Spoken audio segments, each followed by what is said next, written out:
Thank you. I hope you enjoyed last night. Those of you who came to the President and the Vice President's evening, it was lovely to see so many of you there. And I want to thank all the staff behind the scenes who put that together for us, because Malcolm and I don't do anything, we just arrive.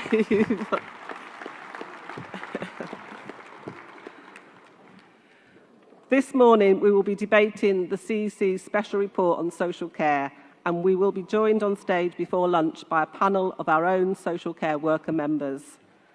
Could I also ask movers and seconders of this morning's business to make sure they are ready to speak? And I would like to announce that this year's local gift has been selected by North East Yorkshire and Humber region, and the recipients will be Rape Crisis UK.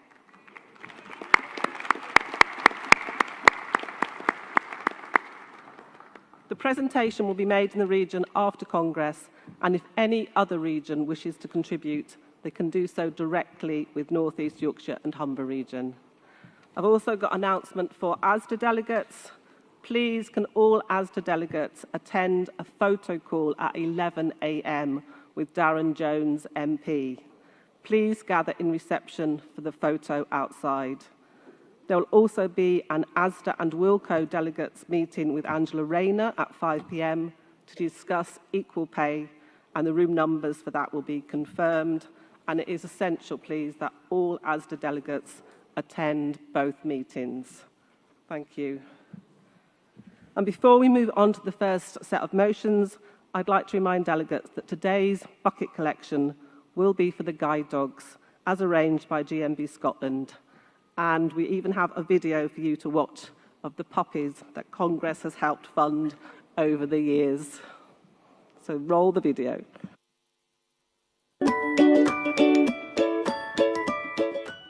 Mary Finn, GMB Scotland, talking about the guide dogs, first time presentation. This all began when I had taken Yoko out for a walk at Congress, and I thought to myself then, why don't I ask for a bucket collection? If I ask you to do the bucket collection, I can get Pat and Yoko to sit there to collect money for the guide dogs. Well, good morning, good afternoon, everybody. This is Yoko. She is now 13, going on 14. She's retired. She's been a wonderful guide. She's got a great nature. Just like me, she's getting old now. And this is Kip, the working dog. He's my fourth working dog. Before I had a guide dog, a lot of problems, a lot of fear, being outside on my own. My guide dogs have changed my life absolutely, completely. I managed to get back to work again, and my guide dog went to work with me. I worked for the council as a caretaker, and it was tremendous to get back out, and it was tremendous to be independent and to be able to travel. So all that fear of being outside was all gone. I would be lost without my dog, absolutely lost. At the GMB Congress, I remember sitting in the seat with a can, and then I didn't know about all these regions really, what they'd done, and they were all promising money. We raised just over 5,000 for that one. The first puppy we got was Billy. We decided to call him Billy after Will Thorne for the GMB, and then I thought to myself, you know, I think we should have a puppy for every region. So that was my dream. And between their training, their food, vet bills, they reckon over a lifetime it costs £60,000 for each dog, and that's a lot of cash. But all that money comes for the public. Nothing comes for the government. Well, Billy was the first, and then we had Turner. We've got Ella, and we have Finn. We'll have a whiskey bond in Drumchapel, the Edmonton Whiskey Bond, and I have a good friend that works in there, Brenda Carson, who has been using her influence to try and get us more money. That is going to then give us enough money to name another 3 puppies. We depend on people's charity. If you can't see anything at all, totally blind people who become prisoners to their house, we really depend on people giving us money.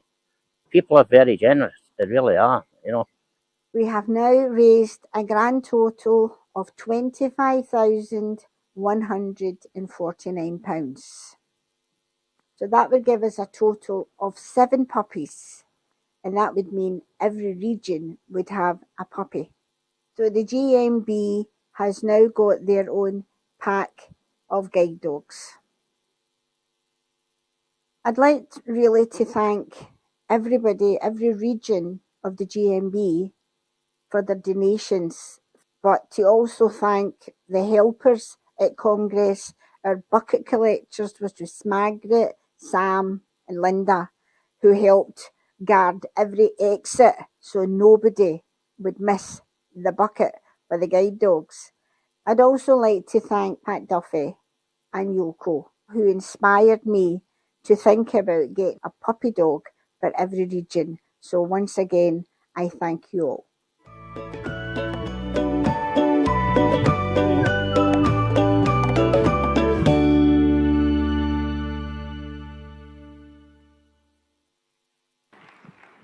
Thank you, GMB Scotland, for that video. I mean, beautiful, cute little dogs, but you can see what a difference they make to people's lives and making sure they have independent lives.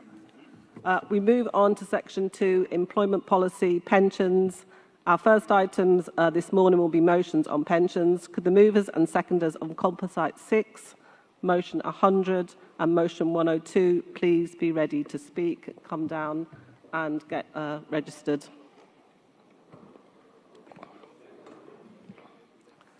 And if I can have the mover for Composite 6 on the stage first, please.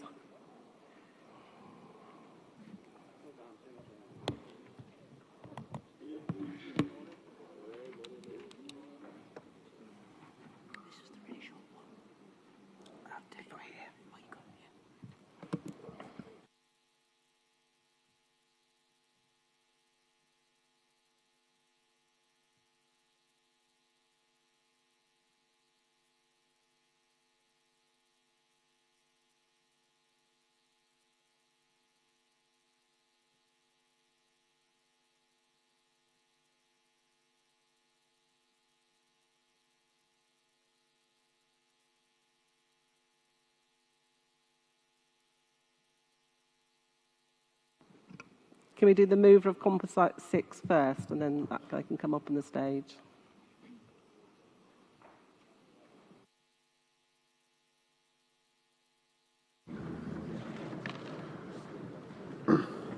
Morning all. Morning President, morning Congress. Dennis Risvelli, London Region, first time delegate, first time speaker and first time in Brighton.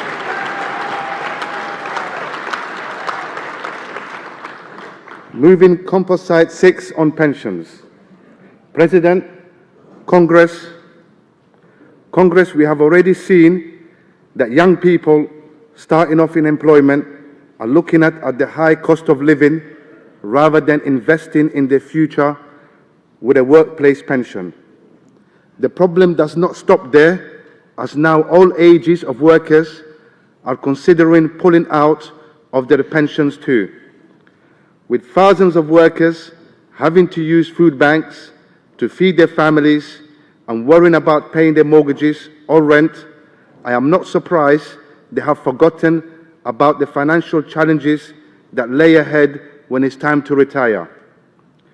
Congress, our young workers, our young children face a future of hell where you are born and work until you die.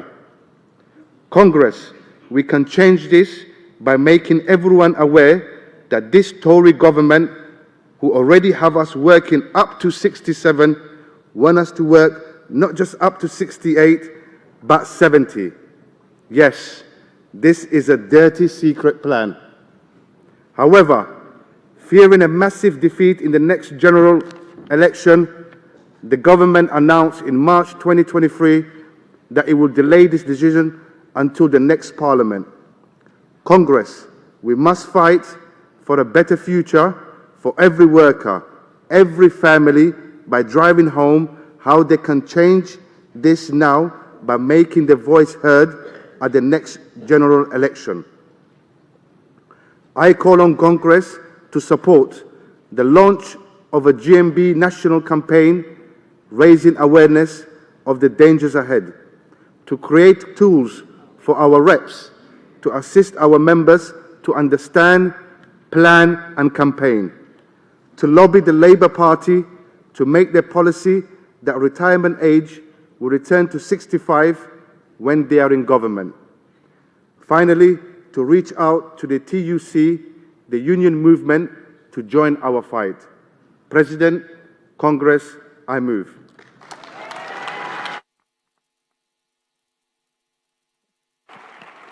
Well done, Dennis. Thank you. And I am just so impressed by everybody keeping to time. That's really, I'm really grateful for that, because I think that helps you as well. That means, you know, we finish and enjoy the sun. So, you know, it's all good. Seconder, please. And because the stand went down just for me, President, Congress, Linda Mercer, North Western Irish region, seconding Composite 6. You can read all the figures. If you look at in this book, you will find it all on page 110 and 111. So will my children ever get a pension? My eldest son is 46 this year. I had a contract at age 15 that if I paid state pension until I was 60, I would get my pension at 60. I'm 65 now, and I'm not going to get my pension till next year, and I've never ever had a letter from the government telling me that this is going to happen. I had to look it up myself. And that's what it's all about. They don't want you to claim the pension even, because you have got to actually inform them of the day you're retiring and that you would like to claim your pension. My eldest son has had 2 years of going through cancer, and his treatment's still not finished. So at 46, is he going to live long enough to ever get a state pension? Unless we do something now, unless our young people are motivated, and that's those that are under 40, we won't get that pension for them. I second this movement, and I hope that Congress will approve and will help our young people by campaigning, supporting and taking action to get their state pension. Thank you.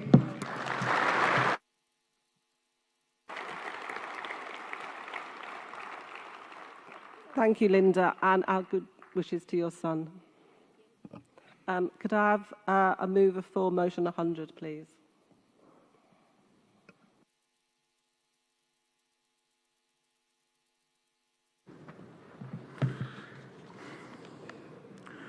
President, Congress, Gary Baker, Midlands Region, moving motion 100, death in service benefits. First time delegate, first time speaker.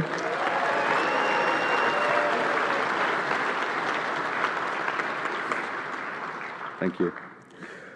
The death in service benefit is a vital benefit that should be available to all workers. Unfortunately, most workers in Britain are not covered by a pension scheme that includes a death in service benefit. This means that many employers actively work to throw people with terminal illnesses off the payroll to avoid paying out.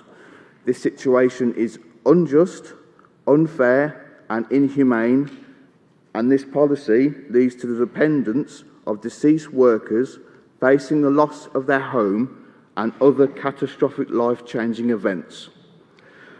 Congress resolves to campaign for the next Labour government to introduce a death in service benefit for all workers set at a minimum of 2 times pensionable pay.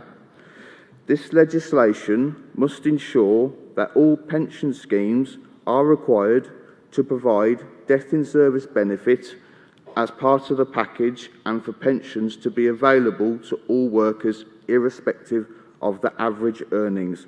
Thank you, Congress, and I move this motion. Well done, Gary. Thank you. And a seconder?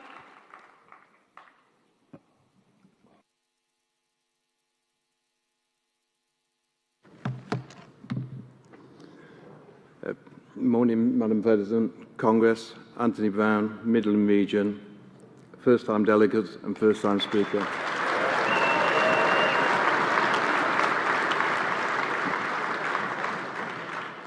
Yeah, I'm seconding motion 100. The GMB backs this motion as it reflects the spirit of the Dying to Work campaign. However, I want to share something about Nottingham Trams and why we're supporting it. At the Tram, we campaigned to get the company to adopt the Dying to Work Charter, only to find when two of our members were diagnosed with terminal illness, the company's interpretation of the Charter became very different from ours. The company wanted to backtrack on the promises that they then made, and they began a process of getting rid of our members. It was only after a successful ballot for industrial action that the company was forced back to the table, and we agreed a deal that was satisfactory to our members. This motion helps to create a framework, or basically helps to start to create a framework, a legal framework, which will help protect workers that are diagnosed with terminal illness, helping to take away the worry and the financial hardship at a time when the family least needs it. Congress, I second this motion. Thank you. Thank you, Anthony. And a mover for motion 102.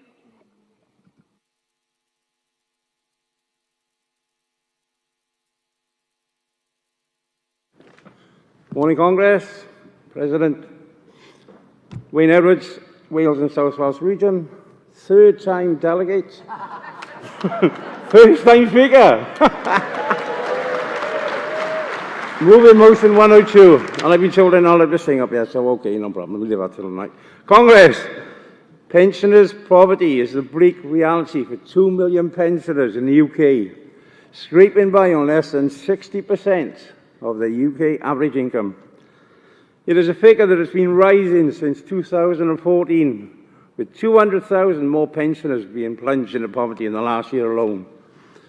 There are multiple reasons why people in pensioner poverty, who live in pensioner poverty. Pensioners generally have a fixed income, and those who have a low earnings during their working life are going to have a low income in retirement.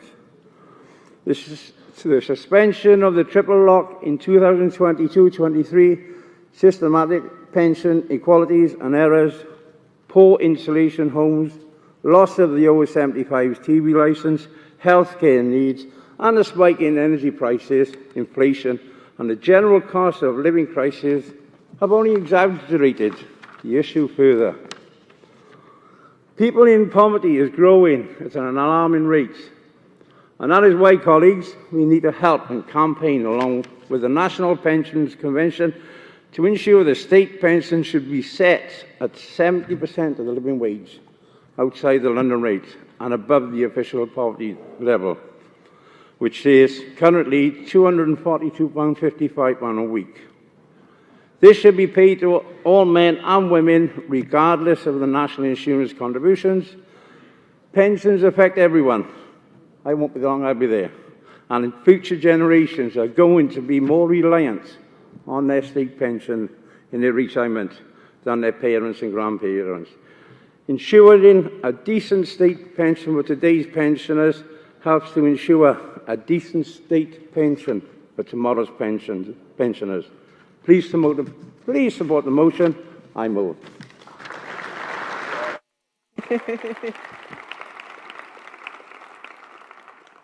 Well done, Wayne. And seconder, please.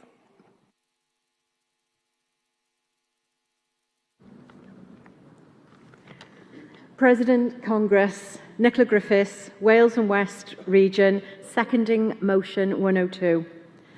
Congress, women have clearly suffered from having lower wages and therefore lower pension contributions due to the caring responsibilities, maternity leave, or insecure part-time employment, or due to the impact of divorce on their pensions.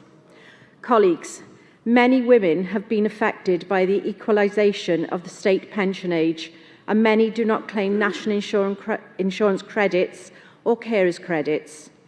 The estimated gender pay gap in the UK in 2019 to 20 was 37.9%, meaning 3 million women are missing out on workplace pensions because they do not qualify for auto-enrolment. Women would need to work an additional 18 years full-time employment to close the gender pension gap. Colleagues, on top of a complex system that has historically favoured men due to the way its contributory design works, there have been a catalogue of errors by the Department for Works and Pensions affecting widows and widowers.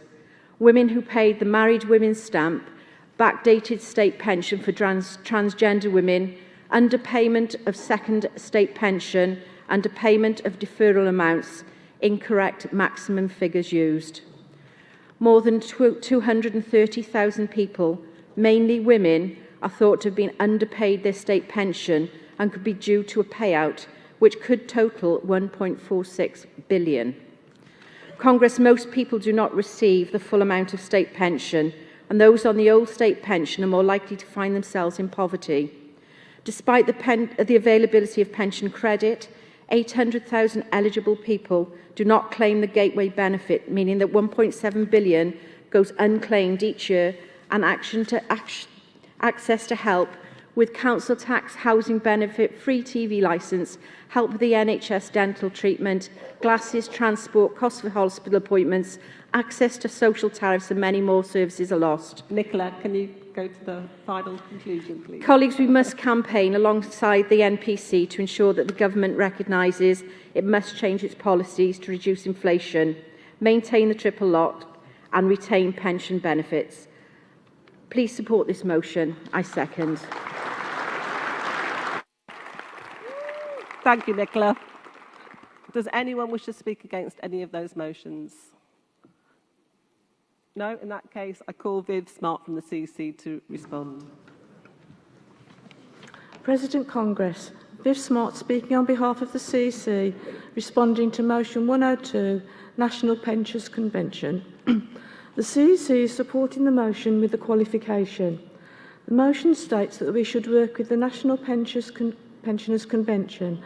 Our small qualification is that we will undertake proper vetting on groups before working with them, so that we assure their aims are in line with ours. And if they are fully compliant with GMB policy, and if they require any funding, that this goes to the F and GPC for scrutiny. Please support with the small qualification. Thank you.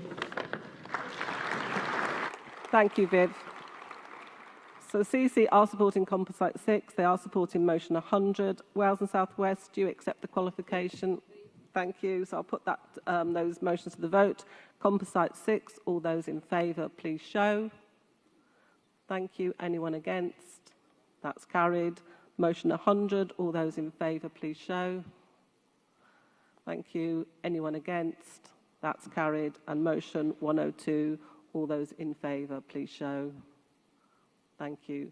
That's also carried. Thank you. We've got two more motions before we've got a standing orders. So can I have speakers for motion 166 and 167, please, on industrial and economic policy tax?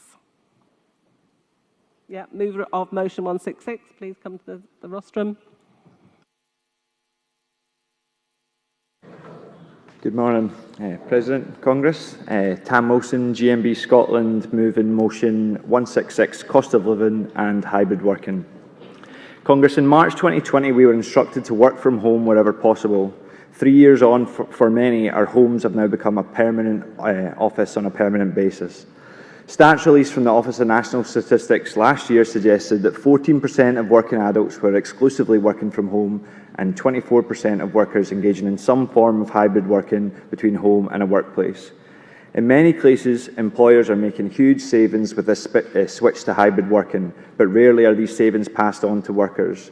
Many workplaces are downsizing where others save money on bills and expenses.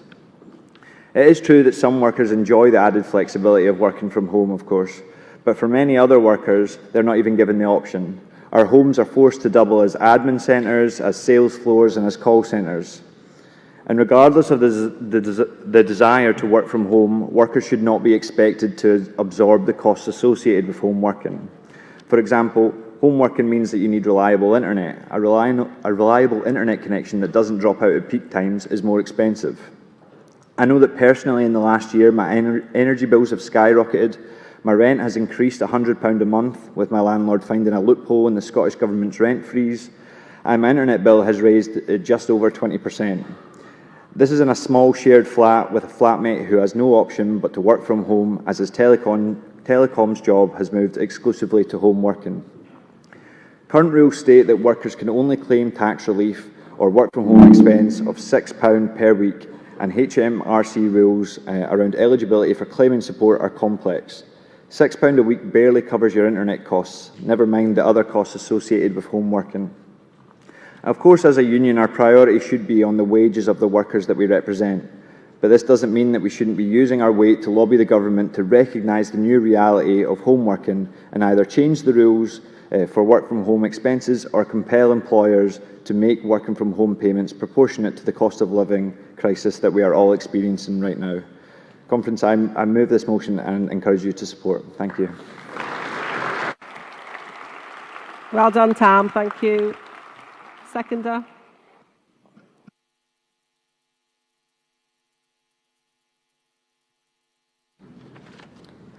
Good morning, Congress. Hayley Maxwell, GMB Scotland, seconding motion 166.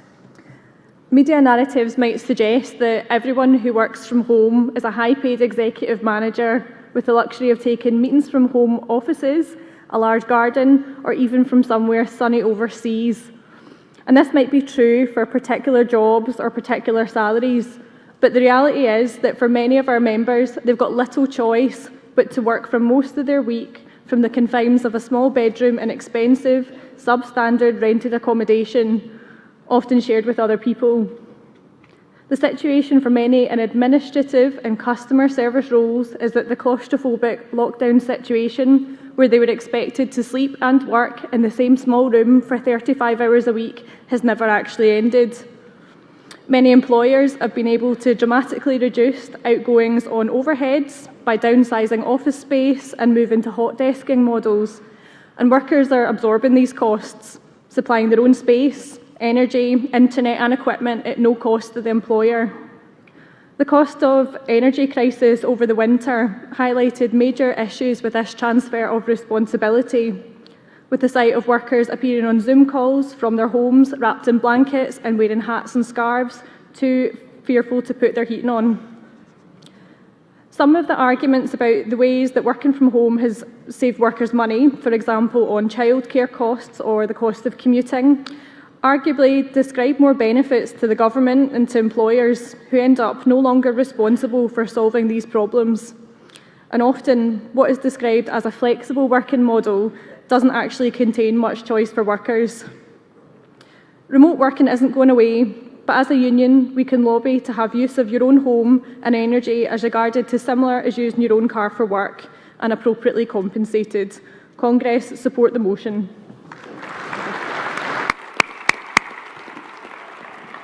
Perfect timing there, Hayley. Well done.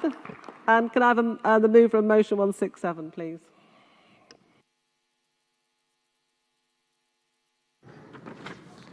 Good morning, President, Congress, to all the staff working here today, doing a wonderful job.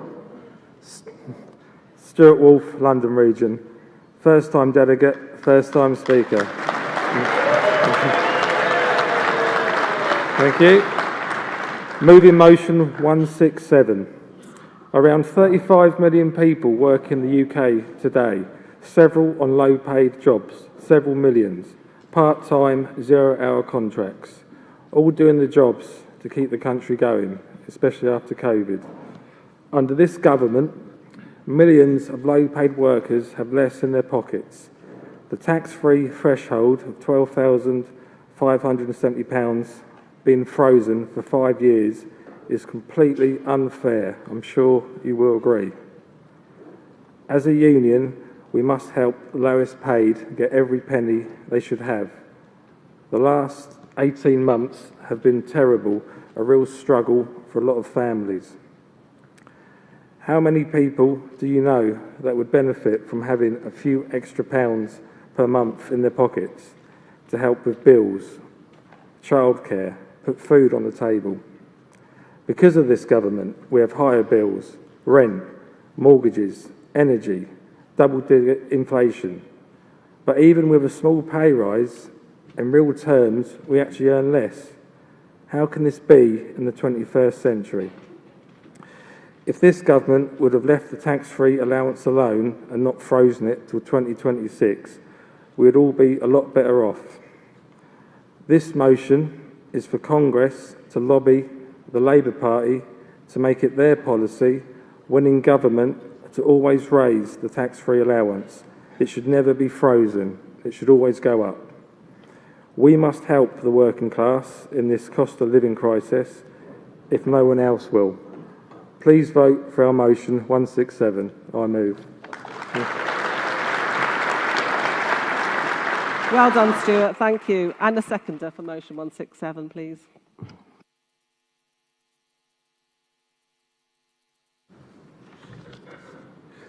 President, Congress, Jimmy Golding, London Region. This motion will help the low-paid workers and their families. With the current cost of living, everything is going up and every single penny counts. The tax-free threshold should never ever be frozen and it should always rise. This motion, first and foremost, stands up for our low-paid workers and their families. Please support this motion 167. Thank you. Thank you, Jimmy. Does anyone wish to speak against any of these motions? No? In that case, can I ask Kevin Hensby from the CEC to respond, please?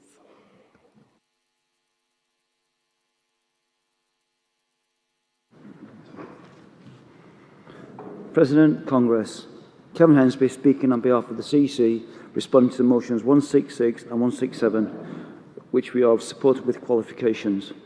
Moving first to motion 166, cost of living crisis and hybrid working. Since the pandemic, we have developed Congress policy on hybrid home working and making sure that we strike a balance between those working from home and those who must attend a workplace. We must support efforts in reducing the cost of energy for households, and our priority is campaigning for better pay for our members. Our small qualification is that while the motion does say we should campaign for tax relief in line with the cost of living, more will need to be researched and considered in order to put forward a coherent demand to the government on this matter.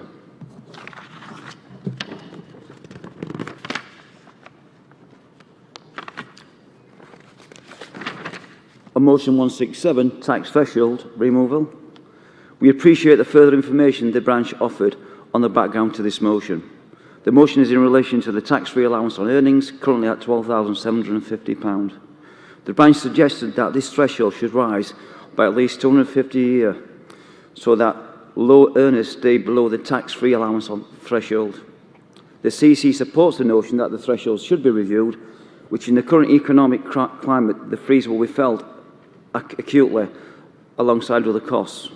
Our qualification is that we would not want to be tied to a fixed amount, such as the suggested £250. Congress, please support both these motions with the small qualifications that I have explained. Thank you. Thank you, Kevin. Does Scotland accept the qualification on their motion? Yes, thank you. And does London accept the qualification on their motion? Thank you. I'll put those both to the vote. All those in favour of motion 166, please show. Thank you. Anyone against? That's carried. All those in favour of motion 167, please show. Thank you. Anyone against? That's also carried. I now call on Karen to give the SOC report number 3. Thank you, Karen. President, Congress. Karen Dudley, Standing Orders Committee Chair, moving SOC report number 3. Emergency motions. The SOC has accepted 4 emergency motions as being in order for debate. They are as follows. Emergency motion 1, mismanagement of our water industry, standing in the name of Midlands Region. Emergency motion 2, gross mismanagement of our water industry. GMB Fight for Clean Water, standing in the name of London Region. Emergency Motion 3, Equality Act Amendment, standing in the name of Southern Region. Emergency Motion 4, Reforming Ofsted inspections, raising standards and supporting schools, standing in the name of London Region. The motions will be heard later in the week at times and days to be advised. Bucket collections.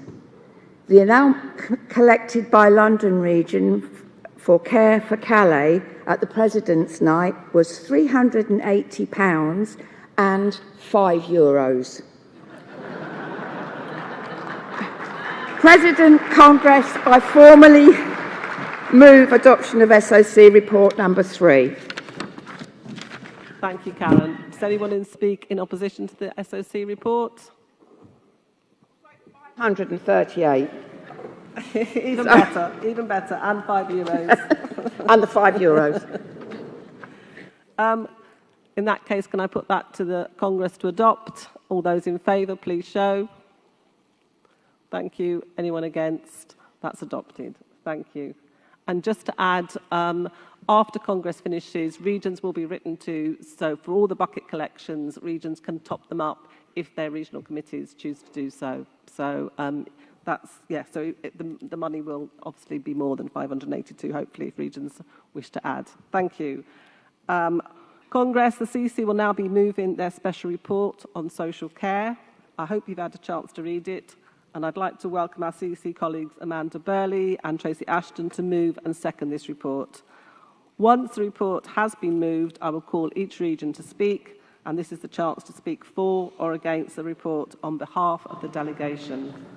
I will then take the vote on the report, and any motions which stand in opposition or has content already included in the report will fall and not be debated.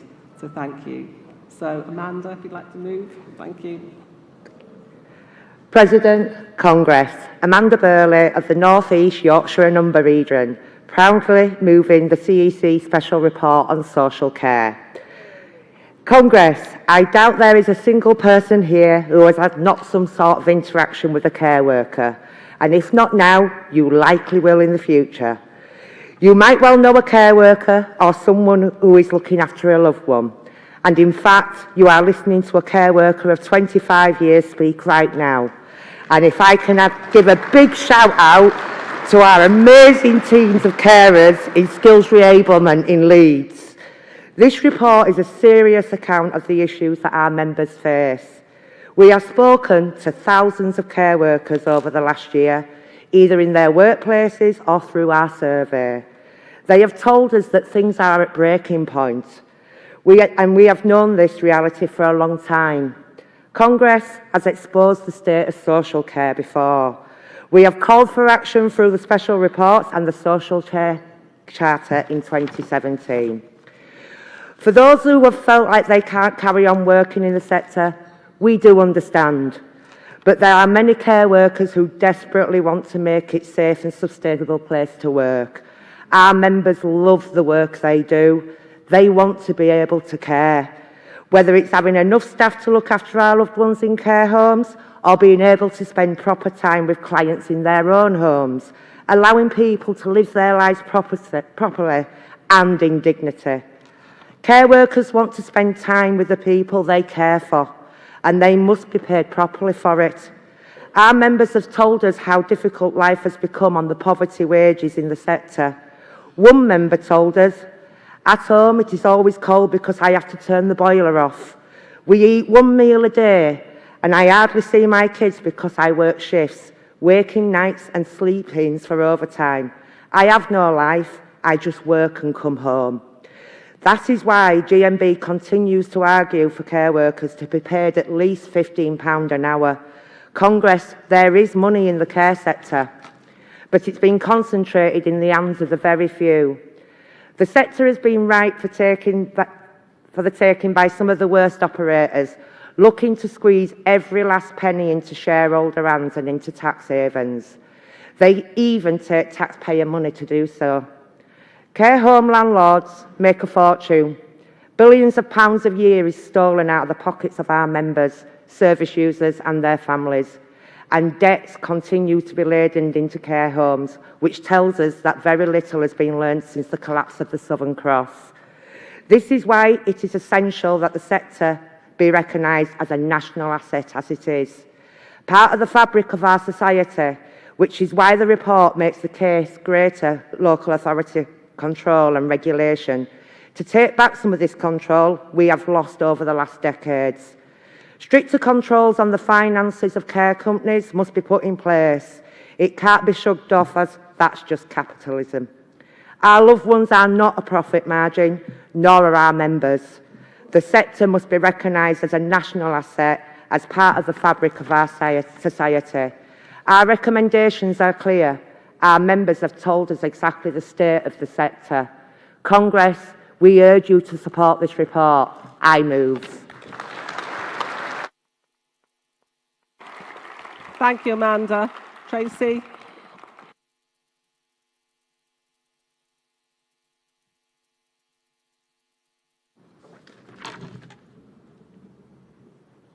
President, Congress.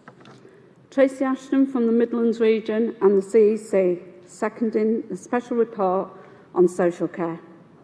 Congress, when I read the accounts of our members in this report, I was devastated.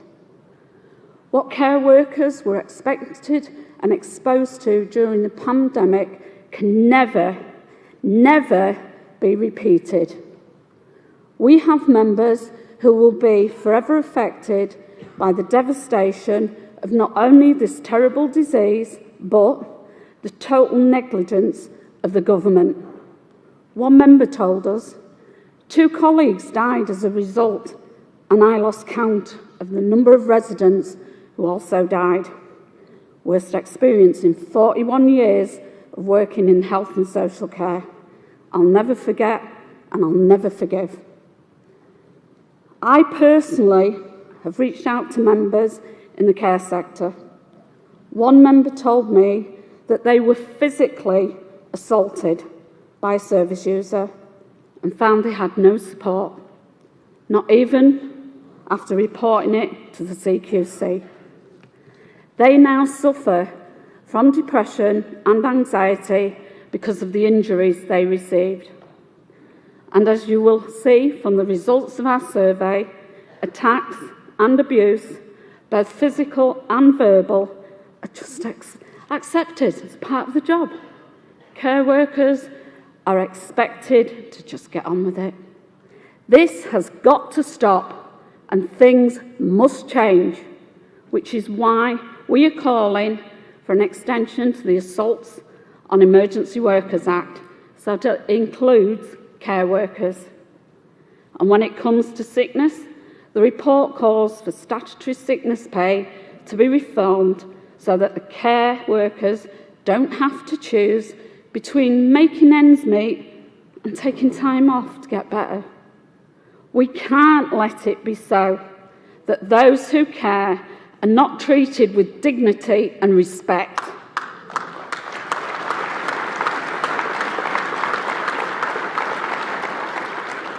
As my colleague before me made clear, this report is comprehensive. It sets out clear policy and tells the real story of what working in care is like. Thank you. I second.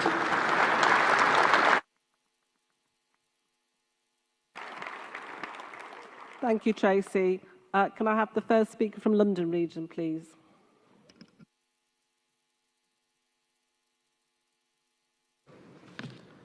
President, Congress, Mary Goodson speaking on behalf of the London region in support of this report. We welcome GMB updating our policy on social care as we looked at it in 2016 with the special report and 2017 with the care charter. Back then the sector was on its knees with the collapse of one of the largest operators, Southern Cross. We hoped that things would have improved since then, but sadly the predominantly female sector is still low paid, and our care worker members are not valued or recognised for the invaluable and vital role they perform. Years of underfunding and the results of recruitment and retention crisis have already led to already difficult work becoming harder. According to the data published by the Skills for Care, there are 165,000 care vacancies across the country, and London has the highest vacancy rate in the country with 28,000 posts not filled. These vacancies mean that most of those that are in need are being let down by inadequate care services, and our members are facing worsening conditions and even more pressure at work. Our care system is failing, and that means that vulnerable people are being failed. Our NHS hospitals are being put under more pressure because of the lack of social care at home, and our members are leaving the profession they care about because the pay is too low and the conditions are bad. How can it be right that the median wage of a care worker is now £9.50 an hour? It is any surprise that thousands and thousands of care workers have left the job for retail and hospitality where the pay is better. Invaluable care is being carried out by invaluable care worker members, and this needs to be properly recognised and rewarded through the investment, training and professional qualifications and decent wages. These changes need to happen, and that is why we are committed to fighting and making things better. Please support. Thank you, Mary. Midland Speaker.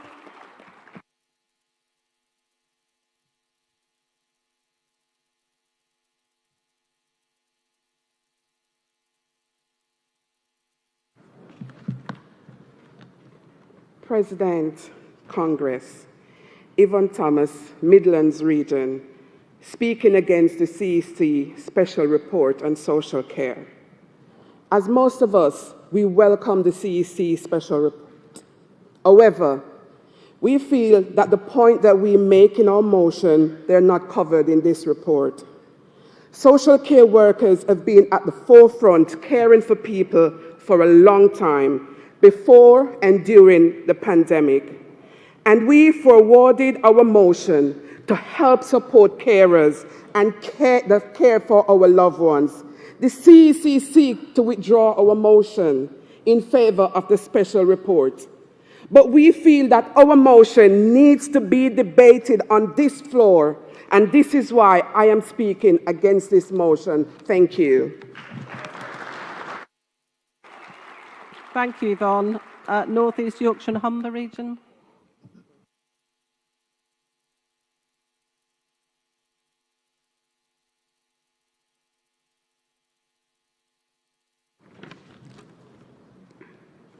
President, Congress, Michelle Hunt from A61 branch, speaking on behalf of North East Yorkshire and Humber, supporting the special report on social care. Good morning, Congress. I'm a first-time delegate and a first-time speaker. Congress, I'm speaking about this special report because social care is extremely close to my heart. Not only am I a working mum with an autistic son, but I have two parents who are currently going through major illness that leaves them at the mercy of the social care system. That means that I see the crisis in our social care system every single day. This is an issue that we all have to care about because one day, every single one of us will need social care in one way or another. The reality is our NHS and our social care services are absolutely linked. We have to work together and not let anyone divide us in our campaign work. What Maggie Thatcher did in forcing care providers to compete against each other was truly shocking and has left us where we are today, with care workers incredibly underpaid, experiencing record levels of violence and with really poor training and support. I know that care workers are amazing people, but they are being pushed to breaking point. No one should be expected to go to work and experience violence. No one should go to work full-time and still have to access food banks. And no one should have to make the choice between feeding their children or paying the gas bill. We urgently need a national care service that addresses these challenges, a care service that helps local authorities run provisions directly and invest in training and employment standards for the whole workforce. This is already a crisis in social care recruitment. Urgent action must be taken. So let's use all of our strength, all of our skills and all of our knowledge to make the politicians sit up and listen. Again, we will all rely on social care at some point in our lives. Let's make it a service that invests in its workers and delivers for the people that it serves. Speaking in support of the special report, thank you very much.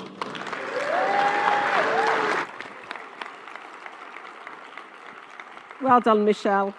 North Western Irish Region, please.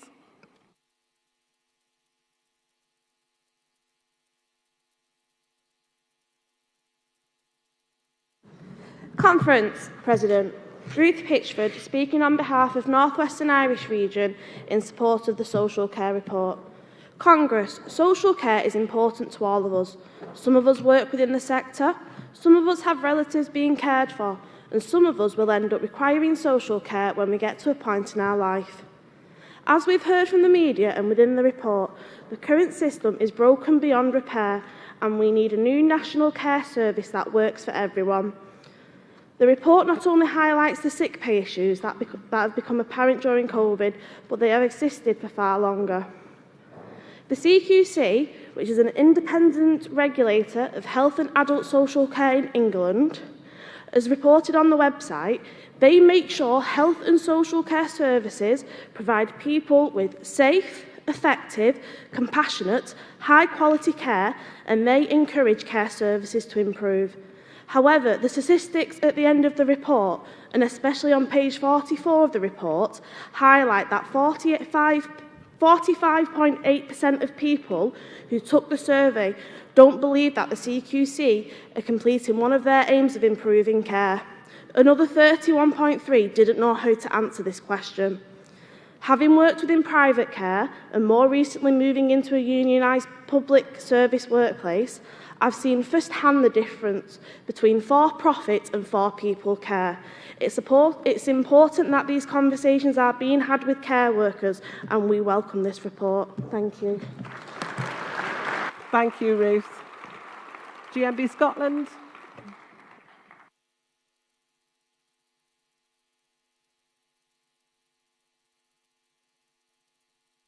President, Congress, Liz Martin, GMB Scotland, supporting. As I was reading through the special report, a few words jumped out at me. Private equity, landlords, sale leaseback, tax havens, Cayman Islands, dividends for owners, intercompany loans. I then had a flashback to this venue, this stage, 6th of June 2011, where an emergency motion was put to Congress alongside a report called Southern Cross, the cross we have to bear, the greedy and the gullible. Contained within that report were the words private equity, landlords, sale and lease back, tax havens, Cayman Islands, dividends for owners, intercompany loans. 11th of July 2011, 7 a.m, Southern Cross ceased trading, plunging residents, their families, staff into uncertainty, fear, distress. Politicians, unions, general public and the workforce said, "We'll never allow this to happen again."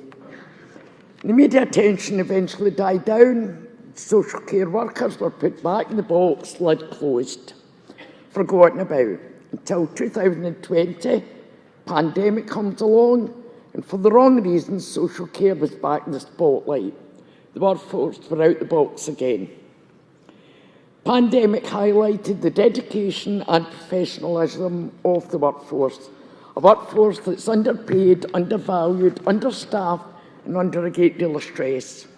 And that now brings us back to a special report. I think we all agree that it's disturbing 12 years later, same words are cropping up. We can't allow another Southern Cross disaster. Current social care system is broken, beyond crisis, disaster, with social care Armageddon in the horizon. We can't allow this to happen. Our elderly deserve better. Don't have all the answers to fix this system, but I think the word social in front of care can be misleading. This is not about workers sitting about in a social care setting having wee chats and cups of tea with residents. Many of the elderly in care homes have multiple complex medical needs, involving large amounts of skilled input from staff. Wages are abysmal, so instead of funneling money off to the Cayman Islands, companies could acknowledge the workforce with a decent pay. There's a major staffing crisis, with many staff leaving for better paid jobs with better terms and conditions, less stress. People don't want to work in care, it's an unattractive job. Politicians, companies need to start listening to the workforce because we're not going back in the box. We'll fight for £15 an hour, we'll fight for better terms and conditions, we'll fight to be valued, we'll fight for respect, we'll fight for a better social care system. We'll not be put back in the box and forgotten about. The workforce is at breaking point, but we'll make our voices heard. Delegates, we need your support, we need the support of your branches, we need the support of your members, and we need the support of the public. Thank you. Thank you, Liz. Southern Region.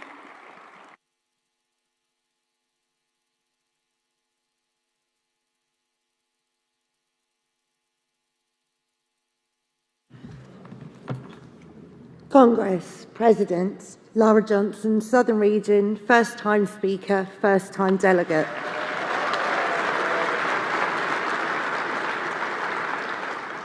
Speaking for the report, there's a crisis in care, and this report rightly calls on us as a union to spur into action against a system which is failing to value the workers needed to provide the support and care for the most vulnerable in our society. The exploitation we see of UK workers is not inevitable, and we cannot allow it to be. We are seeing extensive recruitment of skilled overseas workers to backfill the huge workforce gaps. The way some of those workers are treated by employers, even those provisioning NHS services, falls far short of the code of practice for international recruitment.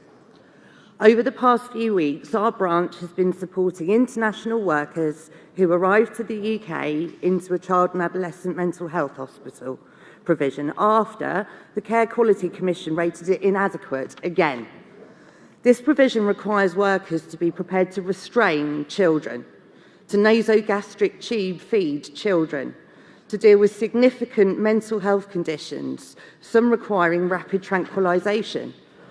The CQC, having found that service inadequate in a damning report, said in their very first, however, vacancy rates were reducing and the provider was actively recruiting international staff. Due to the Tier 4 provider collaborative stopping new admissions to service, the support workers, all of them, including those international workers, were placed into a 90-day at-risk consultation. Some international workers were relocated 150 miles away within a few days of that consultation starting to another CAMS provision that the CQC have rated inadequate. Those workers have been placed again in temporary accommodation, no laundry or cooking facilities, no on-site restaurant. Being in temporary accommodation means they can't progress applications to bring their dependents here, the main reason most agreed to come. GMB in this report is rightly calling for a public inquiry into the financial engineering of the care sector.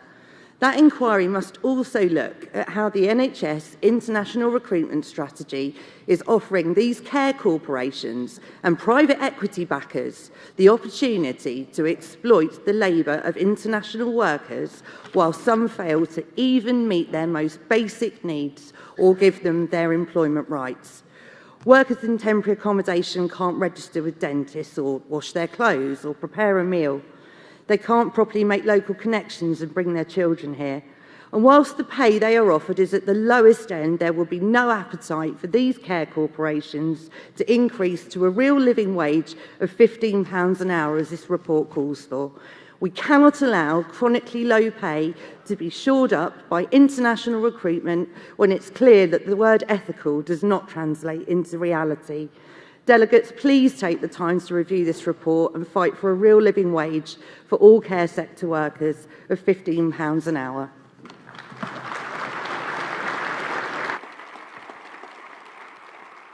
Well done, Lara. Time to perfection that speech. Well done. And lastly, Wales and South West.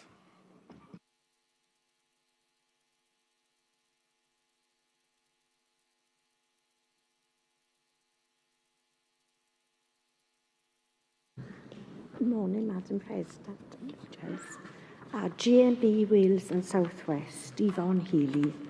Congress, it's time for us to talk about a national scandal, a story of betrayal, a story of heroism against the odds, and story of failing the people we lost most.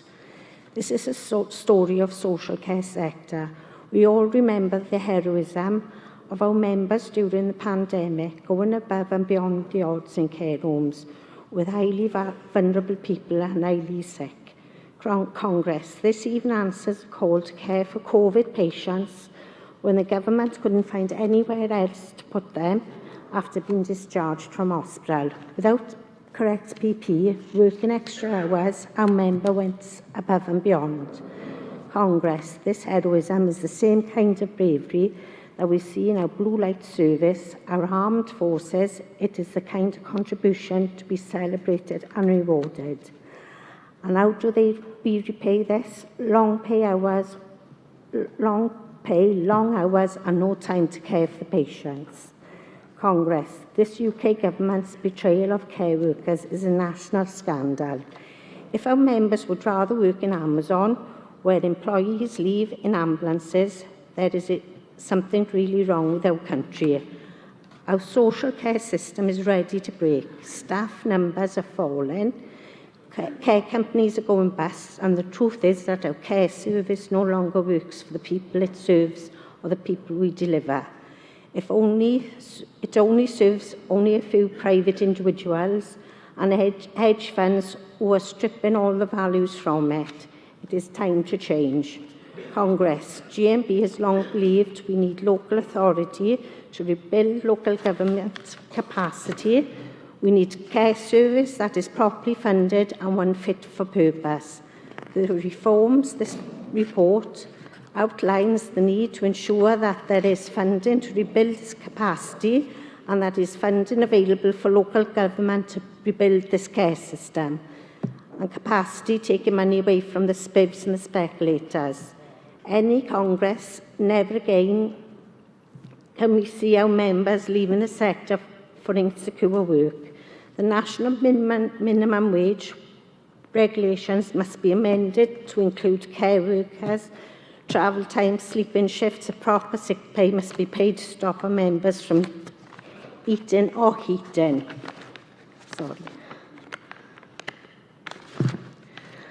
And a £15 an hour minimum wage, no ifs, no buts. Congress, this is valued work, so it must be paid properly, and then they must protect with an extension to our Assault on Emergency Workers Offences Act so that it also covers care work.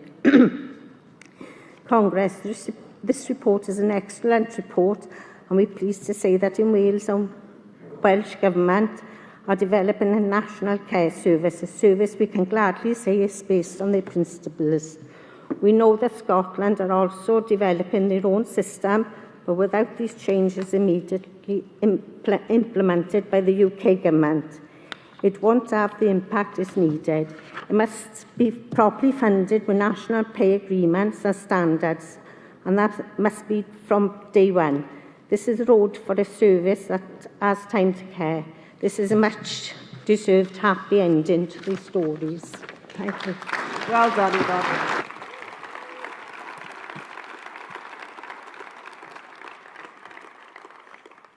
As there's been an opposition, then Amanda, have you got the right to reply?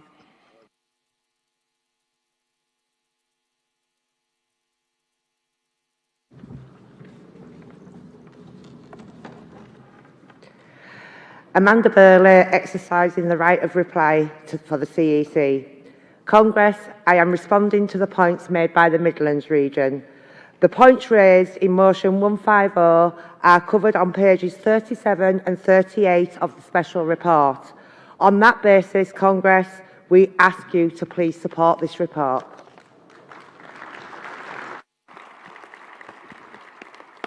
Thank you, Amanda. I'll now put the special report to the vote. All those in favour, please show.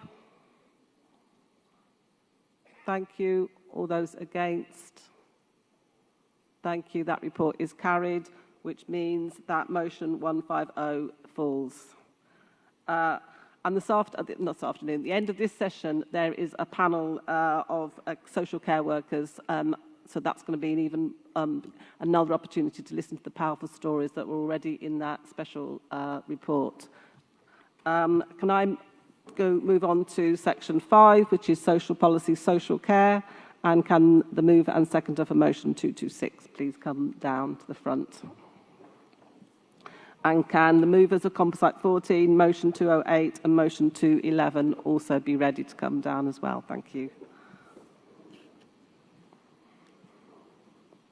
London Region, mover of 226.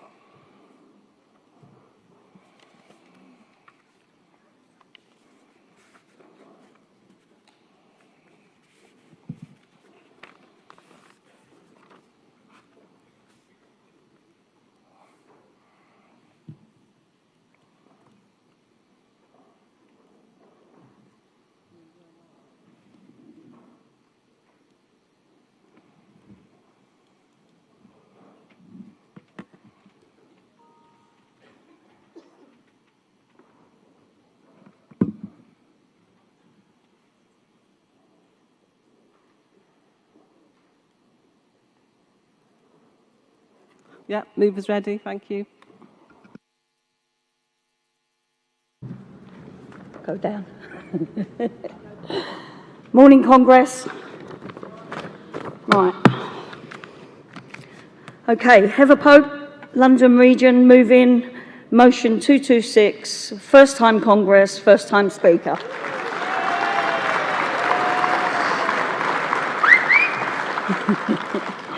Congress, we're familiar with the problems of elderly care homes with their precarious big business models and underpaid staff. But there are other vulnerable people, those with learning disabilities or severe mental illness, who also need professional care and support. 190,000 people in England have a learning disability and need daily support to live safely. Of these, 70,000 will live with their family, and the rest would need care and support. Also, 340,000 people live with an autistic spectrum disorder, and some may need daily support also. These are our most vulnerable citizens, and that the government of both colours see fit to leave it to the market to make sure that they are properly and safely cared for as required by law. We know from the infamous Winterbourne View, Edenfield and other subsequent abuse scandals that they are not always well cared for, far from it. These scandals illustrate the failure to enforce safeguarding standards, but they also overlie the hidden profiteering of corporate providers and exploitation of a sometimes desperate workforce. The registered care and supported living sector for disabled people is essentially a massive buy-to-let racket that has been running for 30 years. When property was cheaper, anyone who could raise a bit of capital could hire a registered manager, populate a large property and make more than 200% profit. Virtually no council procurement officers or planning social workers have the skills to analyse these costs. One provider with a 10-bed home was charging around £3,000 per week. When his costs were eventually analysed, his costs with 20% profit would be nearer £1,200 per week. This case was the tip of the iceberg. Behind all this are stressed care staff paid minimum wage with limited training, with sometimes physically dangerous jobs. One parent passed away and left his seriously disabled son, who they had looked after unpaid for 40 years, to be professionally cared for. A provider offered to do this for £4,500 per week, an estimated profit rate of 220% before tax. Many diligent local government, social service, placement officers do set about negotiating a fair rate. We are calling for GMB elected councillors to encourage them to use a cost calculator tool that has been available for more than 15 years called Care Cubed. This helps local authorities and the NHS to fairly negotiate rates, but is sadly underused. The tool is underpinned by regular market cost updates from the University of the West of England and does provide the benchmark information being asked for by the CEC qualification. This tool would save serious money for care budgets. Any suggestion that councils don't have the resources to use this tool is frankly rubbish. It is a scandal that there is not a system to plan national provision. The need is well documented, but there is an absence of planning. In the meantime, GMB should push councils and NHS trusts to make mandatory the use of the Care Cube tool. Thank you. Please support Congress, I move. Well done, Heather. Seconder.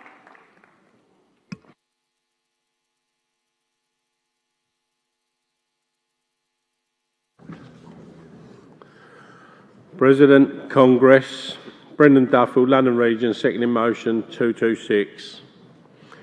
This week, a study has been produced by Oxford University to say that the private sector has almost completely taken over children's resident cares over the last 3 decades, as local authorities have been encouraged by successive governments to outsource services.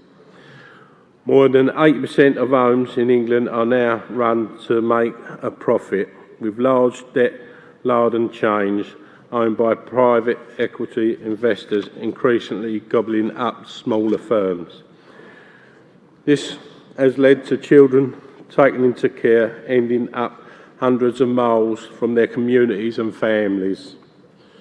Congress, private involvement in care provision has led to more children being placed out of areas and placement instability.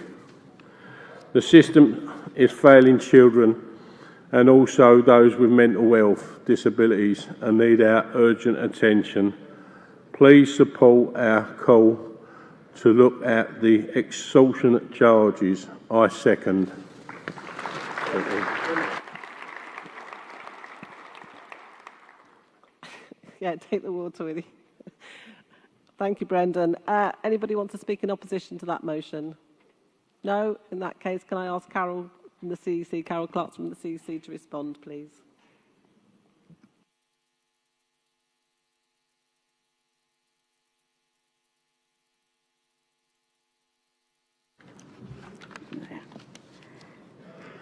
President, Congress. Carol Clarkson, speaking on behalf of the CEC, responding to motion 226, which we are supporting with the qualification.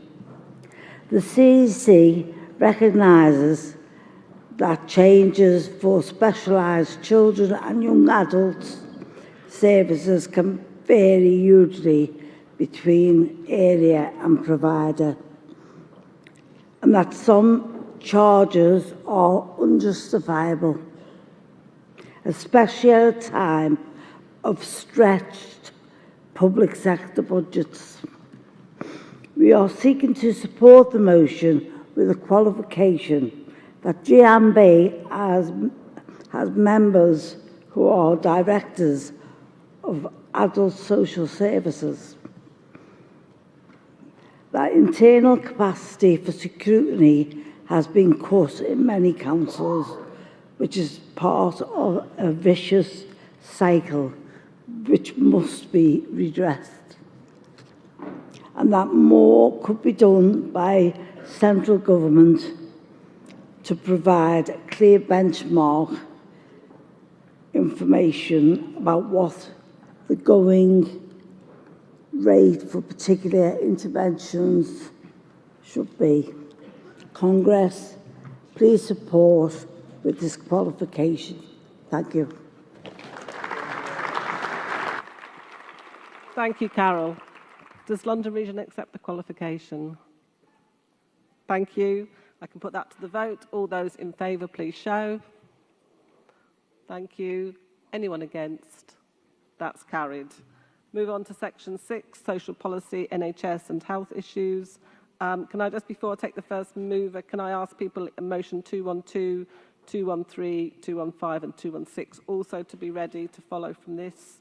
And just to remind the ASDA delegates, in a couple of minutes if you make your way to reception for the photo outside. Thank you. Okay, mover of composite 14, please.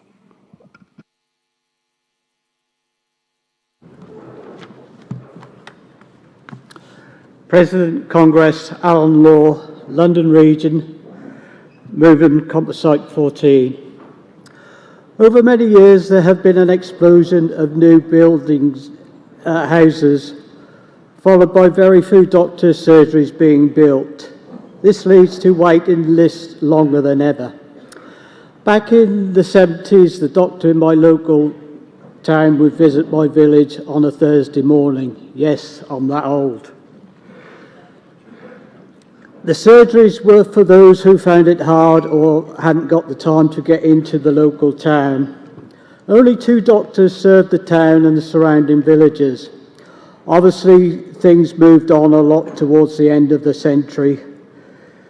Surgeries got bigger, more doctors came into the practices.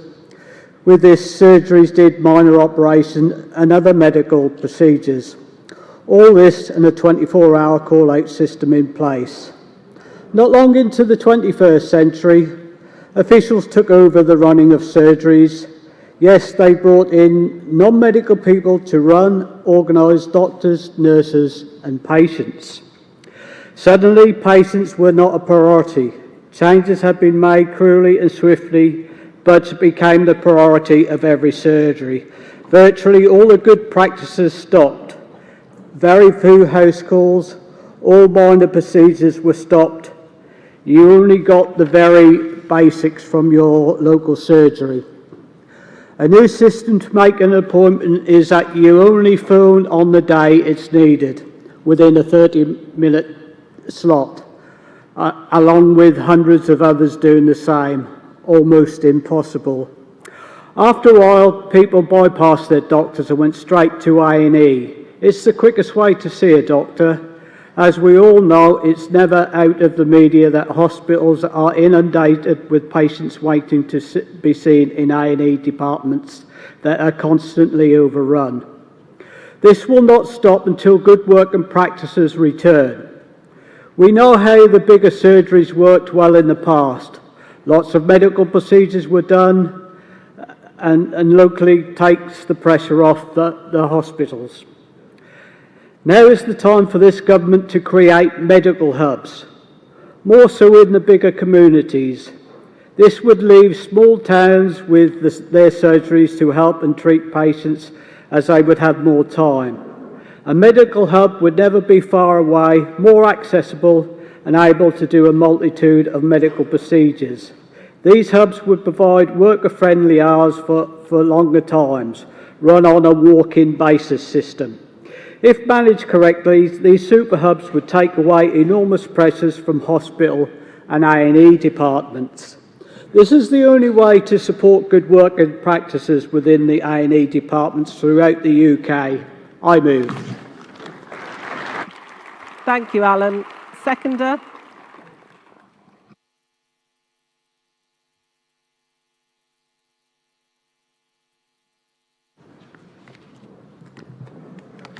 President, Congress, Tom Rednall, London Region, first-time delegate speaking on doctors' surgeries.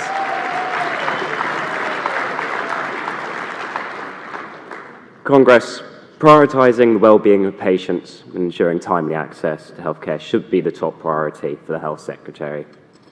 Yet many surgeries remain closed and we still have the same difficulties. We all know that 8 a.m. dash trying to get an appointment.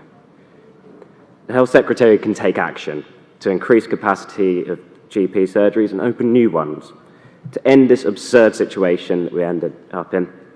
Actions such as recruiting doctors and other healthcare professionals so that we can all be seen. Time and time again, Congress, we are let down by this government, shrouded in chaos that's had the health department change hands 4 times over just over a year. The government needs to start making healthcare the priority that it is. The number of GP surgeries are down by 1/5 since 2013. Unless we show them how important our GP surgeries are to us, we could well lose more. Congress, let me just outline a few ways that GP surgeries will help for action on GP surgeries will help our communities. Better patient well-being with people enjoying shorter waiting times. They provide preventative care, getting diagnoses before it becomes a bigger problem, and staff well-being. We all know that our GPs are under a lot of pressure at the moment and being overworked. Congress, together, let's call on the Health Secretary to take action and get our GP surgeries open and operational again. Thank you. Well done, Tom. Thank you. Mover of motion 208.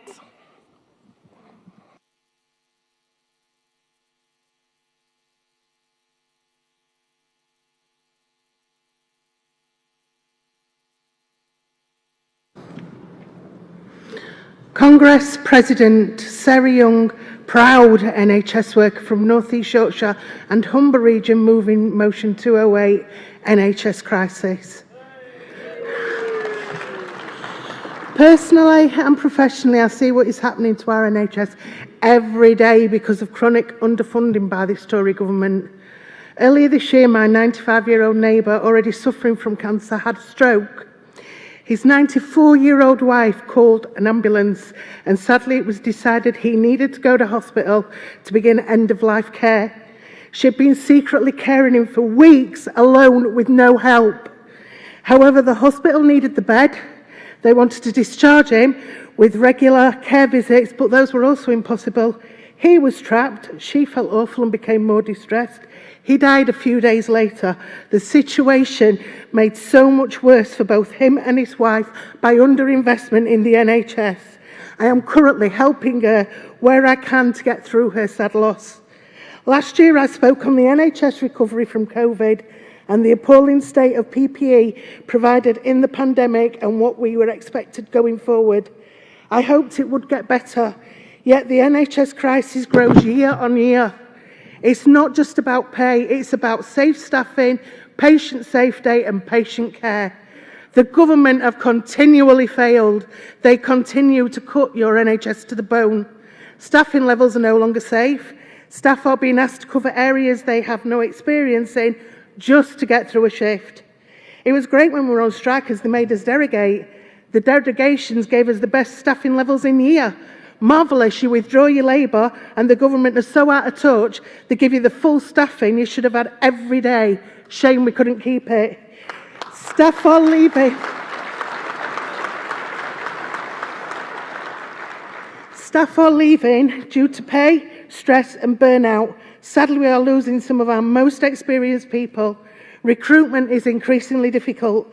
In December, there were over 43,000 nursing vacancies. The government are good at making false promises on building and staffing new hospitals and ambulances. But let's look at reality. An ambulance is called to a poorly person.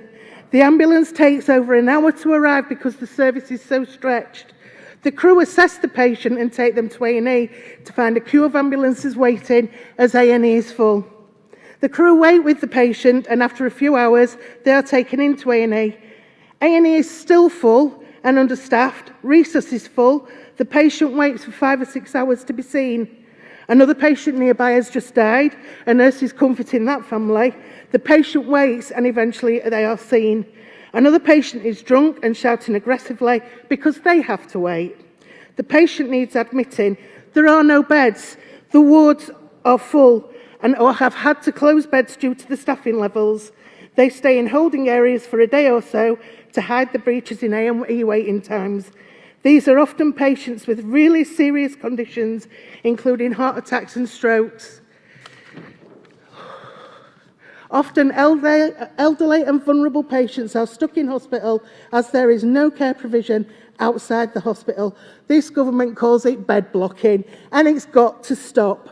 This is my 30th year in the NHS trust I work in, 25th year on the ward I now work. Started in 1993 at the end of Thatcher major government where we had very little, through Blair's government where it got better, to now we have nothing left at all under this Tory government. We are drained, smashed and on our knees. But those of us who are dedicated will keep fighting and will never give up on our NHS or fighting its stealth privatisation because we love the NHS and one day we will make it great again. But until then, Congress, we must campaign for safe staffing across our NHS. We must fight to get the resources needed to care for everyone from the cradle to the grave. We must save our NHS, and this Tory government must hang its head in shame. I move.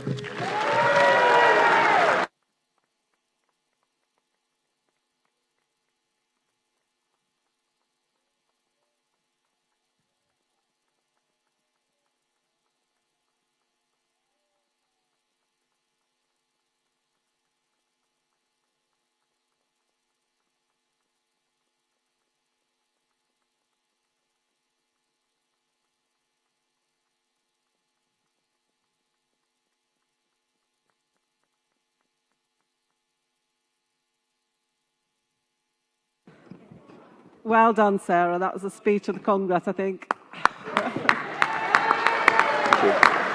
Tough act to follow, I think. So, President, Congress, James Coffield, North East Yorkshire and Humber. I think we can all agree that everyone here has been affected in some way by crisis within the NHS, whether it be ourselves, injured or ill relatives, sometimes waiting beyond the ridiculous 6 hours for any treatment or service. We rely on skilled and dedicated nurses who care for us and our families. But how can we ensure that they are adequately trained? This government promised 50,000 new nurses requiring 3 years training to reach the level and ability to provide essential care. They have failed. Under-recruiting and massive failings in staff retention, as well as reducing training times to 2 years, is this enough to provide the essential care that this nation needs? This government also promised 40 new hospitals to care for our nation properly. Again, they have failed. Instead, they decide to renovate decrepit hospital buildings, some with collapsing ceilings held together by scaffolding and wooden frames, leading to ward closures and cancellations of vital operations. We as a union need to campaign to put this to an end. Our nurses deserve better pay, they deserve better training, they deserve better treatment. But most of all, they deserve our endless support. And we as a union will not fail them. I second. Well done, James. Thank you. Mover of motion 211? Yeah.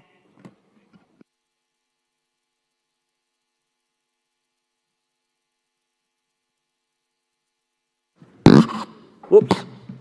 Morning, Congress. Kevin Flanagan, North Western Irish Region. Sarah, our hearts are with you and the health service workers. Well done, sister. Kev Flanagan, old-time campaigner, old-time speaker. Gives me great pleasure to move this important motion 211. My members have real concern for the waiting times for GPs, appointments, and also to try and find an NHS dental practice. In 2022, there were 328 million doctors' appointments booked, of which 300 million took place in this country. The overall performance rates have dropped quite markedly in the last few years. The good news is about 48% of appointments are seen within a week. 31% will take a bit longer. But sadly, anything up to 7 to 8% will take 2 weeks or more just to get the appointment. Congress, I ask, is that good enough? Is that good enough to wait 2 weeks? It isn't. Because when you look at the statistics, you're looking at 21 million appointments waiting over 2 weeks. 21 million. All across this country. And yet, if we look at dental practices, I'll tell you what, you'd find a pot of gold under a rainbow quicker than you'll find a new NHS appointment. And let me give you an example. I was looking recently in the northwest where I live for a dental practice. Some people need me mouth sewing up, I think, that's why. But if you look on the NH website, it says they are now accepting adults 18 and over. Fantastic, sister. Really good. But then they say, we're not accepting any adults entitled to free NHS dental care. And we're not accepting aged children or under. Look at the website. Have a look through the things. I looked at a radius of 9 miles of where I live. There are 71 practices. And it's very interesting. It's very hard to find one that'll accept anybody. They were actually saying, you know, I know where the decay is. The decay is at number 10. The decay is the root canal treatment that's needed at number 10 and in the House of Commons to get rid of that shower who have caused this problem. That's where the decay is. Colleagues, it just isn't good enough. Nye Bevin will be turning in his grave for those battles he fought in the 30s and the 40s to get a health service that's free at the point of need. And yet, it is now cost that is preventing many people, many ordinary working people, the disabled, the poor, the elderly, and now with NHS, with the surveys that have been done, we're finding that over 20% of young people aged between 18 to 25 are avoiding hospital appointments and other appointments because of the cost. This is not the health service that we fought for, that the movement fought for, that the NHS fought for. You don't stick a blue label on it and pretend it's NHS when behind the scenes you're giving the money to the private sector. That is not the NHS we fought for. That is not the true NHS. The true NHS is the people who are in this hall who work and deliver those services. It's not good enough. And we're seeing a massive increase in health inequality and in injustice taking place. Congress, don't just support it, fight for your health service. 50 years campaigning, and I never thought we'd be seeing fighting for the NHS. Congress, I move.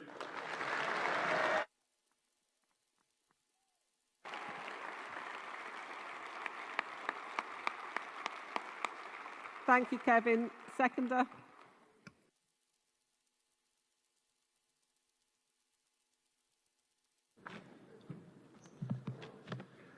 Good morning, President, Congress, Andrew Trickett, North Western Irish Region, first-time delegate and first-time speaker.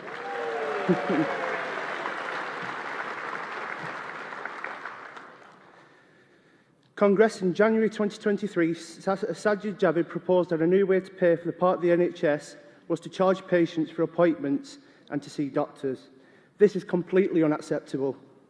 The current government don't want a free NHS, and instead they want to charge patients as this is the only model they see fit, unless you can afford the premiums for private healthcare. Let's be clear, who started this was the current Prime Minister in his campaign to become leader and proposed charges for anyone who missed appointments in the NHS. But this clearly tells us the mind and aims of this government. Congress, the current government and its policies are the architect of the crisis. Already the poor, the elderly and the marginalised cannot afford the medicines. The cost of a bus to an appointment, the cost of parking in hospitals and the cost of seeing sick relatives. The chair of the Royal College of GPs made it clear, and I quote, "It would act as a deterrent to people seeking care, risking later diagnosis, poorer health outcomes and public health." The cost of living crisis shows us that not only those in the lowest incomes who are having to prioritise between heating and eating, it would be dangerous to add healthcare into this mix. Congress, this motion seeks to reaffirm the core historic principles of the NHS as a free service. It seeks to re-establish a bond of service and a new charter committed to a high-quality, properly funded NHS. Congress, I second this motion and ask for your support in action now to save the NHS. Thank you.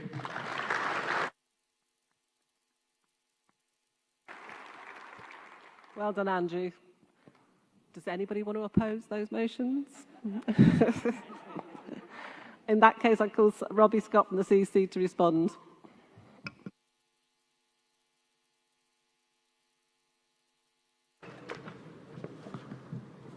President, Congress, Robbie Scott speaking on behalf of the CEC on Composite 14 NHS doctors' surgeries. We're supporting the motion with 3 qualifications. The first is to note that the branch has clarified that it is seeking this policy in densely populated areas with high numbers of people who are not registered for a GP. and it's not calling for the closure of small practices in more isolated rural areas. The second is to call for all workers who are employed at these sites to be covered by Agenda for Change terms and conditions. The final qualification is that while the motion highlights an important issue, further work needs to be done to identify the action that we would be asking the Health Secretary to take. Please support Composite 14 with the qualifications I've laid out. Thank you. Thank you, Robbie. Does London Region accept the qualification? Thank you. The CC are supporting the other two motions. So Composite 14, all those in favour, please show. Thank you. Anyone against? That's carried. Motion 208, all those in favour, please show. Thank you. Anyone against? That's also carried. And motion 211, all those in favour, please show. Thank you. Anyone against? That's also carried. Thank you. We now move on to section 7, which is social policy, NHS and health issues. And got the movers of 212 to the rostrum, please. And then for the next section, can 256, 257, 258 also be ready? Thank you.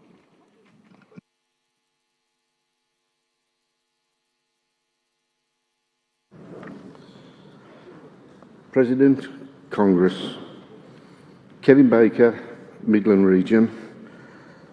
The motion, payments for prescribing particular drugs. This Congress calls upon the NHS England to ensure that auditing is carried out on all GPs commissioning groups with regards to payments received for prescribing particular drugs. This process will ensure that price is not being put before patients' interests. Drugs should be prescribed purely because they are being recommended by drug sales groups. The drug prescribed should always be the most benefit to the patient, not because it's the cheapest option or will make a profit. The focus must remain patient welfare, not profit. If GP commissioning groups do receive payments for prescribing particular drugs, then they should be compelled to openly publish details of these payments to the general public. The public then are aware and can decide what is being done serves their best interests with regards to their health. Did you know that up to a fifth of an average GP's salary is effectively made up of commissions paid on drugs? Reasons given to this will decrease the burden on the NHS and essentially save the NHS money. However, the proverbial brown smelly stuff was hitting the fan because a 10-year study has revealed that this vast increase in drug spend has done nothing at all to decrease NHS costs. In fact, £30 billion has been spent rewarding GPs for prescribing drugs that have proven little more than useless. To add insult to injury, this money has been taken from your taxes. If GPs really don't know the best way to keep us healthy and would need extra incentives to do this, then surely means a radical restructuring is needed and fast. We urge the GMB to continue to campaign for transparency from all GPs and their commissioning groups. They must be made openly public to particular drugs they are being paid commission on. This information is then available to the public so they'll be able to take back control of their own health and welfare. I move. Well done, Kevin. Thank you. Seconder.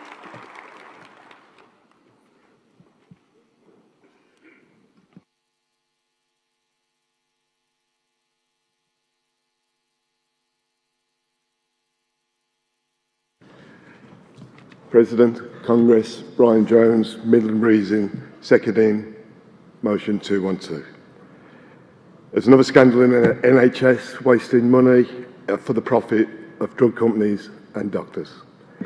Drug company payments to these GP commissioning groups can create conflicts of interest by biasing best clinical practice. Greater policy attention is required to the risk of financial dependency by these GPs making the wrong decisions for our health and well-being. GP commission groups and drug companies must demonstrate transparency and accept the quality of payment data needed to massively improve and be available to us, the public, so they, us, the public, can decide if what has been done serves our best interests with regards to our own health and welfare and not for the companies and the GP's profits. We must ensure that in this process that the decisions are the correct clinical decisions and made for us, again, not just for their profits. Because of this, we urge the GMB to continue to campaign for greater transparency, accountability from all these GP commissioning groups and drug companies, and we urge Congress to support this motion. I second it. Thank you. Well done, Brian. Thank you. Move of motion 213.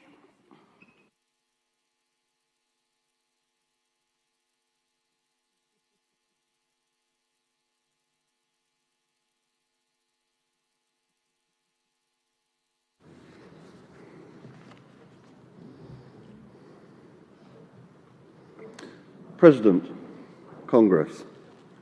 Chris Hibbert, Southern Region, moving motion 213, paying to breathe. This Congress calls on GMB to protect our vulnerable people and make asthma medication charges exempt or affordable for them to live. The human condition asthma is common and treatable. Untreated, the condition can cause distress and, in severe cases, death. It is considered a disability under the Equalities Act 2010, Article 10. That is, if you have a physical or mental impairment that has a substantial and long-term negative effect on your ability to do normal daily activities. Regular medication prescribed by a GP is required by the afflicted person to control and relieve their condition and sudden asthma attacks. Generally, this is by steroid inhaler for a long-term control and short-term inhalers for immediate relief. Without this medication, the afflicted person might die. People with severe asthma are considered to be vulnerable as they are more susceptible to airborne viruses and infections such as flu and COVID-19. Often, asthma sufferers also suffer from the effects of allergies or hay fever, for which medicines are also available, some by prescription.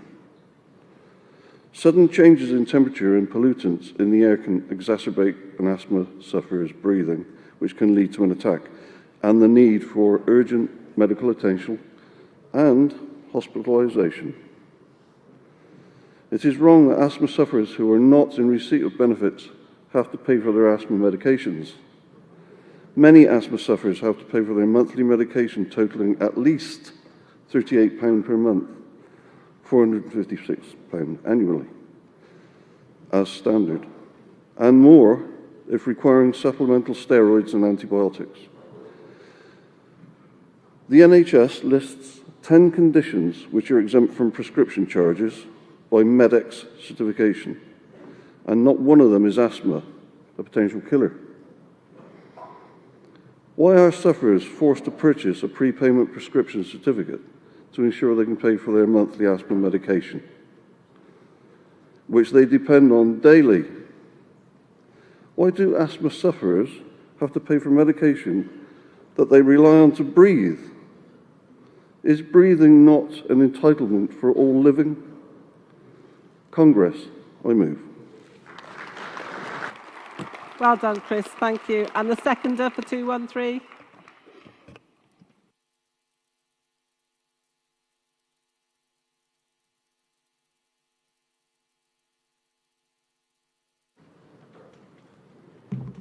Good morning, Congress, President, comrades. Maria Charles, Southern Region, second time delegate, second time speaking and moving and whatever motioning. Motion 213. This motion calls on GMB to assist in the protection of the right to breathe to vulnerable people by fighting for the prescription cost of asthma sufferers to be affordable or exempt from charge. Asthma is a physical impairment which can have a long-term adverse effect, rendering it difficult to carry out normal day-to-day activities. While symptoms can be managed, there are some factors which will exacerbate the symptoms that are beyond the sufferer's control, such as weather and pollution. Asthma sufferers are also more at risk of serious complications with everyday viruses and infections, for example, COVID-19 and flu. The symptoms can be managed with medication. However, many find that the cost of prescriptions will impact their choices of taking them correctly. That then impacts the severity of the condition. Up to 3 people die each day of a severe asthma attack, and Asthma UK argue that many of these deaths are preventable with the correct use of medication and regular reviews with medical professionals. But many who struggle to afford their medications take this risk. It's because of this I second the motion and encourage support for motion 213. Thank you. Thank you, Maria. Mover of motion 215.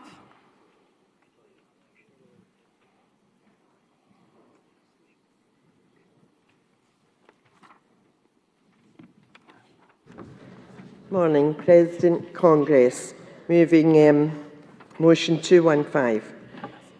Endometriosis is the second most common gynecological condition for women in the UK. It affects between 2 and 10 women out of 100, usually during their reproductive years to menopause. It can also affect fertility.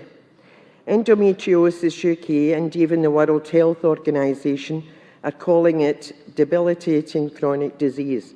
The disease has also been deliberated in Parliament and health committees. Endometriosis can be difficult to diagnose because every woman experiences the disease differently, and because symptoms can be similar to other illnesses, such as irritable bowel syndrome or pelvic inflammatory disease. On average, it takes 7 years to diagnose for a woman with the disease. More must be done to recognise and understand the symptoms of the disease, encourage women to voice concerns about their health. No women should suffer in silence. This disease can have a significant impact on a person's life in a number of ways, such as chronic pain, fatigue, lack of energy, depression, problems with relationships, an inability to conceive, and difficulty in fulfilling work and commitments. Endometriosis UK is calling for shorter diagnosis time to ensure better health and life outcomes for women affected. When endometriosis is debilitating due to the symptoms experienced and/or the long-term impact of surgery with no real cure, it meets the Act's definition of disability, as with other chronic conditions. So what does this mean for working women? On average, a woman with the disease can be off work at most 1 week in 6 weeks. Some women either losing their job or having to leave. A 2021 COVID impact survey found that 69% of those working entirely from home found it positive, and 51% partially from home too. But not every worker can work from home, like industry, NHS, public services, rail and transport workers, and cleaners. We ask Congress to apply endometriosis to policy in the workplace and to work with relevant parties to include endometriosis in the Disability Act so that employers can provide reasonable adjustments for sufferers of endometriosis. Thank you. Thank you. Thank you, Margaret. And the seconder?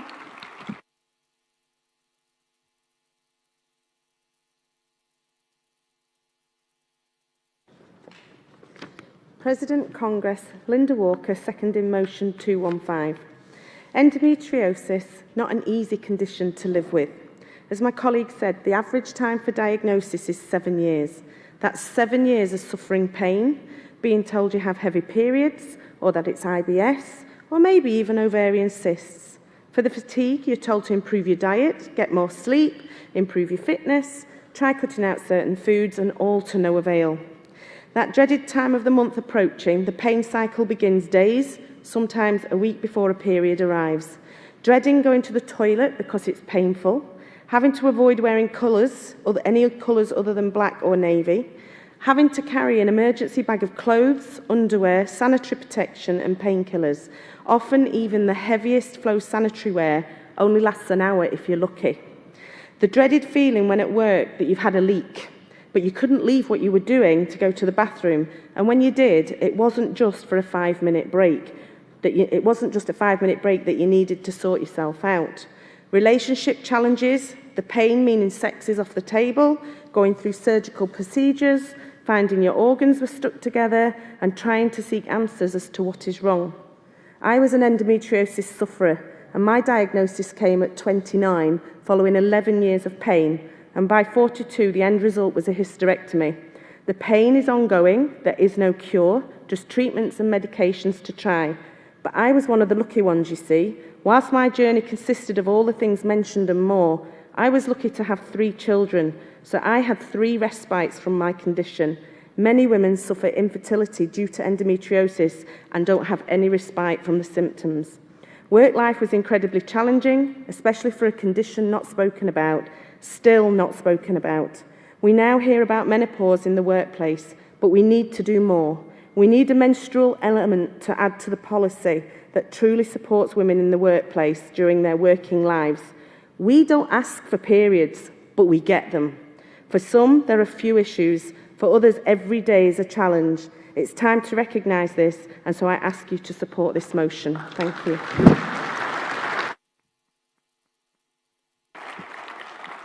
Thank you, Linda. Just before I take my move of motion 216, just to let you know that the motions 103 and 105 will be deferred to this afternoon. So I'm sorry if those movers and seconders were all poised and ready to come up at the end of this morning. I'm afraid you've got to wait until after lunch. Can I have the move of motion 216, please?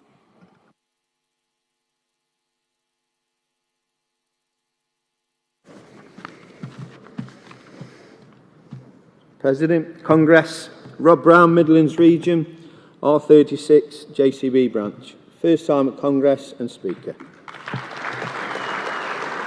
Thanks very much. Congress and guests, I feel all of us are encouraged by the advancement medical science has and is giving us the opportunity to live a longer quality life. Past ailments, injuries, viruses and diseases that were once untreatable and potentially fatal can now be either easily cured or kept at bay. Medical science is evolving and learning most rapidly in the new age of technology. Collecting blood samples from the umbilical cord from newborns is one of these amazing, relatively unheard of methods, especially in this country. Keeping a pure database of stem cells which can be frozen and used in the same way as bone marrow, for example. These cells are pristine and in most cases excellent for numerous usage. They are harvested from where the placenta and cord joins, which presents no danger to parent and child, but in most cases are currently discarded. Amazingly, they can be used to tackle many forms of leukemia and many red blood disorders as well as platelet problems. Scientists are hoping they will play a huge role in combating dementia, Alzheimer's, Parkinson's, as well as having the ability to develop into whole organs and skin. They have a 100% match to themselves and a massive percentage match to parents and siblings, which is amazing for vulnerable family members where genetic disorders follow their lineage. Now, although the science behind stem cell cord harvest is extremely complex, the actual collection process is simple, but it's a one-time opportunity available only at a few hospitals at the moment. There they are checked, stored, double-checked and counted. This unbelievable richest available source of stem cells can be used to replenish and renew damaged cells from not only the donor and family, but also to other matching recipients. Since the 1980s, there have been over 1 million cell transplants worldwide. However, it's more or less anonymous in Britain, compared to Spain, most European nations and parts of the USA. Doctors now believe that this mode of medicine will be the cornerstone of regeneration science for future patients. Our children could easily have their own toolkit for blood and body repair. It's safe and unique to see how these super cells will be able to transform into almost all our body cells and, if required, organs. Currently, they're able to treat around 80 conditions and already the subject of over 7,000 medical trials. What we're asking is for this Congress to endorse and publicise to our membership, who already have a big contribution in child production. I would like to phrase the phrase bank, not bin, adopted in maternity wards and also in prenatal discussions. Ideally, an opt-in, not opt-out procedure for the harvest of these cells. It's a harmless, free, painless production of super cells rather than a heartless, frustrating search for donors and the chance of rejection. Thank you. Congress, I move. Well done, Robert. Seconder.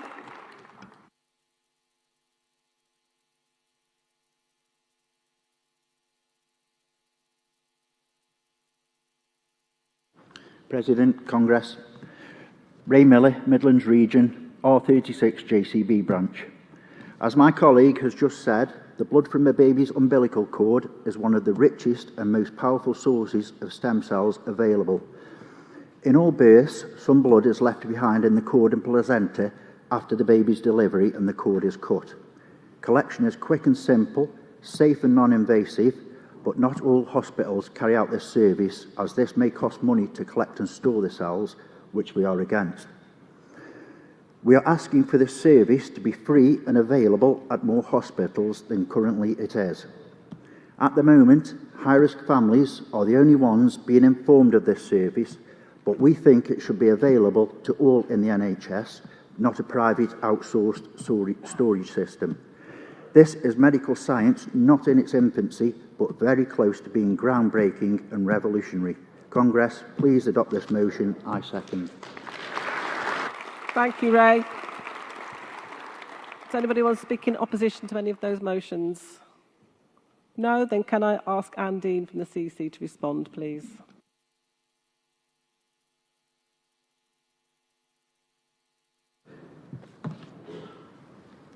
President Congress, Anne Dean speaking on behalf of the CEC on motions 215 and 216.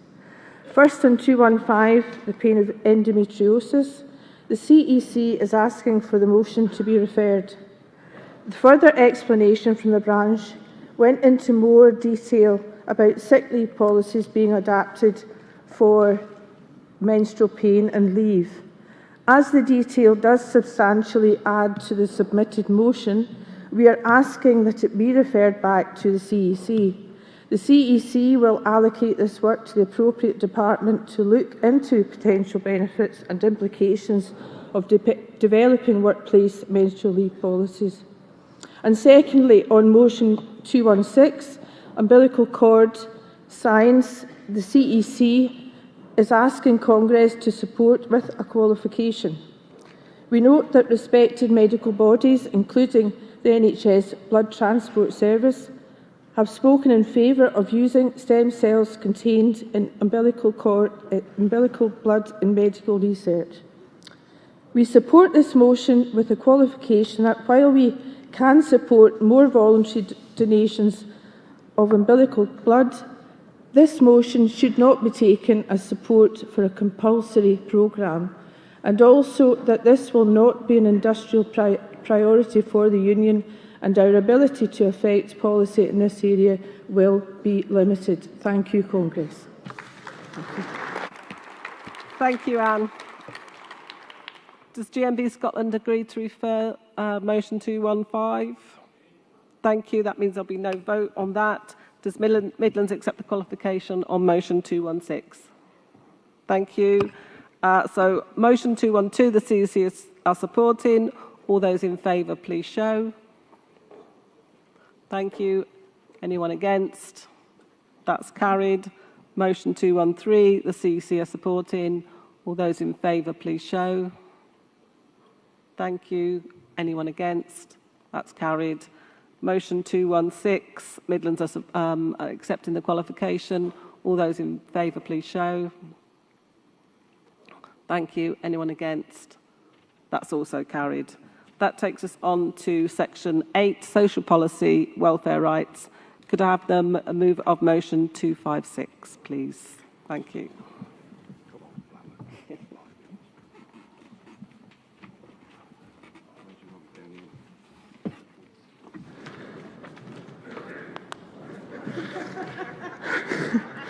President Congress, I'm Luke Simcock.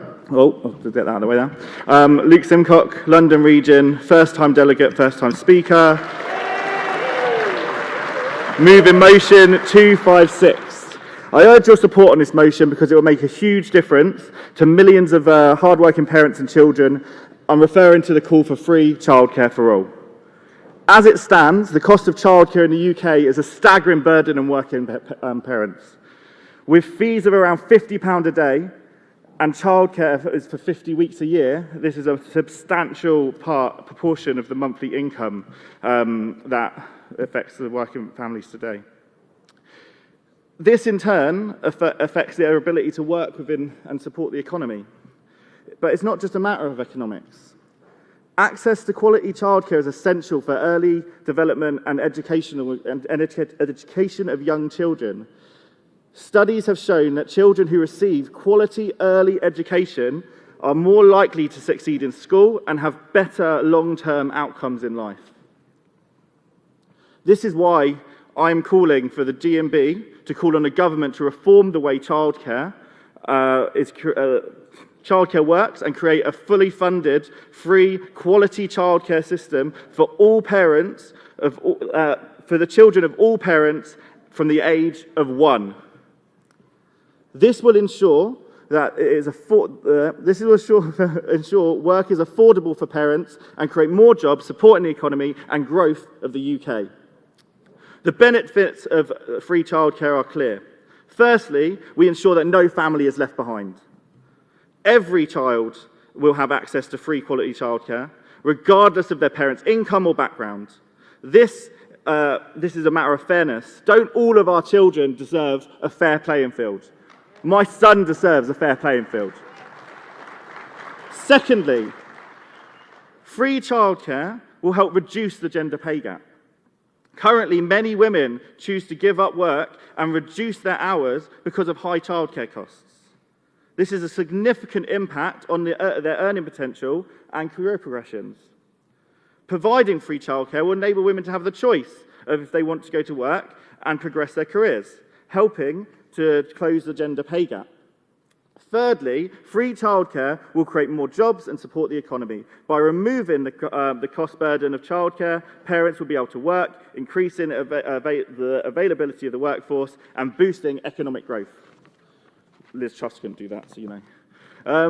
Some may argue that the cost of free childcare is too high, but in truth, the benefits of this policy far outweigh the costs. The cost of not doing this policy is too high. Studies have shown that investing in early childcare and education will lead to significant long-term savings in society. Through improved education outcomes, reduced crime rates, and better outcomes in life.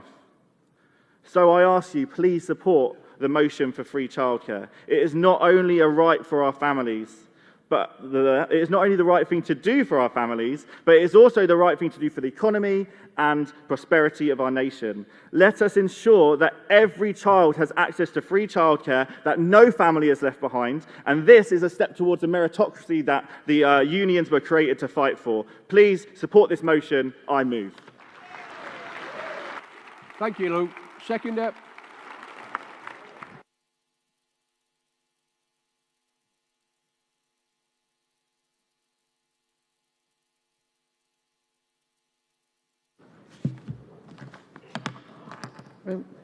President, Congress, good morning.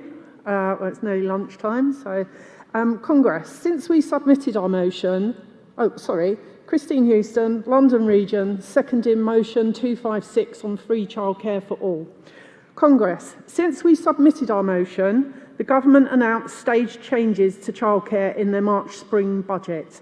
Before this announcement, eligible parents of 3- and 4-year-olds get 30 hours of free childcare a week for 38 weeks a year. These arrangements won't change, but from April 2024, the new scheme will also cover 2-year-olds who get 15 hours a week of childcare. And from September 2024, that 15 hours will extend to babies over 9 months. Finally, by September 2025, all eligible families with children aged 9 months to 4 years old will get 30 hours of free childcare a week, 38 weeks a year. Although this is expected to save parents money at a cost of more than £4 billion to the government, most families will have to wait 2.5 years until September 2025 before they can access the promised 30 hours of free care for all children under 5. This is a promise for all children not born yet, but will do little for current struggling parents. Also, these reforms for 1- and 2-year-olds are ill-planned, as we also need to increase supply of nursery places, as currently many nurseries are struggling to stay afloat. This is like the Help to Buy property scheme. Looks good for the media and pushes up demand, but does not do enough for supply. Just 2 weeks ago, a Freedom of Information request shows that currently local authorities in England are not passing on government funding for free childcare places to nurseries, and so holding back millions of pounds to offset deficits or to add to reserves. What we see are more nurseries closing because there is a huge gap between the funding they receive from the government and the nurseries per hour cost for running this provision. So although it looks as if the government is giving us what we want, but way too late. The scheme needs to be properly funded and the government needs to address the increase in nurseries closing. Otherwise, this is just a paper exercise. Congress, please support our motion and make the government fully fund all our childcare sector. Thank you.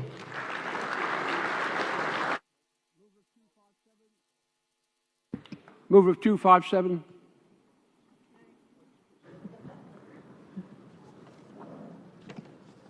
Oh, sorry, I thought you said I'm 103, sorry.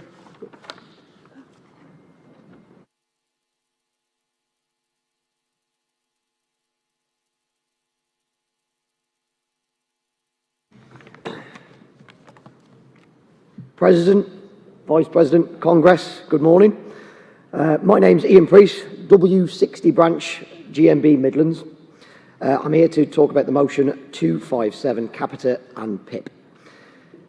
Congress, can I ask you to do me a favour? Can you touch your right ear? No, can you touch your right shoe? Congratulations, you're fit to work. Just some of the techniques to use for assessment, just some of the assessment techniques that Capita are using. I'm a fitness professional and it's a joke, absolute joke. With all the endless reports of bad assessments and the maladministration, I call upon the GMB to lobby union-backed MPs to remove and ban Capita from public service contracts.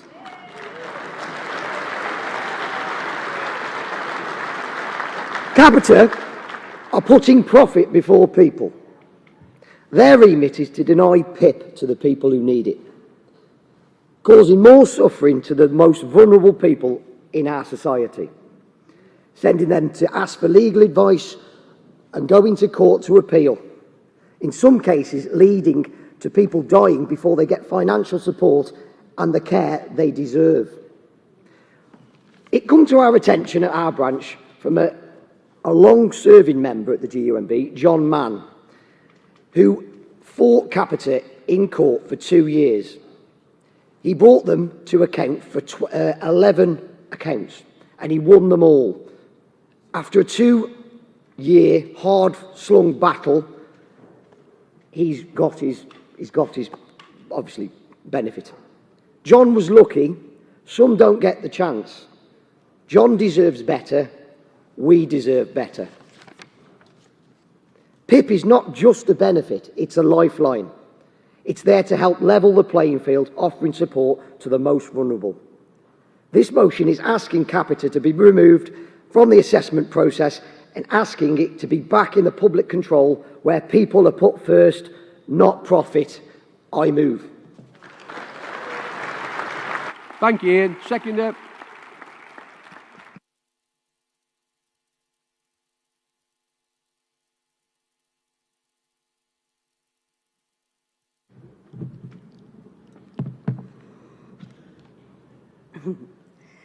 President, Congress, my name is Sandy Venell, Midlands Region, a first-time delegate and a very nervous speaker. I'm supporting this motion because I have a strong belief that everybody deserves to be treated with dignity and respect. Witnessing first-hand treatment of my brother through an assessment, I was horrified at the lack of interest and compassion shown throughout his assessment. When I did challenge some of the questions, I was told I needed to stay quiet. I was there as moral support, and they wouldn't take any notice of me. Obviously, as a GMB branch member and secretary, I wouldn't allow that treatment to go unchallenged. The PIP process is stressful enough. Compassion and supporting people while they undergo this process is a vocation, a passion to help them, not judge or belittle them, not to put profit over people. Here's a thought here's a thought for you. I wonder how much money we would be saving. Let me try that one again. Here's a thought for you. I wonder how much money we would save bringing assessments back under public control.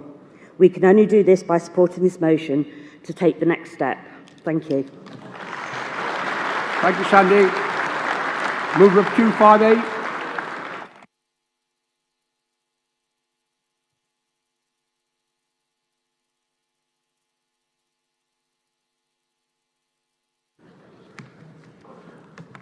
Morning, Congress. Mr. President, Congress, my name is Mike Tinian. I'm moving motion 258 on reopening public toilets. Congress, the COVID pandemic brought to light the importance of public hygiene, but COVID also brought a shortfall in local authority funding, which has resulted in the closure of many public toilets right across the country. I'm a London black cab driver, and I could only think of 2 pay-to-pee toilets in central London, and that's if you can find a parking space or running the gauntlet of parking attendants, and thankfully they're on strike at the moment. This issue is particularly challenging for the disabled and for professional drivers who spend long hours on the road.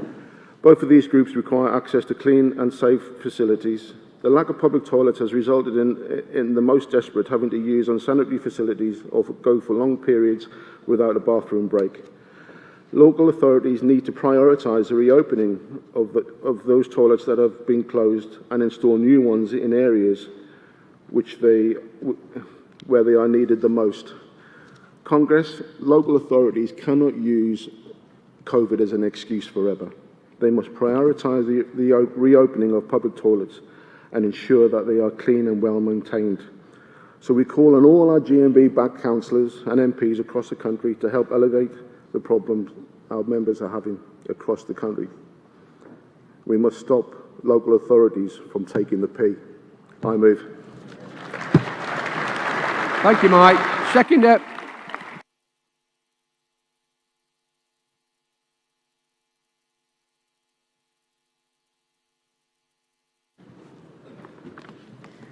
President, Congress, Anne Weeks, London Region, Vice Chair of London Ability, first-time delegate, first-time speaker, seconding motion 258.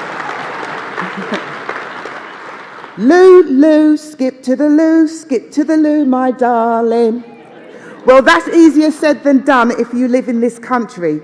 Regardless of status, we all need to use the toilet. So let's cut the shyness and show empathy to outdoor workers. Have you ever been caught short when out and about, desperate for a pee, or worse, clenching your bottom cheeks as the sweat beads glisten from your forehead? Ever had a dodgy stomach or live with a chronic condition such as IBS or Crohn's disease? Well, cross your legs and hope to die and pray that there's a public toilet nearby. All jokes aside, and excuse the pun, but the local authorities are taking President. And the public toilets are not out of order, local authorities are. The loss of public toilets affects a host of our much-needed outdoor workers, including our drivers, who may be disabled or female and whose conditions, medicines or circumstances require frequent toilet use in the community. Eating and drinking avoidance causes dehydration and constipation. Holding it in causes cystitis and urine infections. It also causes dizziness and poor concentration, which endangers drivers and outdoor machinery users. Private local authority interest surpasses workers' comfort, whilst the effect of the pandemic lockdown continues to see many remaining public toilets out of bounds. Our workers continue to experience health and safety inequalities that we cannot afford to shy away from. Tinkle, tinkle, near or far, how I wonder where the public toilets are. Congress, please support this motion because our outdoor workers need to be able to have regular public motions. Thank you, Anne.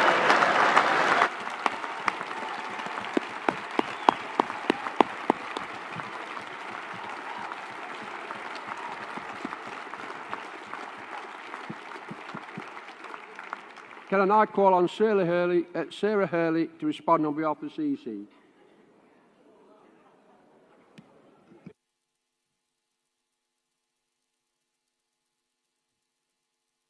That was brilliant, wasn't it?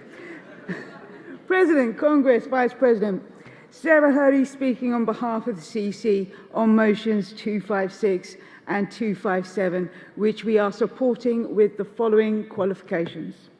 Firstly, on motion 256, free childcare for all. The CEC supports the principle of free childcare for all that this motion sets out and recognises the benefits it would bring to children's development, parents' well-being and the wider economy in the creation of jobs in early years education and supporting parents' return to work. However, the CEC wishes to qualify that GMB also organises early year workers and therefore would not wish to call for the government to reform the childcare provisions without first having our own clear policies on how such reform would also protect and further our members' terms and conditions. Secondly, on the motion 257 Capita and PIP. This motion is generally in line with GMB policy, acknowledging Capita's mishandling of the personal independent payment assessments. However, this motion calls for new specific action to lobby GMB's sponsored MPs to remove and ban Capita from public contracts relating to PIP assessments and to scrutinise other public contracts they hold. The CEC supports this with the following qualification, that this is carried out while respecting the wider GMB policy, which calls for reform of all flawed PIP assessment processes itself, and that ultimately these services formerly provided through the public sector should be brought back in-house. Congress, please support these motions with the qualifications I have laid out. Thank you. Thank you, Sarah. Does London Region accept the qualification? Thank you. All those in favour, please show. Anyone against? That's carried. Does the Midlands accept the qualification? Thank you. All those in favour, show. Anyone against? That's carried. Motion 258 is being supported. All those in favour, please show. Anyone against? That's carried. Congress, it is once again a pleasure to invite to the stage a group of members who work within the care sector. They will be speaking about their experiences and also be answering questions that have been submitted by regions. The panel will also be chaired by our newly appointed National Officer for Care, Natalie Grayson. Natalie, over to you. Guys. Oh.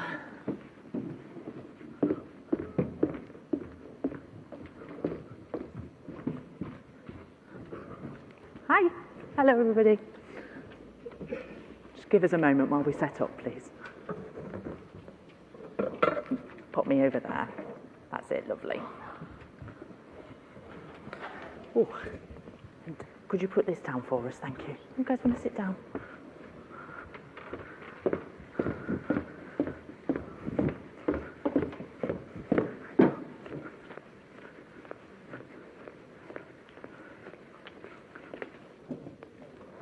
Oh, I would like that table, yes, thank you.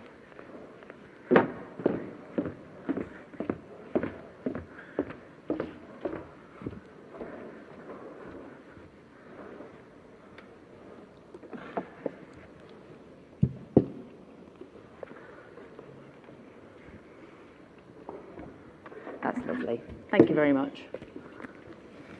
Oh. Sort yourselves out, there you go. Hi, Congress. Now, it's an absolute pleasure for us to sit here today to address you all. This is my first time up on this stage. I'm Natalie Grayson, and I'm the new National Care Organiser. Hi. Now that's very nice. Applause is lovely. However, it's these guys that we need to be applauding. And what we're doing today is we're just having a session and a care conversation. Now, as Amanda said earlier, name checking, every person in this room has got a stake in social care. It's part of our society's foundation to ensure good care for those who are in need, but it's often those who work in care that are taken for granted in a system that is built upon greed. Now, this care conversation stems from the 2023 special report in front of you, and sadly, I don't think that much of that came in that report will come as a surprise to you. It's made up, care is made up of a majority of women and many migrant workers in the sector who are already underpaid and undervalued. Now, care is now facing a crisis of staffing. There is a projected gap of 250,000 workers between now and 2030. This is a crisis that we are running into very, very quickly, and we need to be able, as our union, to start tackling that. However, what we face is care is so enormous, and everything that we see is so drastic and so urgent. It's how is it that we can actually tackle this as a whole? Well, we tackle it by systematically putting our resources into campaigns where we know that we're going to be able to make a difference. And the people that we've got sat here, I would like to introduce, please give it up for Liz from Scotland.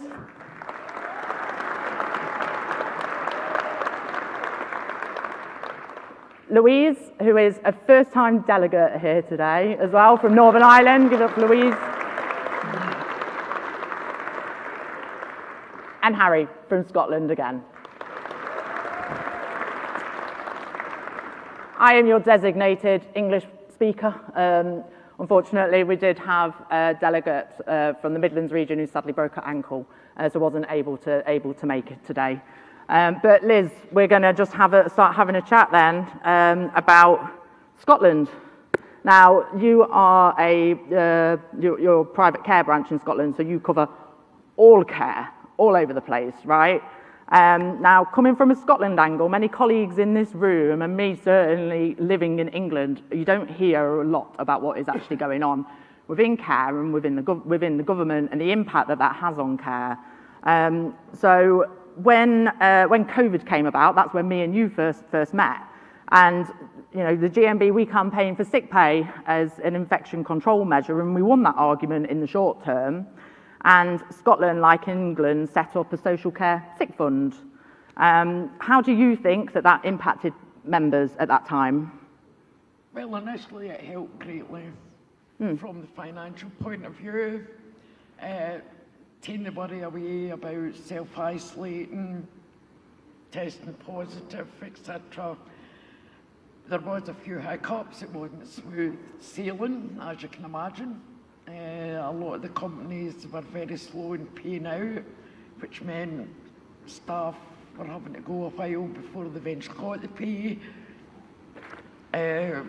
When we sort of challenged it, it became a blame game. everybody, the companies were blaming local authorities were blaming government, and it just went round and round. In the meantime, people are left financially strapped. Absolutely. I mean, it's really important to note as well, there's a difference with the Scotland Social Care Fund than there was in England, because yours covered every single worker in a care home, didn't it? Whereas it was carers only within England, from my understanding. So all of your domestic staff, your catering staff, because ultimately everybody's going into that building and is at risk at that point. So it was a really, really excellent campaign that was run that actually managed to include everybody within that. It was a battle, though. Yeah, sure. But unfortunately, this was pulled. Again, like it was pulled in England last year, but it's been pulled by the Scottish Government on the 31st of March. Now, 54% of our members in care told us in our recent survey for this report that they don't receive anything more than statutory sick pay, and pulling the rug and pulling that the Scottish Sick Care Fund. In the last 8 weeks, what reaction have you seen to that from members? What's been the feedback? Pretty disappointed because COVID's still out there. Guidelines are still stay off work. Financial crisis, things are bad enough. Now that wee bit extra support's been pulled away, and we're back to statutory sick pay. Yeah, I mean, it's important to remember as well, like the amount of pressure that people were put under during that crisis. I think that we're starting to see the impacts of that now, right? Yep. So in terms of when I've come up to Scotland and we've had these conversations, we're seeing examples of post-traumatic stress disorder come through with our care workers now. There is such a significant mental health crisis, we're coming forward, and we're really having to deal with that on the ground, aren't we? But I think during COVID, staff worked away. They didn't really acknowledge the effects it was having on them. Now things are easing off. Now we're really starting to see the effects of what carers witnessed. Yeah. So your branch is a private care branch, and as part of that, we know that there are differentials between pay and terms and conditions between that and local authority. Now, the report says that in England, 93% of publicly funded residential places were in local authority homes in 1990, but today, 95% of residents are now under private care provision. So, this is it was a very dominant feature through the private equity firms to say, look, this is about getting labour costs down by 30%, and for us to be able to maximise the level of our profit. Now, in this environment, I think there has to be a political tactic to try and improve social care. And within Scotland, of course, we did start having those sorts of conversations, didn't we, with the SNP putting forward about the National Care Service. How do you feel that that's gone, Liz, in your experience? Slowly. Very slowly. Initially, when they spoke about it from a private care point of view, I thought, yeah, that's a good idea, way forward. System needs changed, this might be the way to go. It hasn't really panned out that way. It's just usual political stuff, you're hit by obstacles. Well, we have to say we've probably got a bit distracted in the last few months, haven't they? Well, yes. We sort of got things moving because of the political stuff that's been on in Scotland. It was put in the back burner till the elections were over for a new First Minister, and now it's been pushed back again. There's a bit of pushback because of what it's going to say financially to set it all up. Yeah. In the meantime, that's not helping the care system because we need help now. Yeah, absolutely. I mean, so we have hit a bit of a stalemate situation here, but we have got an incredibly strong and resolute membership in Scotland, don't we? Yeah. Come on, represent yourselves, guys, right? Come on. So, you know, I came up to Scotland recently, and we had a care campaign strategy day, didn't we? Which I thought was really, really great. So, you know, what sort of things came up in that? Can you recall? Well, one of the interesting things that came up is we've had the idea of a day in our shoes. Yeah. Where we have asked civil servants and MSPs to volunteer to work a full shift, not observe, work a full shift in home care. And everything that comes in with that. And we actually have had a few volunteers quite keen. Yeah. The stumbling block is the local authorities. They're not playing game. I wonder why. So we're kind of stuck in that at the moment, but we'll keep trying. Well, I think I'm really quite inspired by the amount of and level of articulate energy that you're putting into things. I mean, you've got a plan that every single month you're thinking of putting at least three media stories out there that are our members. So we're keeping the pressure on through the press. There's, of course, the Fight for 15, which is taking place in workplaces as well. And of course, well, we'll be coming on to Harry in a moment. I won't dip it, but the impact of what Harry's branch in South Lanarkshire have done is going to have an enormous ripple effect, and it's going to be so positive over the next year. So, you know, so you and the reps in Scotland and collectively, look, what are your goals for improving care in Scotland? Well, that's a challenge to start off with. Yeah. Right, I think we need more recognition. That's a big starting point. There is a lot of smaller companies that we don't have recognition with. They can't get in, can't get reps. That's a bit of a stumbling block. But that's something to be looked at for the future. Recruitment, motivation, and I think getting information out to staff again, because there's a lot of workers in homes, we don't have recognition, it's getting information out to these people. Yeah, absolutely. Thank you, Liz. Cheers. Good luck for Liz, everybody. Thank you. All right, across to Louise. So, everybody, this is Louise, as I said, first-time delegate. Now, Louise works in the voluntary sector within care, and you also work within mental health as well. And learning disability. And learning disability. Thank you very much for the prompts, darling. Much appreciated.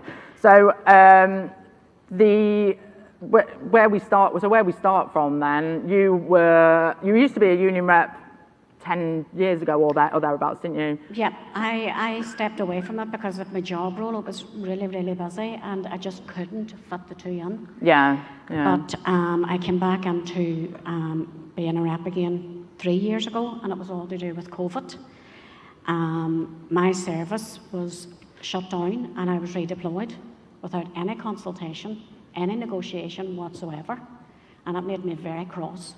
And it made a lot of the people that was redeployed very cross. So whenever I got back into my own role, I waited 1 month to see if management would come and talk to me about what had taken place, and nobody did. So I decided, that's it. Contacted my union officer and got a grievance going. So I challenged the redeployment policy. Came back on as a rep, and then I got involved then in actually putting a redeployment policy in place. So you saw that there was a need there. Yep. For you, that you knew that you could have an impact on positively. Yep. So thank you for coming back on board, because I know what a difference it is that you've made for your members within that. Because from that redeployment policy, that then started to build up some industrial relations with the employer that wasn't there previously, right? Now, in your company, you didn't have any recognition, We did didn't, you? no. But we worked through we got a recognition at facilities agreement that's now in place. Yes, thank you. I think that's worth a round of applause, right? It's really, really difficult to get recognition in private care. One of the things that I insisted on being in the facilities agreement was for a secondee for whenever the time comes. Because if we didn't get that in at the start, it was going to be very difficult to get it in further down the line. So it needed to be there. Yeah. Now, we haven't actually got a secondee yet, but we are working towards that. Because, as you said, it's very difficult. This is why you stepped away in the first place. It's very, very difficult because as women, we have got our work time, but then we've got all of the time that we do outside and at home and childcare and etc. And in that recognition agreement, fitting that space in to say, you know what, we're going to have a secondment position in there, we're going to have a full-time rep in there. And you managed to get that into that recognition agreement. I don't know whether the company realised what it was that they were agreeing to or not. Who knows? But you know what they will do, and we have got somebody lined up that we're hoping is going to take that position on. We are hoping, yes, to get that as a secondee very soon. Yeah. We only have in my organisation we only have 2 trained reps. So recently we've recruited 4 more reps, which is great. So at the minute we're waiting on the training for the reps, but they can sit in on the joint negotiating forums and the pay talks that's going on at the minute. But once we get them trained, it'll take a bit of pressure off. So we've gone, within 3 years, right, we've gone for a new redeployment policy, we've got recognition, and we've got 4 new reps in your workplace. Oh yeah! Now, the thing is though that this is a serious matter that we're going to come on to now. So I'm going to do a little trigger warning, just for anybody that feels like they need to leave the room. Now's your time. We've heard quite a lot from ambulance workers over the last 2 days about the violence that you're subjected to in the workplace, and that is exactly the same within care as well. And particularly within services such as what Louise works in, with specialist needs. We all know, Congress, that nobody ever should be subjected to violence or abuse within the workplace. However, it is something that we continue to see, and we do need to come up with a tactic and a strategy as to how it is that we deal with that. But the impact on your members within your workplace, could you explain a couple of incidents or what it is that your members have got subjected to? Hair pulling right at the root, where your hair has been removed from the root, biting, slapping, kicking, T-shirts ripped off, completely ripped off you, flying objects.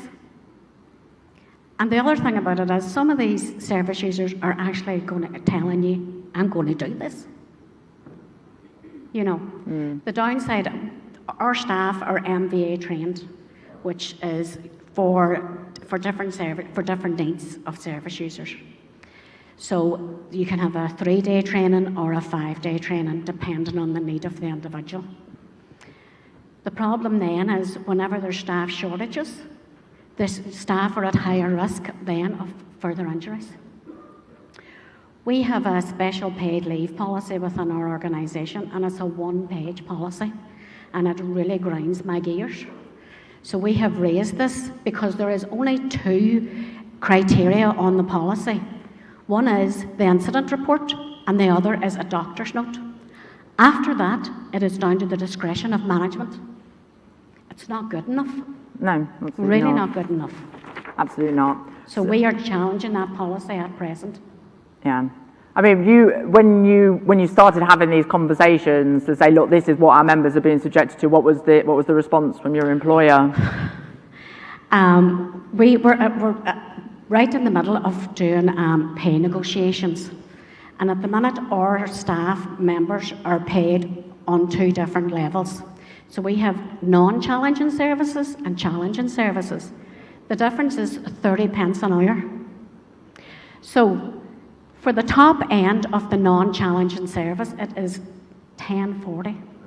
the minimum wage was $10.42. So the minimum wage blew our pay proposal completely out of the water. There's a whole restructure being looked at now at the minute. So we're putting everything on the table now while we're doing this restructure, because it's never been done in my organisation. And I said, well, we need to put violence in the workplace and assault. Senior management were not happy. And they said, well, you know, this is the only way these people have of expressing themselves. My response to that is, so if I'm angry and aggressive and I can't find words, it's okay for me to get up and slap somebody. That's all right. We're all happy with that. Not good enough. Absolutely not good enough. So we need to do something about that. Yes, thank you.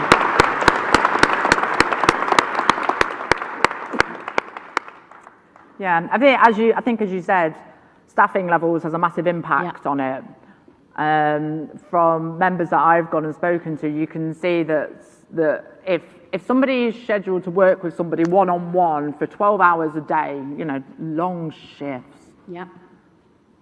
And then you're scheduled to work with that same person the next day, and that same person the next day because of staffing shortages, that individual probably isn't getting the level of care that they deserve. But also, like, the monotony, like, I can't stand seeing the same person for 12 hours a day, every day. You know what I mean? Like, what are you going to talk about? How are you going to engage? What, you know, what? So there's staffing shortages is a massive one. I totally agree. And of course, the report calls for for care workers to come under the Assaults on Emergency Workers Act as well, the same as our ambulance services. And I'd just like to give a shout out to Midlands Region. Actually, one of the ambulance branches came over today and said that, look, we would like to have a conversation about offering support to care workers in that campaign. So thank you very much for that.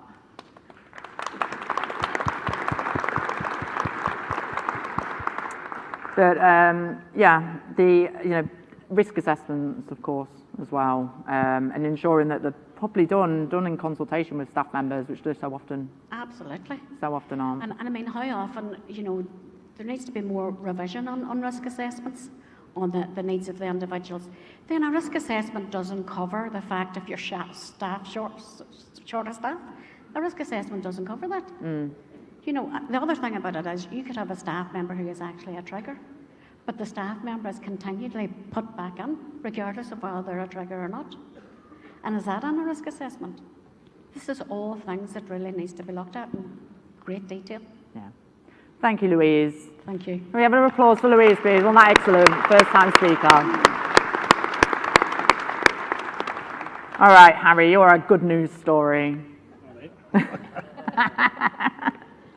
So, Harry, just 2.5 weeks ago, 3 weeks ago, your branch organised and supported the members, and you won a historic and life-changing pay award for domestic work, the domiciliary workers within and home care workers within South Lanarkshire Council, didn't you? Yes. So, some of you may have heard about it, but I'm going to give the big crescendo at the end and get him to get the big round of applause. So you'll have to hold on until we get to that point, right, to hear what this award actually was. But look, right, Harry, what was your starting point with your campaign? Where did it come from?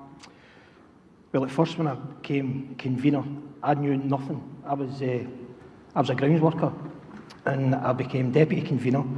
And I get sent to meet this wee woman that I get to tell that you're taking her social care now, and that's Liz up there in the right-hand side in that first poster. Yeah. And Liz is typical Glaswegian. What she says goes. And she would kept this fight herself for so long. So she was in social care. She was doing everything herself. She was her only rep. So I went to meet Liz, and then Liz was telling us about all the ongoing issues. So, first meeting with her manager was jumping about, banging this pen off and shouting and roaring. And I'm like, I've never been at a meeting like this in my life. Liz was saying she was getting bullied. So then I'm like, God, because I think everybody thought she was only kidding on. So after the meeting, I'm like, right, we need to do something here. She started telling us about all these different issues that was ongoing, but some of our members were out walking at night and they were getting solicited while they were walking the streets. So what we did was we had meetings The first maybe only 10 came. So what we did is we gathered up as much information and concerns about them, and we presented a charter towards the council about things that had to change in social care. It was needing modernised. Do you know what I mean? So we did that, and then we wanted a re-evaluation then, because we could prove that the job had evolved. But then when COVID came, the council then said to us, we can't do the re-evaluation just now, which was, and is fair, because all the resources were getting put towards that. But they promised us after that they would do the re-evaluation. So what we did was that gave us like 2.5 years. But in that period of time, we started winning things. When COVID struck, an example was we never had any in partnership the NHS cards. Now, there was a video going on social media, a carer having to wait in a queue at the end of the queue because the big supermarkets wouldn't let her in because she didn't have a badge that says in partnership with the NHS. So we fought that, we won that, which meant carers get the discounts, the same as the NHS. They got to get in the queue. Then at another meeting we had, we found out that the carers were doing vehicle checks in the morning for free in their own time. Well, men, and predominantly other services, were getting 15 minutes overtime for it. So I lodged a grievance for that. We won that. It cost the council £340. Each carer, full-time carer, £850 each. God, what other ones was there? Then the biggest one we had was, again at these meetings, I was getting carers coming up and saying hands are all cracked with using that sanitation product, we're using that. Their faces coming out in a mess. If they went out and used their service shoes or had COVID, then they would need to get home and get a shower. So predominantly low-paid women were being asked to pay the price for infection control for COVID. Approached the council. Took me about 3 months, but I won that, so the council agreed to give them like £2 a shift, which is 50 pence an hour extra. And we've still got that yet. So that was another victory. So every victory we won, the membership started to grow. Carers started finally to believe that somebody was fighting for them. So it just grew and it grew and it grew. Yeah. It grows, everything that we do grows out of engagement, right? And we hope that every action that we take takes that extra step and gets more people involved. So how did you get, I'm going to skip a question on your Q-Call. How did the members get and stay involved? How did you keep that momentum up throughout? Well, initially during COVID it was hard because we couldn't meet. But sometimes we'd meet in a car park with socially distanced and we'd talk then we had WhatsApp, we had Facebook, there was always contact. Plus, to be fair, in South Lanarkshire, we maybe 3 meetings a day just to talk about COVID, and the home carers would be there. So there'd be a constant flow of information. So any concerns they had, they were bringing it direct to me. I was raising it, so it was just a continual wheel. So those members knew they were answering me questions. I was putting it to them, they were getting the answer back, so they started to learn, oh, wait a minute, this is working. I'm getting information back, somebody is listening, somebody is fighting for me. Because I think carers can become they're quite passive, and I think a lot of employers play on that because I think they use a lot of reverse psychology with carers. They use the empathetic side, they use it against them. So it's just about getting them to realise that there's so much more than just a carer. That a carer is an important role within society. It's important as the NHS, important as a doctor, as important as a district nurse. But, sorry.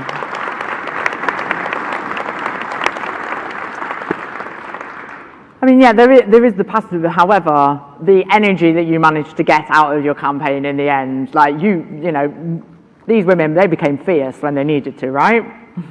Yes, but it was getting carers like Liz, all my reps fight. Do you know what I mean? And I need them. If they can see I'm fighting, I need them to fight, and then I need the home carers to say, wait a minute, my rep is fighting for me. And that's just, they're the ones that are out. They're the ones that see all the carers, because I can't see them every single day. I have meetings with them maybe 4 times a year, where we go around, maybe more than that, 5 times a year, we'll go around all the different areas, and we constantly get feedback. But as long as I get feedback from my reps, then I can raise it to JCCs, and then I'll print it off, I'll give it to them, they'll take it out. It's just the constant flow of information. I think information is key in anything.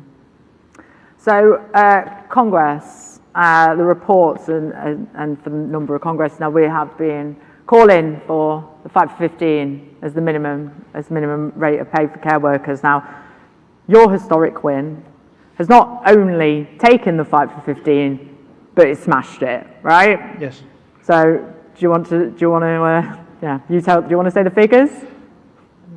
Well, when we done the re-evaluation to start with, you've got to agree on implementation date. This is the fight that we're fighting just now, which I'm 99% certain we're close to winning. The implementation date was October 2020.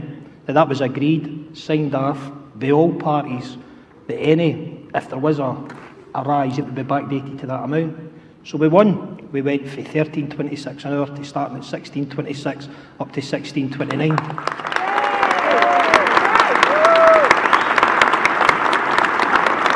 Say that again. Say that again. Say that again. Say that again. It's too good. Say it again. 16.26 to £16.29. 16.69. But ridiculous. Ridiculously good win. Then the council come back and said when we'd won, no, wait a minute, we're not agreeing the backdated to then. We're only going back to April 2023. So again, more demonstrations. 95% of the demonstrations, GMB stood alone. So with another meeting, we had the ballot. I says, well, I'm balloting my members for industrial action.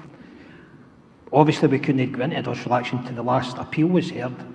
And I was speaking to Udi, and Udi's saying to me, you need to make sure, I think it'll be about 70%. Cara says, I think it'll be about 90%. I said, it'll be 100%. Every one of my members. And Udi said to me, well, we'll bet you a fine bottle of whiskey on that. I says, well, I'll bet you. So the result come back, 100% in favour of strike action. Yes. Yes!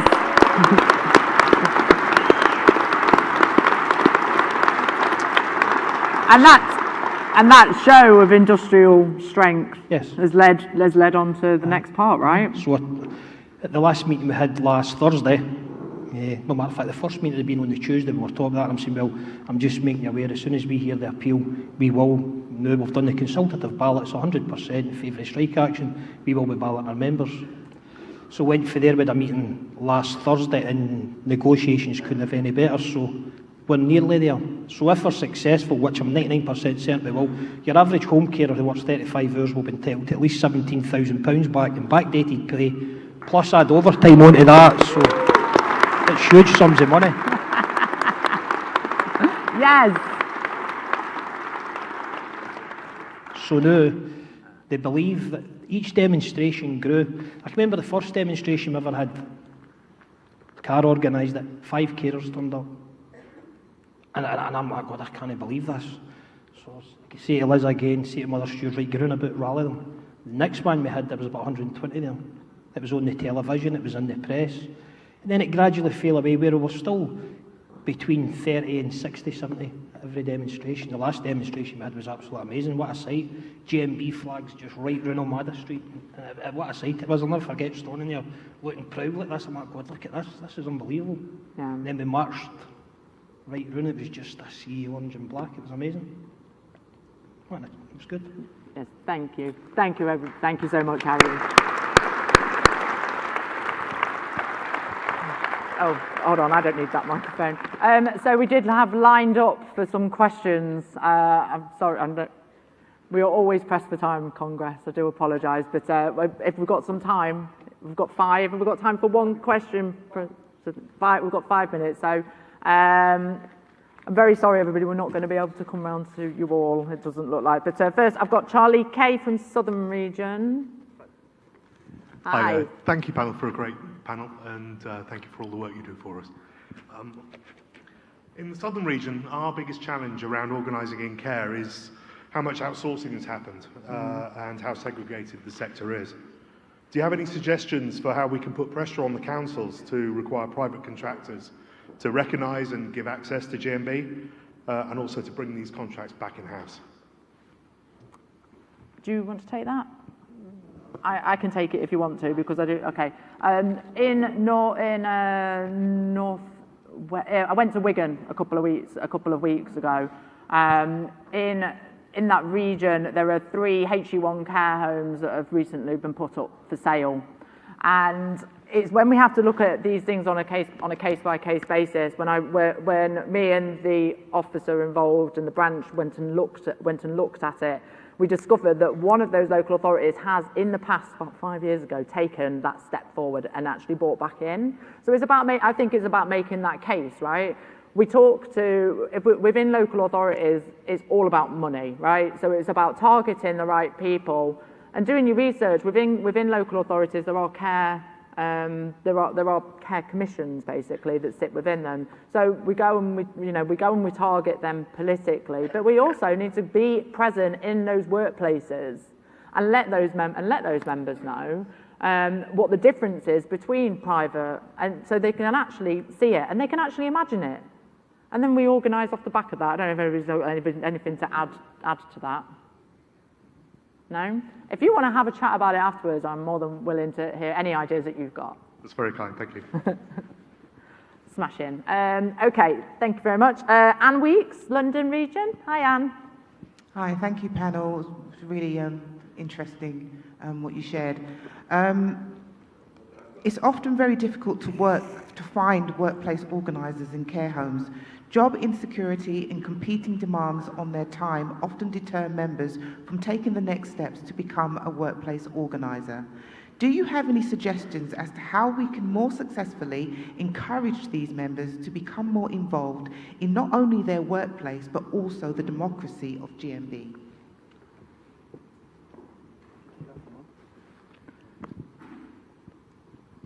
Involve them in every single decision. Go in the workplace. When we had our rallies, every single thing that was suggested or done at one of my rallies, it was my members that suggested it. Put it to them, talk to them, get their ideas, present it to them, take it back, prove that that the circle information, anything they want, you go and find, present it back to them. Then see when you start doing that a few times and they start getting interested, they start talking amongst themselves. It's just about making people inquisitive. Do you know what I mean? And then when they start to see results, you just build on it. Then you just start building your branch, and then as your branch gets bigger, you get, let's be honest, numbers is power. Do you know what I mean? People start believing in you. That's what it is. It's just about making people believe. Carers are so much more than what they're perceived to be. You know what I mean? Thank you. Thank you for your question. Much appreciated. Yes, I'm very sorry. I've been pulled by Malcolm here. We're going to only have time for one more question, so I'm very sorry. I'm very sorry. Please, Shirley from Scotland. Thank you, panel, for your conversation. That was really good, and well done, Harry, on your success. It's great to hear successful stories. Social care is notoriously difficult to recruit and organise in, especially with it being a women-dominated sector and the extra responsibilities that are placed on women. And due to the anti-union tactics of private sector employers, what are the biggest barriers you have faced organising in social care, and how do you overcome the barriers? I'll quickly answer that one. Yeah? Right, the biggest problem we've got in private care, as I kind of mentioned earlier, is there's a lot of homes we don't have recognition with, there's a lot of companies we don't have recognition with. And as we've seen for Harry's success, if you're recognised, you motivate staff, motivate members, you can get them. The biggest problem we have is we're scattered across the full of Scotland, and the members that we can't get access to because we don't have recognition agreement, it then becomes very, very difficult. But we'll get there slowly. Thank you. Yeah, I mean, I think, this is going to be the work that we're going to be doing moving forwards, absolutely. It is a challenge, and it's a challenge absolutely everywhere on resources, where we can be and what we can hit. But systematically and through working with care branches and our care members and our care activists, we'll be able to figure this out between us. This is not impossible, Congress. We can do this. We can start making the case to change social care and set the agenda for our members to get better terms and conditions and better pay in work. Thank you very much for your time, Congress. Please give it up for your panel. They've been absolutely fantastic. Thank you, Natalie, and your guests for a very informative discussion. Colleagues, that concludes this morning's business. Please make sure you give generalists to the bucket collection and the guide dogs, and see you back at 2 o'clock. Thank you.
please, just let us know, because it was left under a table at the back of the room yesterday, and it's from Donna in Southern Region. So if anybody did find that and hand it in somewhere, could they just let us know? Thank you. I now call on Gary Smith to move the General Secretary report to Congress.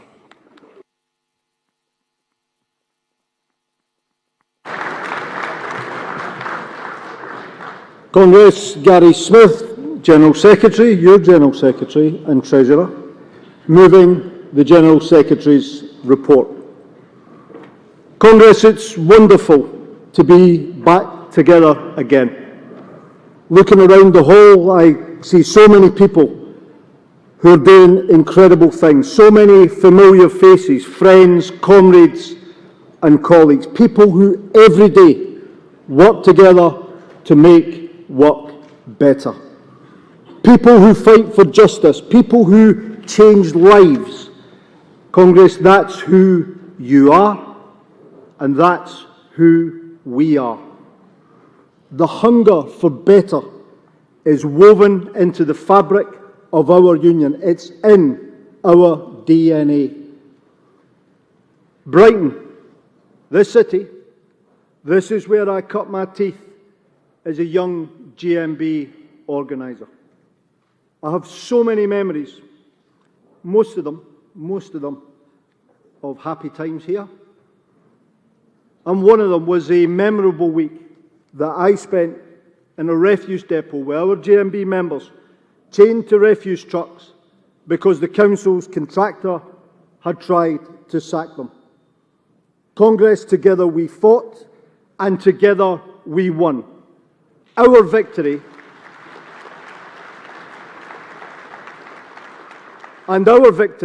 led to a huge transfer of council services back in-house. And friends, I'm proud to report that the Brighton Refuse and Street Cleaning Service is still in-house today.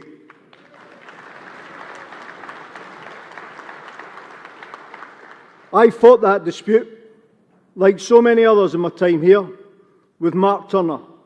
Mark, who's the Sussex Branch Secretary. Mark hasn't been well. I don't know if he's quite made it into the hall. He's come in. He's been in hospital overnight. And I just want to say how grateful I am to Mark. And I hope you will show your appreciation, comrades, for a great comrade who's done so much to support GMB members and this union in Brighton. I look forward to seeing Mark.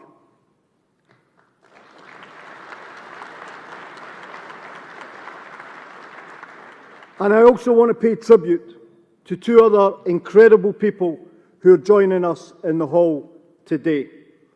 Congress, I think I've seen Pat Kenny, and I'm hoping Paul is going to be here with us as well. Both Paul and Pat have given so much to our union and to our whole Labour movement, and we are absolutely honoured to have them joining with us in Brighton. Thank you both.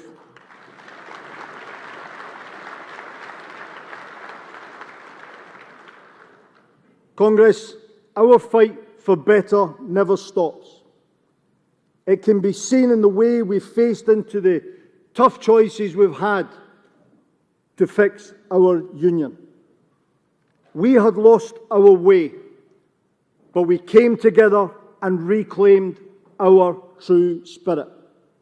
We're now delivering transformative change that is giving our members the union that they deserve.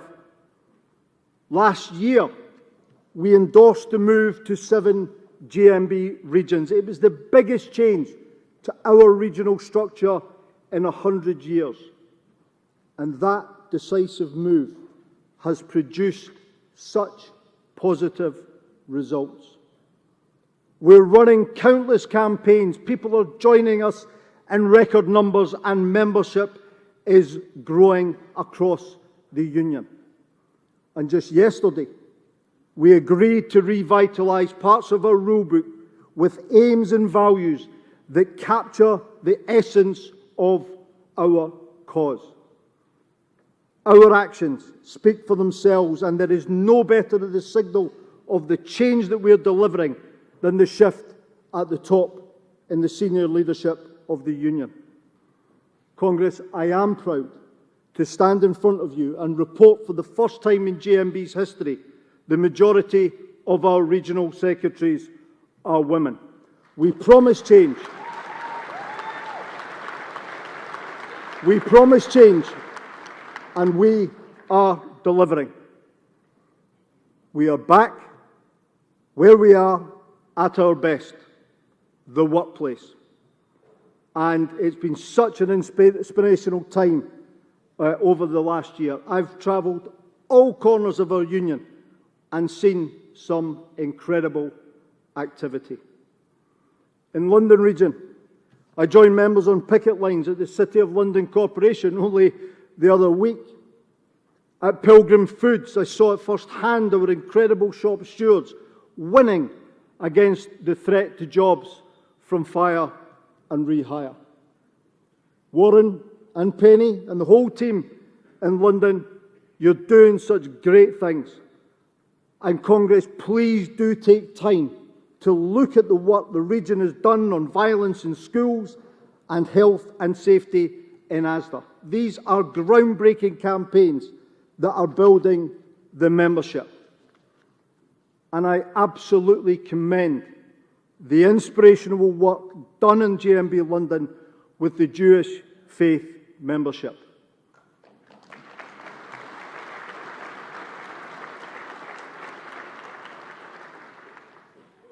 We are proud, very proud, of our Jewish heritage. And this union, and in this union, there will be zero tolerance for all forms of racism, including anti-Semitism.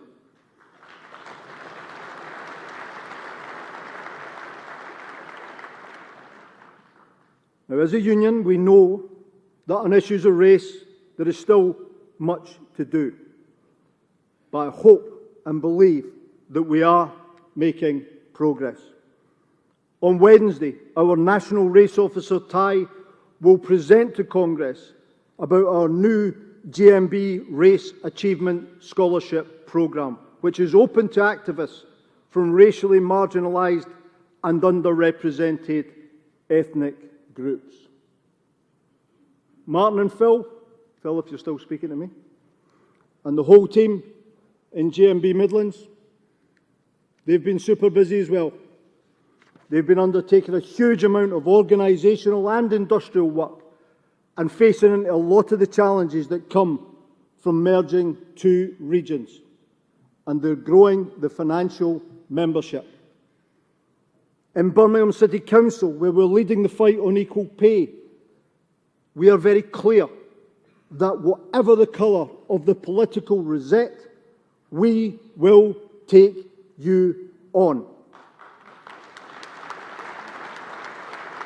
Birmingham City Council will be held to account for the money they have stolen from our members. In Amazon, what can I say? We are building the union and making history. What a team. There have been setbacks, but we have persevered and we will absolutely prevail.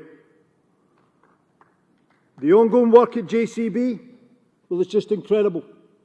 Have a look at what we're doing at that company, building the membership, securing good deals on pay, as well as getting permanent jobs for the workers there.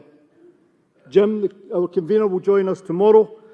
Gordon's on the delegation, who's very much at the fore in all the work that we do at JCB.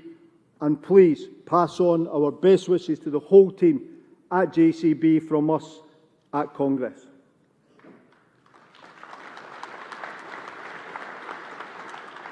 In GMB, North East Yorkshire and Humber, we're forging a new region. Hazel, Kath and all the team, I hope that you've taken time out to reflect on all that you've achieved over the past year. Not too much time, mind, because I'm quite impatient. You've still got work to do. I can see you laughing, Dave. But think about this for a minute. There had been intergenerational decline across the regions, and you have reversed that. You've come into Congress with your financial membership growing, and it's on the back of listening to our members and campaigning. A 13.5% pay increase for members at Suez, and a 450% increase in the membership at the company on the back of it. In my old industry, in the gas, Northern Gas Networks, 18% on the pay rates for the lowest paid. And the work that you're going to undertake on energy jobs, including hydrogen and renewables on Teesside and the Humber, it's truly groundbreaking stuff. There's been a non-stop stream of industrial activity in the region. And today our members at Severfield in North Yorkshire are taking strike action. And let's give them our support for their struggle.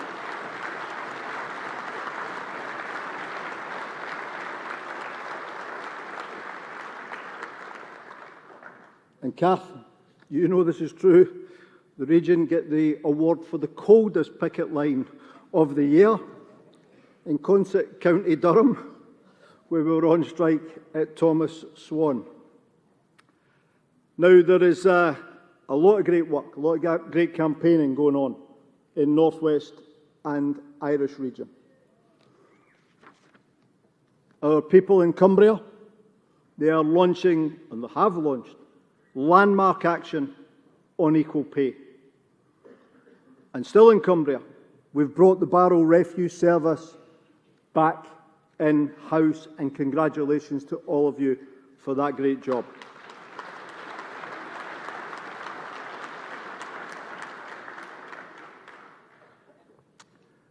And to the GMB members at Sellafield Nuclear Site and the submarine yard in Barrow, I want you to know this. While other unions might wobble, your union is unwavering in its commitment to you, to your communities, and the fight for jobs and a future. In Northern Ireland, I've been over there a couple of times. There's real teamwork and some great results. We were over for the dispute at ABC Council last year. And I do want to say to Mick Brady, Eamon's not here, convener from TransLink, but I do want to say thank you to the work, thank you for the work that you're doing. And send out a very clear message to TransLink and all the employers over Northern Ireland. We will never, ever tolerate discrimination at the workplace, and neither will we be party to cosy deals, cosy sweetheart deals with other unions. And of course,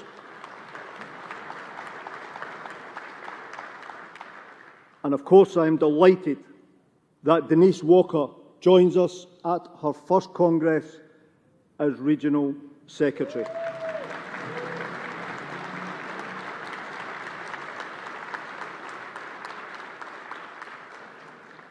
And as we welcome Denise, I want to pay tribute to Graham McDermott. Graham, who had a period as Acting Regional Secretary, he is a tremendous servant for our union, and we thank Graham for all his work.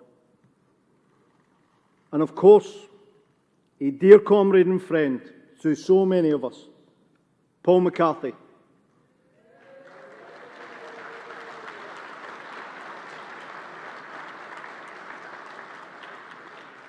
I have to be honest, that's the first time I've ever heard the delegation at Congress chair Paul McCarthy, but that was very, you're usually moaning about him, but that was nice of you. Paul has served this union and the region with great distinction for so long. And he does keep trying to retire. I keep finding things for him to do. But Paul, I salute your integrity and your decency, and thank you for all that you do for this organisation.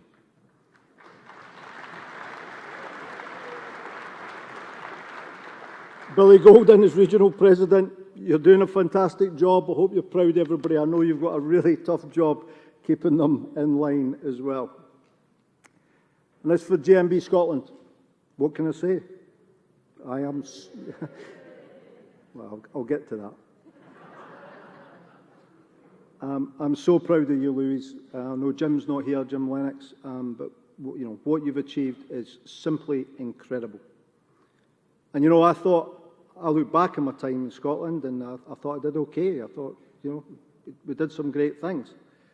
But since I've left, things have got better. Obviously, you lot were on a go-slow when I was in the chair. I'm not stupid. We've been campaigning across Scotland, and we even had our first picket line on Orkney. We won recognition in the Apple store in Glasgow. We've secured a tremendous outcome in the Scottish NHS and ambulance service. And I want to say this to Shona. Shona for Glasgow. I hear you, and I know it's been torturous, but you've kept going. And in the next few weeks, the women of Glasgow are going to get £260 million in back money and money that was stolen from them. And that's in large part down to you and all the other shop stewards.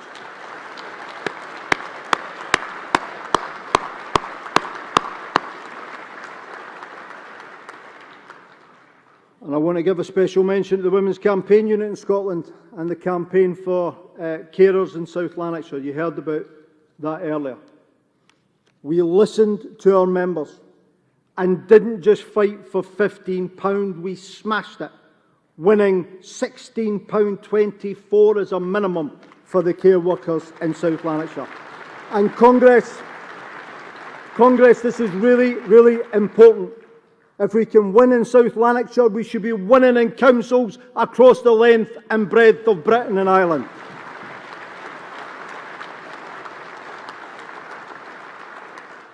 In Southern Region, Justin Charles and the team. These are organising, campaigning and growing. The work on the refuse and street cleaning disputes across the South Coast. Again, it's something that we have to emulate across the whole of the country, driving up pay and conditions of workers who for too long were exploited by private contractors. And I know that I speak for the whole union when I send solidarity greetings to our people who were arrested on picket lines and were subsequently acquitted.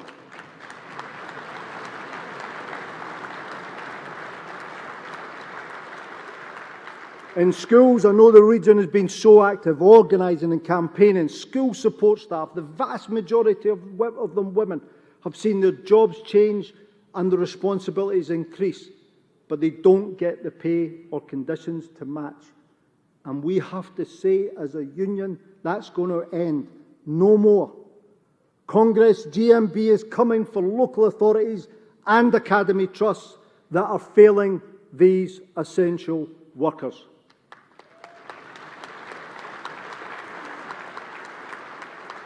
It's been an enormous honour to stand on picket lines in the region over the past year, and Justin, the region secures the award for the wettest picket line at Folly Refinery.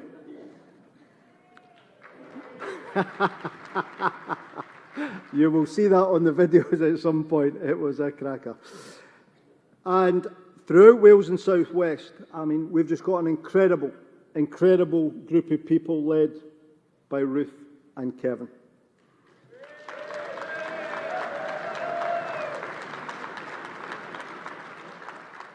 You're an example of all of us, about working together and winning together, about how you embrace a team approach, and the leadership that you're showing, Ruth, is an absolute breath of fresh air in the region.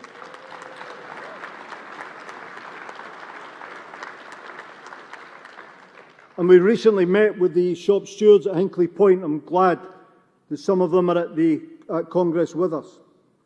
It's the largest construction site in Europe, and our members are building a nuclear power station that will play a huge part in powering the nation for decades to come. There are over 2,000 GMB members now on the site, and the work they're doing, including on equality and inclusion, is really something to behold.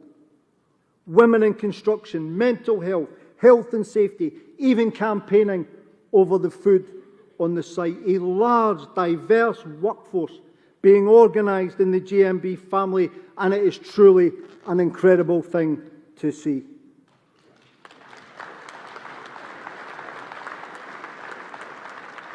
At Valero, Altrad, and in so many more workplaces, we've been on picket lines, and Congress, let's remember the win we had over equal pay in Blaine at Gwent. Well done to you, Ruth, Kevin, and the whole team.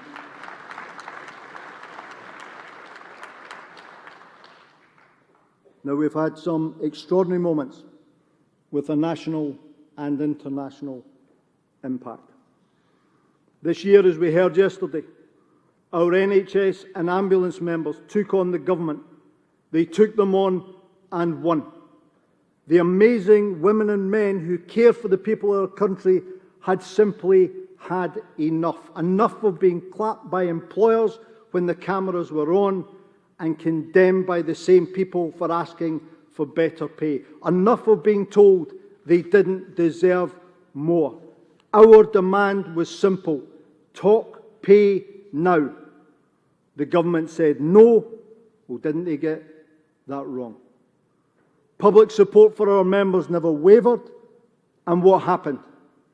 The Tory government backed down. Congress, please join me in again showing our admiration for our fantastic NHS and ambulance service members.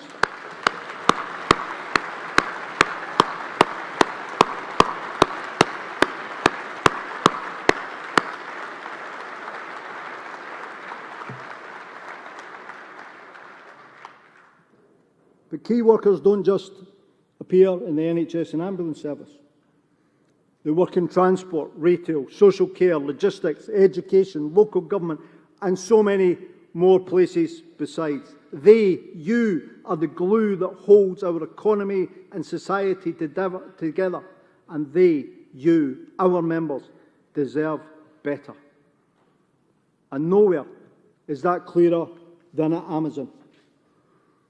That company and its owner spending billions sending a rocket into space, but they refuse to give their workers a decent pay rise. Well, last summer, workers at Amazon across the country rose up, and in Coventry they joined GMB in their hundreds. They've had 16 days of strike action, and they are taking on this corporate giant for GMB recognition. This is a stunning show of strength and solidarity. Some of our reps are with us today, and let's, Congress, show them how much we appreciate them and their struggle.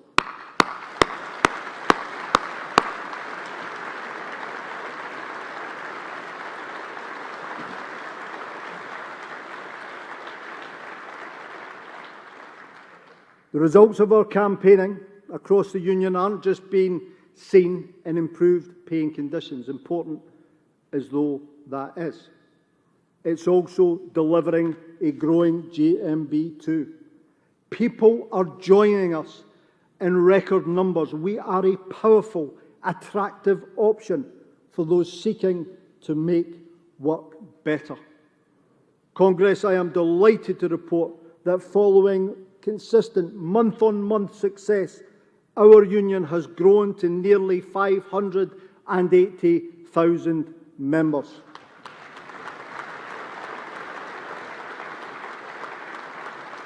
But as is important as that number is, we must also remember that our membership, in terms of our financial members, those paying grade 1 and 2, is growing too. And that is absolutely vital to ensure that we have stability and that we can build for our future. Our focus on listening to members and campaigning in workplaces is delivering. We are back where the action is. We are lighting fires. We are winning disputes, and the union is growing, and I think that's worth celebrating. Working people in this country are desperate for a union under which the banner they can organise and through which they can make work better. The Congress, when I stood in the election as your General Secretary, I was 100% clear that under my leadership, GMB would never obsess about party politics. But it's obvious that the Tories have failed our country. Cuts to public services, raw sewage and our rivers, a transport system that is creaking at the seams. They've been in charge for 13 years and it feels like nothing really works anymore. Working people can't afford another Tory government. It's time for them to go. For us,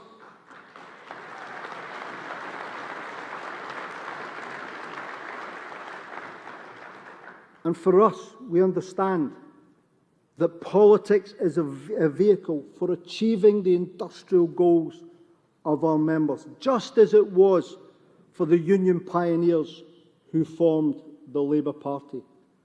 We want a Labour government, and to me it is clear that under Keir Starmer, Labour is getting ready for power.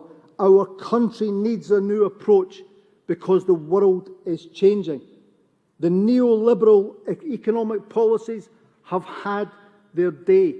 The march of manufacturing industry and decent unionised jobs to low-wage economies in China and elsewhere has left our country dangerously exposed. Russia's brutal invasion of Ukraine and the sabre-rattling from others shows that we have to bring these essential industries and jobs home. These should be our jobs, jobs for our communities here.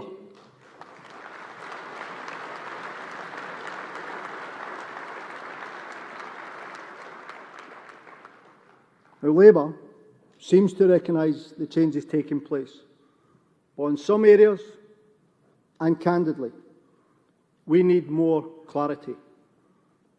Energy is key. The energy we are going to need in the future isn't guaranteed. We still import too much from the rest of the world. We have to fix and secure our energy supply if we are to face down threats from authoritarian regimes in the world and, very importantly, find a workable way to net zero. Congress, we can meet these challenges, but our future requires a mix of energy sources. New nuclear, like that being built at Hinkley, renewables, hydrogen, and the truth is oil and gas is going to be with us for many years to come, and it would be a huge mistake to put all the nation's eggs in one energy basket. Now, earlier this year, I met with trade union comrades from the USA and members of the Biden administration. I heard how they are transforming their economy and country. They're bringing manufacturing jobs home, securing their energy future through a balanced mix of resources, all as part of a journey to net zero. They believe in plans, not bans, plans built around unionised, decent jobs. And Congress, I absolutely say this to you. I pledge with all of my heart that I will fight every single day so that politicians respect our members in the energy sector and value the work that they do for our country.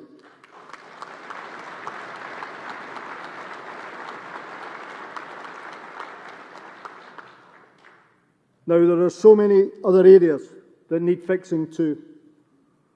It's an utter disgrace that in 2023, low-paid working women are still being paid less than men for doing the same value work. The fight for equal pay is a GMB fight, and through the work of our groundbreaking women's campaign unit, we will not rest until we get paid justice.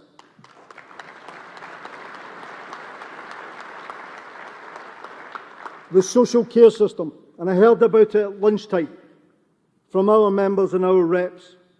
It's an utter disgrace. How can it be right that the elderly and most vulnerable are treated like an afterthought by this Tory government? How can it be right that carers are leaving in droves because they can't live on their wages? Our Congress special report shows that carers are subject to awful attacks and violence, and yet they only get paid pennies above the minimum wage. Social care needs fixing, and GMB's message to the government is very clear.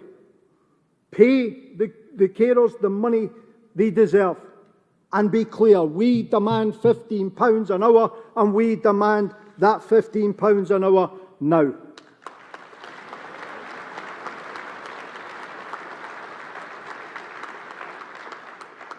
And the way some employers deny a collective union voice to their workers is disgraceful too. Amazon, one of the richest companies in the world, it earns a fortune, let's not forget, from government, from local authorities, and from across the public sector where they provide IT services. Yet when GMB members at Coventry ask for union recognition, they are fought with all the might this global giant can muster. Congress, we are staying the course, and we will not rest until GMB is recognised in Amazon.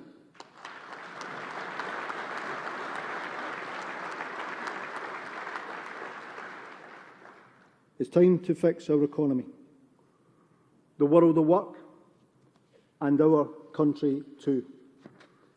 It's clear that the model that has dominated our economy and working life for the past 40 years or so has failed. And just as when we made great social and economic advances from the ruins of the Second World War, now is the time for a new settlement, where employers and government listen to working people and their union representatives, where working class communities get the investment and jobs they deserve, where we get a country where things work again. Congress, we have a historic opportunity to shape this future if we summon the same spirit that changed our union for the better, the spirit that is driving action in workplaces everywhere, the spirit that is breaking records and growing GMB.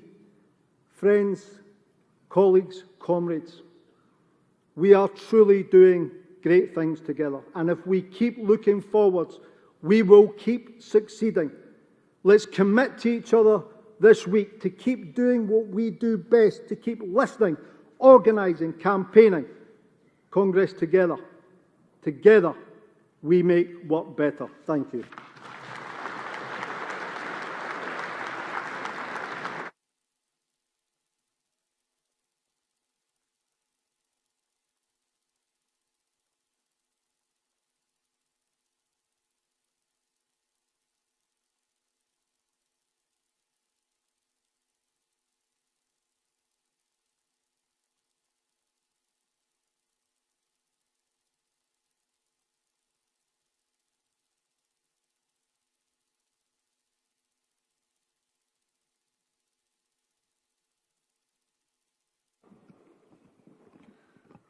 Thank you, Gary, for that really positive report of everything that's going on in the GMB. I'd now have to put the General Secretary report to the vote. All those in favour, please show. Thank you. Anyone against? That's carried. Thank you. We now move on to Section 3, Employment Policy, Equality and Inclusion. So can I ask speakers for Motion 77, Motion 80, Motion 82 to come down the front, and also those speaking on Motion 85, 87, 88 and 267 also to be ready, please. If the mover of Motion 77 could go first to the and get your oh, you're up already. Thank you.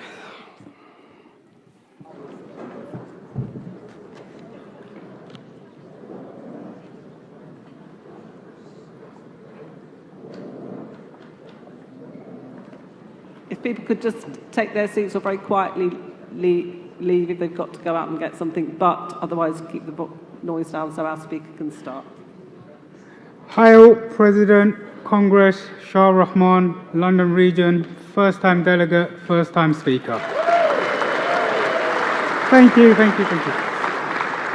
Motion is number 77. Discrimination and racism should not exist in any shape or form within the workplace.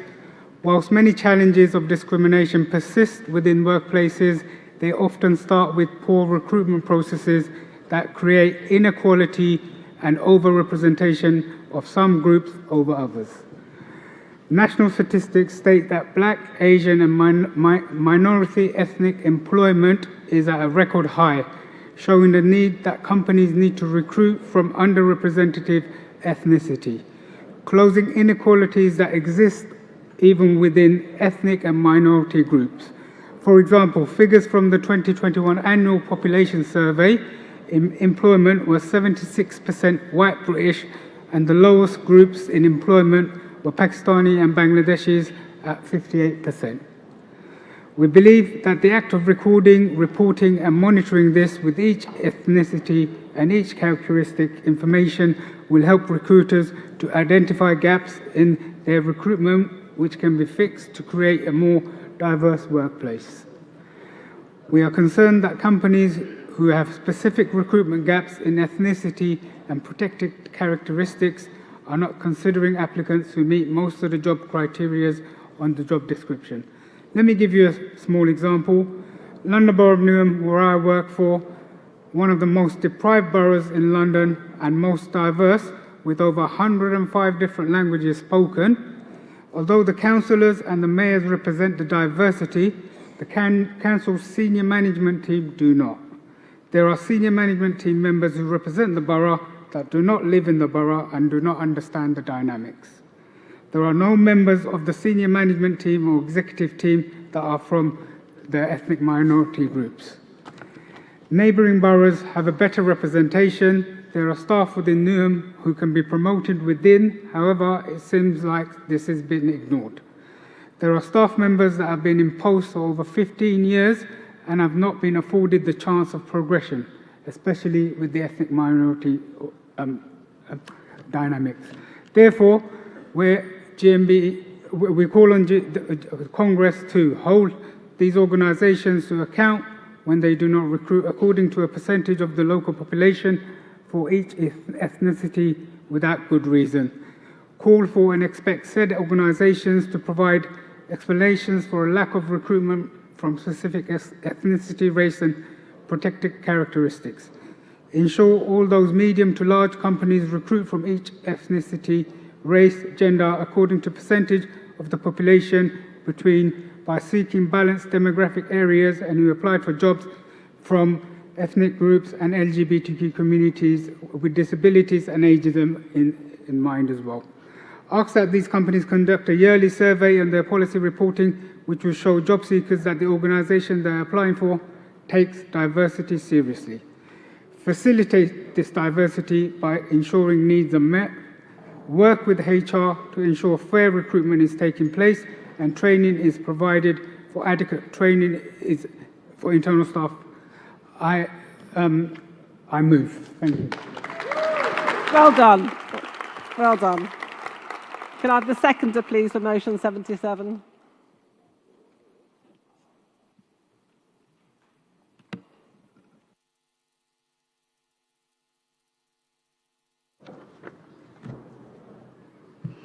President, Congress, Sharon Waldron, proudly representing the London region. I'm back after 9 years and it feels so good to be back. Congress, the poet and civil rights activist Maya Angelou said, "We all should know that diversity makes for a rich tapestry, and we must all understand that all the threads of that tapestry are equal in value, no matter what their colour." I wish that was a line that I made up, but it's not, unfortunately. So we all know that discrimination and disproportionality exist in the workplace today. Racism, sexism, ageism, all kinds of isms. And I don't need to tell you how damaging that is to society. Recruitment balance refers to the practice of ensuring that the workforce of an organisation reflects the diversity of the community it serves. This includes balancing the representation of different ethnicities, genders, ages, abilities and other characteristics. So we all know inclusion is really important, and as far as I'm concerned, there's only one race, it's the human race for which we all belong to, and we should all have equal opportunities and access to work and everything else in life. Apart from that, why do we need a diverse workforce? I'm not really asking that question. Rhetorical. It's been proven that a diverse workforce is more successful, with high levels of innovation and creativity, and can bring a range of perspectives, experiences and skills that can turbocharge problem solving. So having a team made up of people with different backgrounds gives the business a wider perspective and shows the company is a good place to work.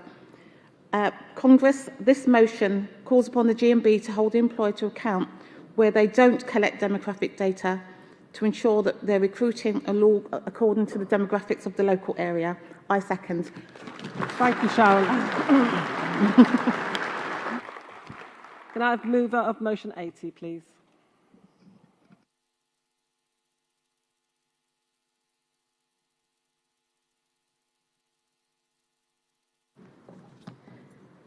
President, Congress, Taranjit Chana, moving motion 80, pregnancy loss. Congress, a trigger warning. You may hear some shared lived experiences which can bring up trauma emotions. Please take care of yourself and take time out.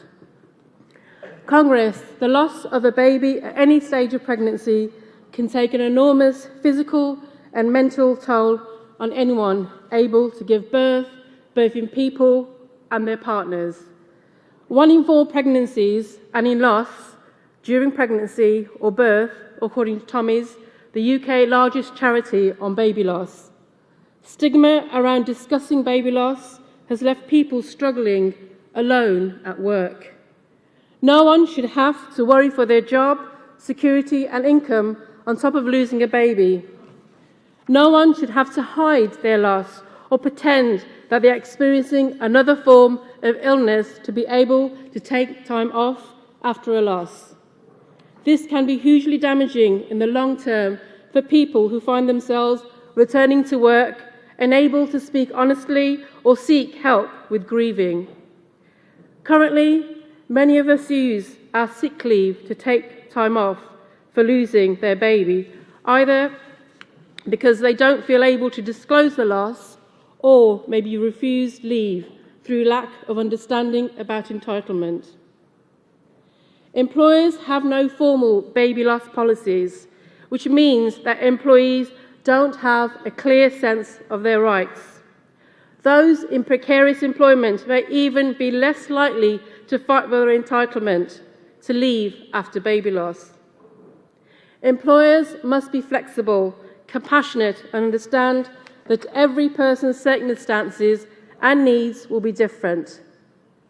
This motion adds to previous GMB motions on stigma surrounding miscarriage and infant loss, parental leave and pay, and parental bereavement, calling for workplaces to adopt a baby loss policy and pregnancy loss charter, ensuring that such policy is intersectional and baby loss before 24 weeks must be enshrined in law.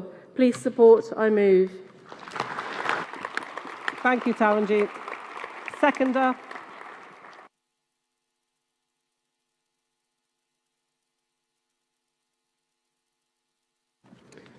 Madam President, Congress, Martin Dolan seconding motion 80, pregnancy loss. Firstly, a confession. These are not my words. They're the words of my daughter. 8 years old. That's how old you would have been. 8. 8 years of laughing, crying, growing, learning and loving. I got 10 weeks. I know to most people at 10 weeks, there's nothing here yet.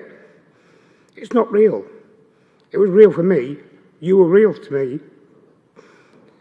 I can remember how scared and excited I was, thinking of a whole life we had ahead of us. And happily eating a multi-pack of BP crisps, because that's all that tasted right. I remember being terrified to tell anyone, because you definitely weren't planned, but also how excited everyone was when I did tell them. I remember the day it happened, having to go to hospital and being there for over 10 hours, being prodded and poked, with a hint of hope when the test came back positive, but being hit with a bat of reality when the scans showed you were gone. I never got to see you or hear your heartbeat, because you were only 10 weeks when I lost you. When I left the hospital, I sat at home, not really knowing what to do or how to feel. And my partner, your dad, was broken. I think we forget about them. Though he didn't lose you physically, he already loved you, and you were gone. But he's a man. They have to be okay, right? We both had to be, because you weren't real. You didn't count according to others. Stuck in a limbo of grief, denial, and feeling the need to justify your sadness, because by law, you didn't matter. You wasn't real. You were real to me. That's why I said.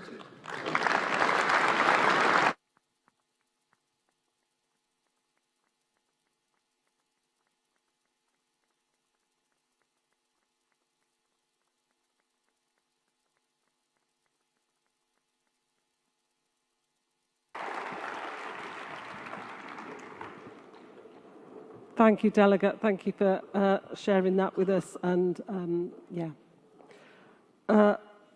motion 82, please.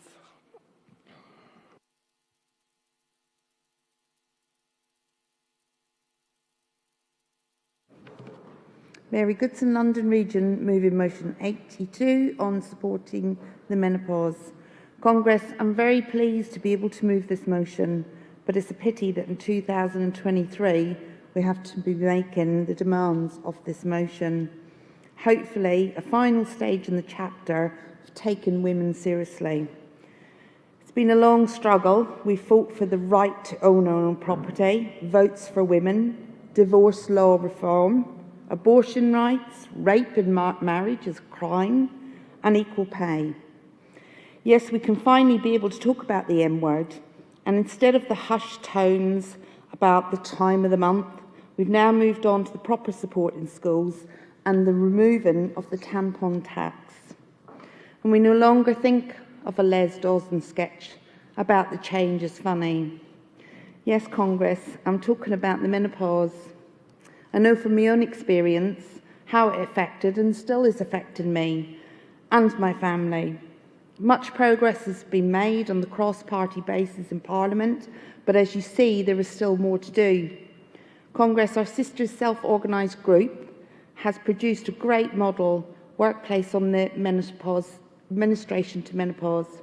The recommendations listed in this motion from the reports are a step forward, and the region accepts the qualification, but hopes that on recommendation the GMB presses the next Labour government to bring the campaign into the workplace. We need all these recommendations to be accepted and implemented without delay by government. This affects every woman at some stage. Congress, please support. I move.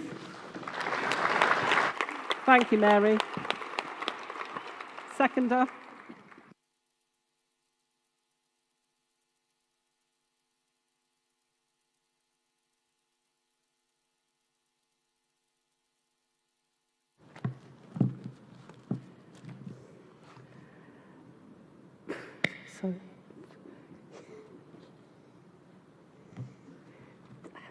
Sorry, but it's Catherine Jones. I'm seconding this motion on menopause. In the world's world, it's like hell. It is just like hot flushes, mood swings. It can be totally. I know what it's like to work in a man's environment in a distribution. It's bloody horrible. And I know. We want to carry on campaigning in the workplace, highlighting the problems by the CSC and the Women's Equality Report, and start to be, we need to look in the future. Because look, forget the back, let's move on.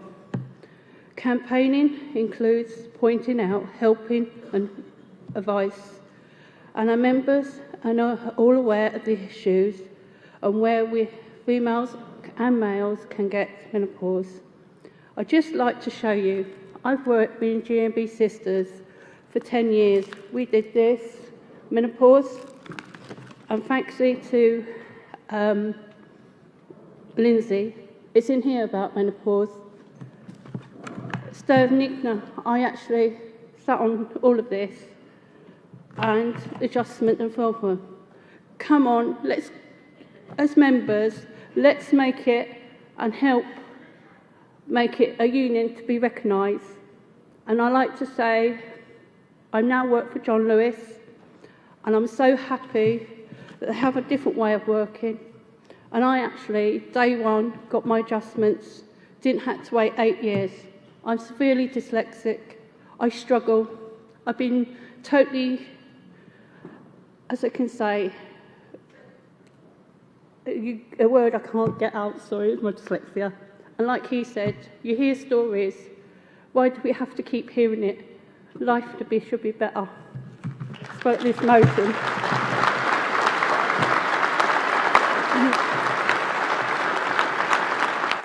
Well done, Cathy. Well done.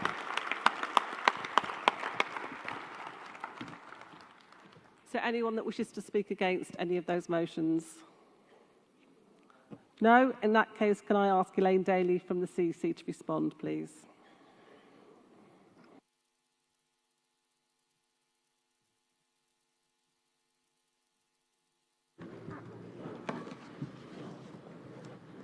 President, Congress, Elaine Daly responding to motion 82, supporting those experiencing the menopause on behalf of the CEC.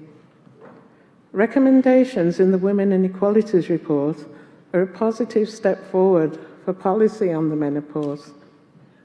Work has been done recently on the Smash the Stigma Menopause in the Workplace campaign, but it is also recognised that there is still more to do. On the report's recommendations 4 and 5, whilst both recommendations do have merit and great importance to those experiencing the menopause, they are outside of the scope of the workplace as it relates to GMB. The qualification is that we would require more time to investigate the model menopause policy and check its contents against GMB's current model policy, which can be found on the GMB website.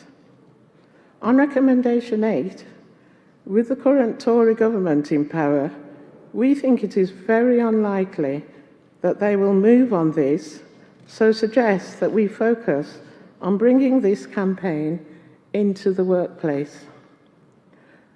Current GMB training and model policy are in line with the notion that employers should be more flexible, and our policy calls for any menopause leave to be excluded from any triggers.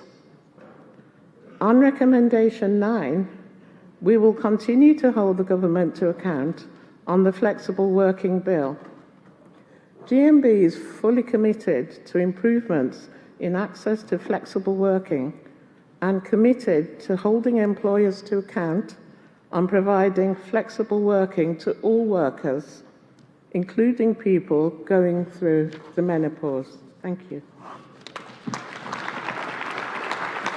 Thank you, Elaine. Does London Region accept the qualification? Thank you. So motion 77, the CEC are supporting. All those in favour, please show. Thank you. Any against? That's carried. Motion 80, the CEC are supporting. All those in favour, please show. Thank you. Any against? That's carried. And motion 82, London Region accepted the qualification. All those in favour, please show. Thank you. Any against? That's also carried. Can I ask the mover of motion 85 to come to the rostrum, please? And then I think the rest of the speakers are already down there, so that's great.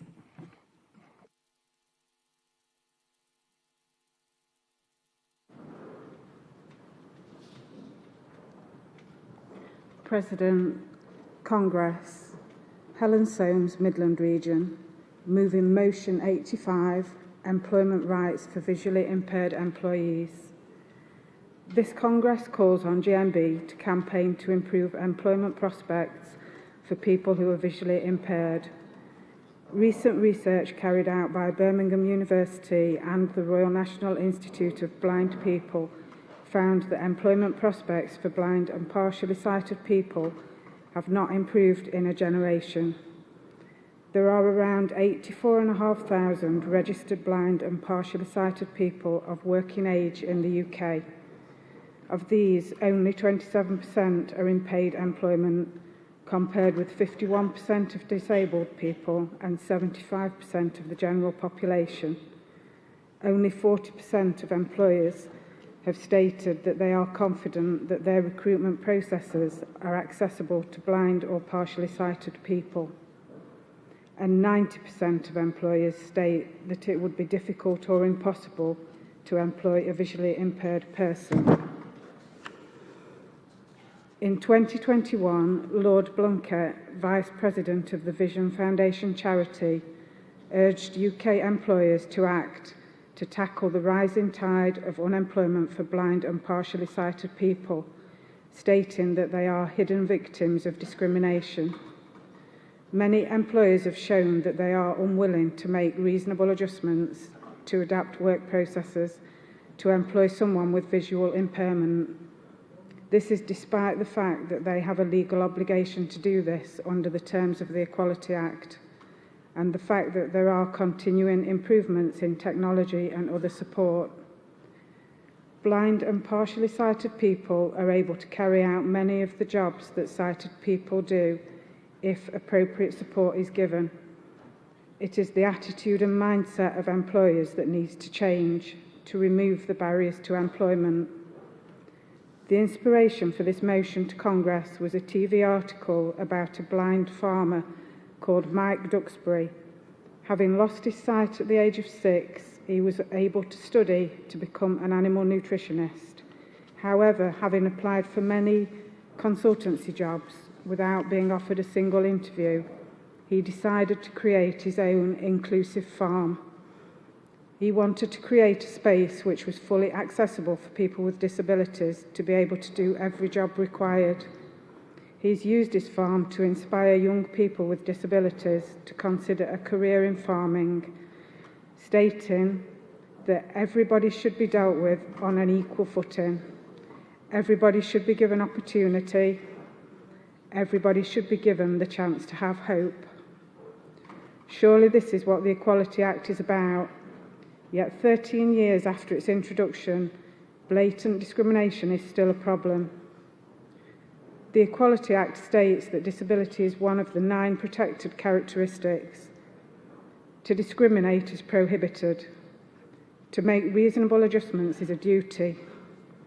I call on GMB to campaign against this discrimination, encourage employers to be more inclusive, and to give visually impaired people the hope of employment with fair opportunity, free of discrimination. Please support this motion. I move. Thank you, Helen. Seconder.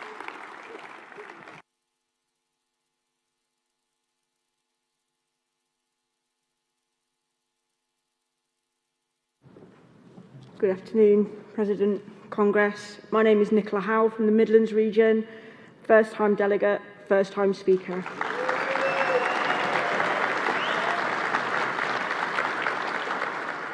I am seconding motion 85 on employment rights for visually impaired. £28 billion per year is estimated cost of sight loss in the UK, and unemployment contributes hugely to those costs, more than for heart disease or cancer. However, many employers said that they are not willing to make adaptations to employ someone with visual impairments, despite the legal obligation to do so.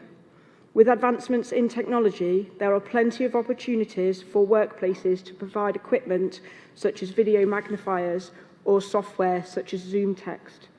About 5,000 blind or partially sighted people used Access to Work last year. That is only 2% of all those who are eligible for that help. Better awareness is needed of what is available for visually impaired people and what reasonable adjustments are accessible for employers. This is why I support this motion and I call on Congress to support. I second. Thank you, Nicola. Can I have the mover of 87, please?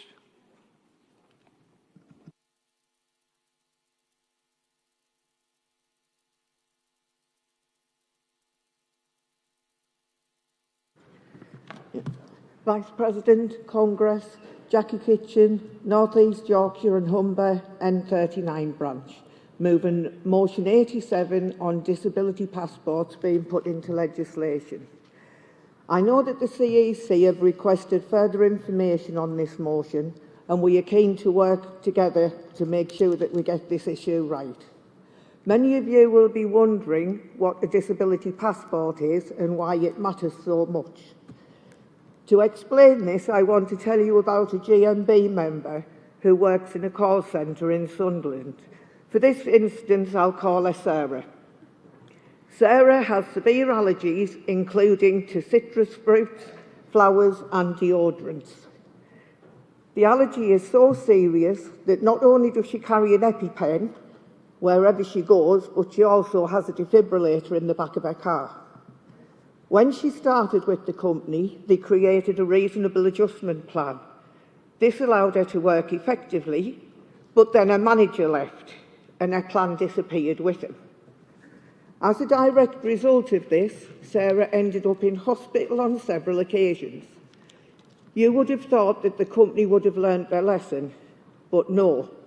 That year, they put a 20-foot real Christmas tree in the foyer of the factory.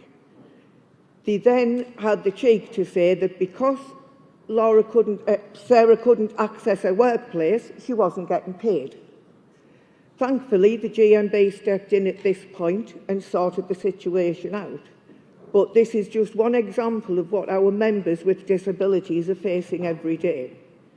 So going forward, if all staff that needed one had a disability passport that followed them as managers change or if they move jobs, then people like Sarah wouldn't fall through the gaps.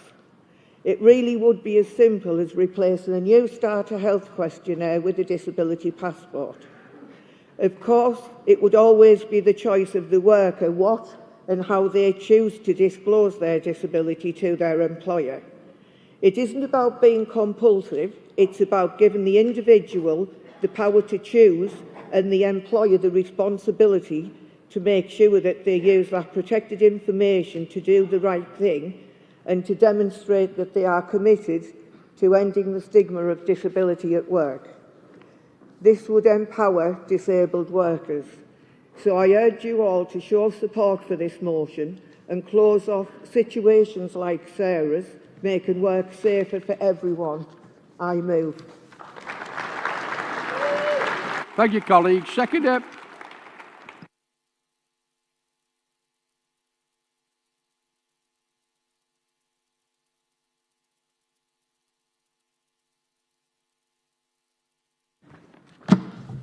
President, Congress. Sue Sowerby Scott, Branch Secretary D30, Durham and Teesside General Branch. Second in motion 87, disability passports. Also known as the Disability, Health or Workplace Adjustment Passport. It's a simple, effective document which provides a framework for those with disabilities.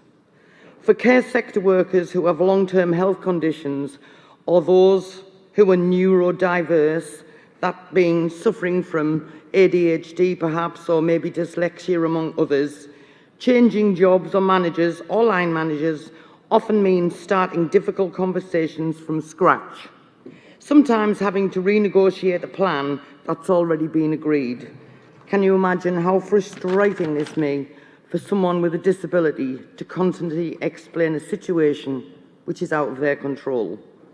The RCN, the Royal College of Nursing, have successfully implemented a disability passport with fantastic results. It was inspired by a couple of members who had an almost revolving door of new managers.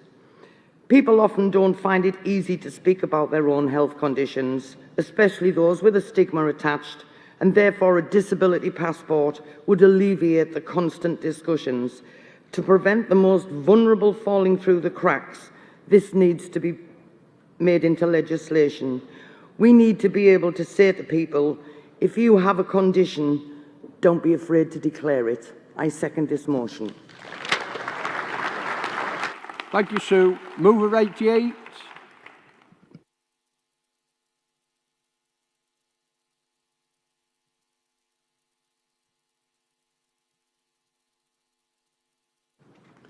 Vice President, Congress, Nicola Howe from the Midlands region. It doesn't seem 5 minutes ago since I was a first-time speaker. I am now moving motion 88. We call on the GMB to create a bereavement charter for workplaces to sign up and help employees through all grief-related issues. A parent of a child under 18 dies every 22 minutes in the UK. This equates to 22,000 people in the workplace suddenly having to support a family on their own. There is no statutory right for bereavement leave. When my long-term partner died, I was 7 months pregnant and unmarried. Until the 9th of February this year, all unmarried widows were discriminated against, with no access to bereavement payments, pensions, benefits, and are not even legally classed as next of kin.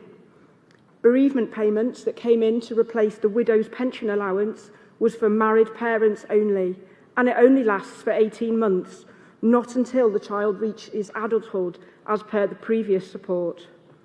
Over the last 12 years, the Way Foundation for Widowed and Young has successfully campaigned for a change in legislation.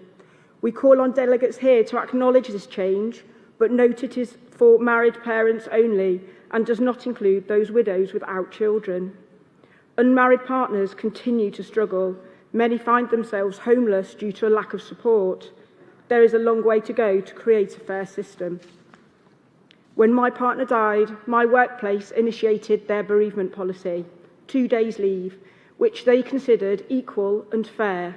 That month, other staff had accessed that policy, had lost an uncle, a grandmother, a sister, a parent. No loss is more tragic than the other. One manager even used it after their pet dog died. I know the heartache of losing a pet. I do not have a problem with someone using this leave to come to terms with it. However, what my employer was saying to me in that moment was that my manager's dog was as important and equal to the father of my unborn child. With those 2 days leave, I had to arrange a funeral, inform all the banks, utility companies, rearrange a mortgage, sort out probate, deal with courts. The list was endless and took many months of heartbreaking administration, all whilst trying to grieve, work and become a good mother. 2 days bereavement leave. At a time when you still haven't even comprehended what has happened, you are expected to return to work and continue as normal. This is just one example of unjust bereavement leave. You have already heard our colleagues in London region about the injustice following pregnancy loss. This union has set great precedent in supportive charters and toolkits. Building on the success of these, GMB could become trailblazers, creating a bereavement charter providing understanding of the unique requirements of all bereaved workers. Employers need our guidance to enable a fair and equitable support system for our members. Let us not let down our widows and widowers, our bereaved brothers and sisters at their time of need. Let us show them we are serious about understanding their needs. Let us create a bereavement charter to assist all. We call upon you all to support this motion. I move. Thank you, Nicola. Seconder.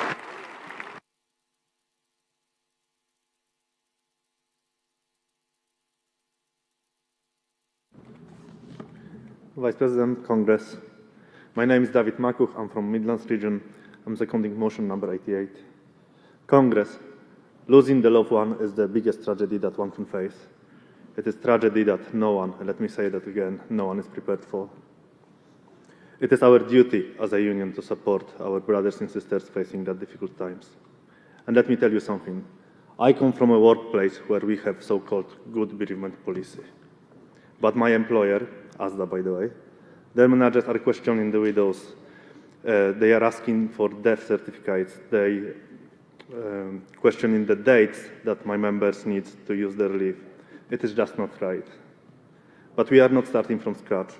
In 2023, we have a good examples on how to be supportive. But do we need it?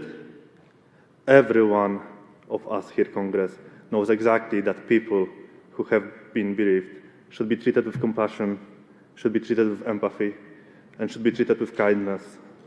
We all here know that their wishes, choices, and beliefs should be listened to, should be considered, and should be respected by all. This Congress must recognize that grief, bereavement, and death are a natural part of life.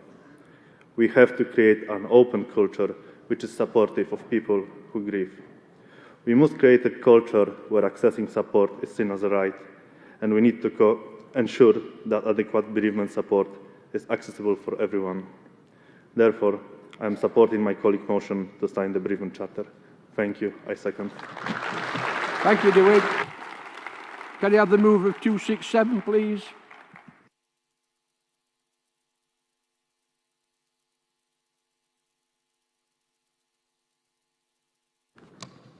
Congress President Hayley Maxwell, moving 267 on behalf of the National Equality Conference. A non-disclosure agreement, or an NDA, is a signed legal document that restricts the sharing of information. Use of NDAs, originally designed to protect commercially sensitive information, has been widely abused. Workers are being asked to sign NDAs when making formal complaints about discrimination, harassment, equal pay, as well as during whistleblowing. These agreements, sometimes called settlement agreements, are different from simply requiring confidentiality during complaints or a grievance process. NDAs will silence the worker indefinitely. If the worker speaks out about a process or an outcome after signing an NDA, then legal action can be taken against them. An NDA has no time limits and is intended to bind the parties to stay silent forever. We are now well aware of the scale and impact that sexual harassment has across many industrial sectors, and many reps here will know that the frequent use of non-disclosure agreements undermine real structural progress to eradicating sexual violence and other forms of bullying, discrimination and harassment.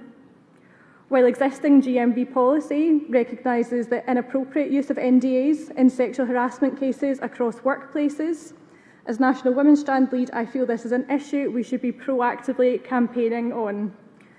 These practices need to be banned. NDAs often make the harm of harassment or discrimination worse. Those who have been harassed or discriminated against find themselves totally isolated, legally silenced, and unable to get support from colleagues, friends, family, or even counsellors about what happened. I've worked for 7 years supporting survivors of rape and sexual abuse. I know the harm that is caused to survivors of sexual violence when they are unable to speak. Abuse thrives in silence, whether it happens in childhood, in adult relationships, or in the workplace. And this silence allows perpetrators to continue to cause harm, while the survivors are steeped in fear and shame. It is unacceptable that employers feel able to bully and coerce workers who have experienced serious negative mental health impacts into selling their silence just to avoid discomfort or to preserve the reputation of an organisation. Despite wide-ranging cuts to public services, money is still being spent on NDAs. GMB London region found out that Newham Council spent over £2.8 million of taxpayers' money on NDAs. They're used in workplaces across the country to cover up abuse and to allow employers to pass on abusers to become someone else's problem.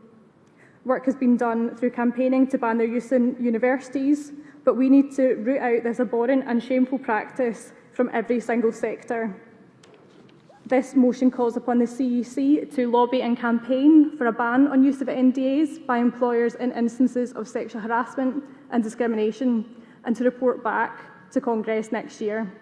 Conference, I move. Please support this motion and end this despicable use of non-disclosure agreements. Thank you, Hayley. Seconder.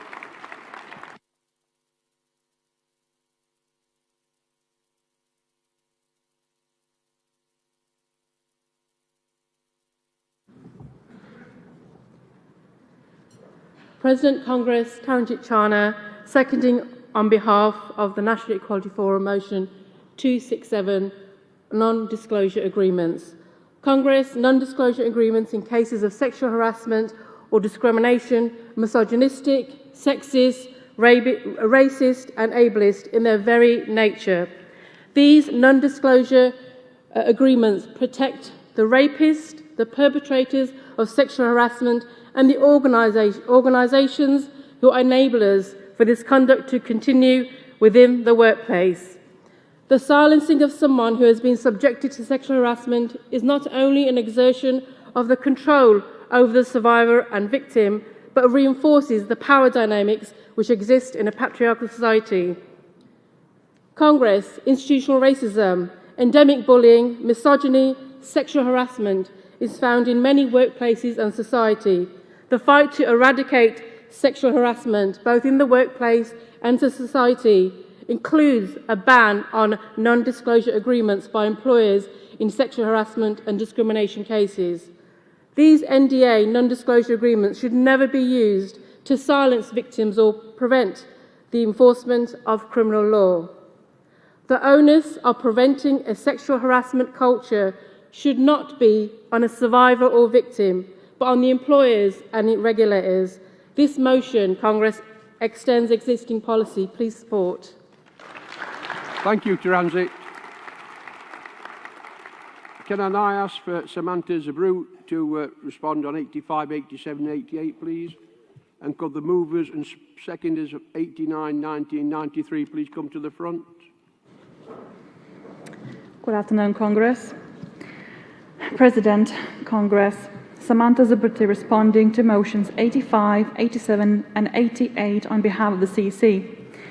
Firstly, on motion 85, employment rights for visually impaired employees, the CEC is supporting with the qualification that it may not be possible to prioritise producing a specific, high-quality, impactful campaign focusing on visually impaired workers' concerns. However, workplace concerns of visually impaired members continue to be the key to GMB's across impairment campaigning for disabled workers, including on the Reasonable Adjustments Passport.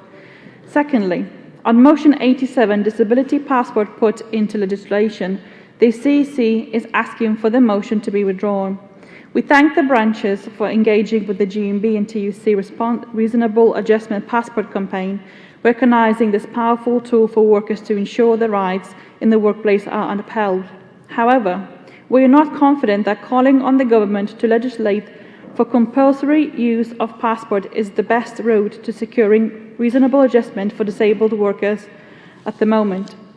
There is a real risk that the current right-wing Tory government would use this to implement a version of the passport which does not endorse the social model of disability, does not empower disabled people, and may instead force them into a process which may not work for them. We encourage regions and branches to continue to campaign for employers to give disabled workers the option to use the passport to secure their adjustment.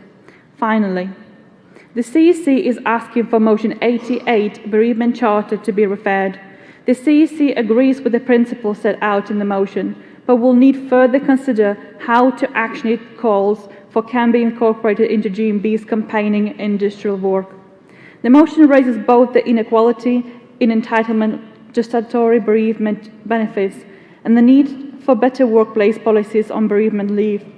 This therefore requires careful consideration of what action the Union can take industrially and politically. This should take into account the recent changes to the law on bereavement support payment and where GMB representatives have secured better workplace conditions in this area. A charter will provide useful general policy, but it is not the only way GMB can achieve fair treatment for our members in bereavement and should not undermine where better policies have been negotiated by our representatives at work. Therefore, the CEC is asking Congress to support motion 85 with the qualifications set out, for motion 87 to be withdrawn, and for motion 88 to be referred back. Thank you. Thank you, Samantha. Does the Midlands agree with the qualification for 85? All those in favour, please show. Any against? That's carried. Does the Midland agree 88 to be referred? No vote needed on that. Does the NEC agree? Oh, sorry, the 267 is already supported. All those in favour, please show. Any against? That's carried. Does North East Yorkshire and Humberside agree to withdraw motion 87? No? Right. They disagreed to withdraw 87. So the CEC are asking you to oppose that motion. So all those in favour, please show. All those against, please show. That's lost. Thank you very much for that. Can I now call motion 89 to the rostrum, please?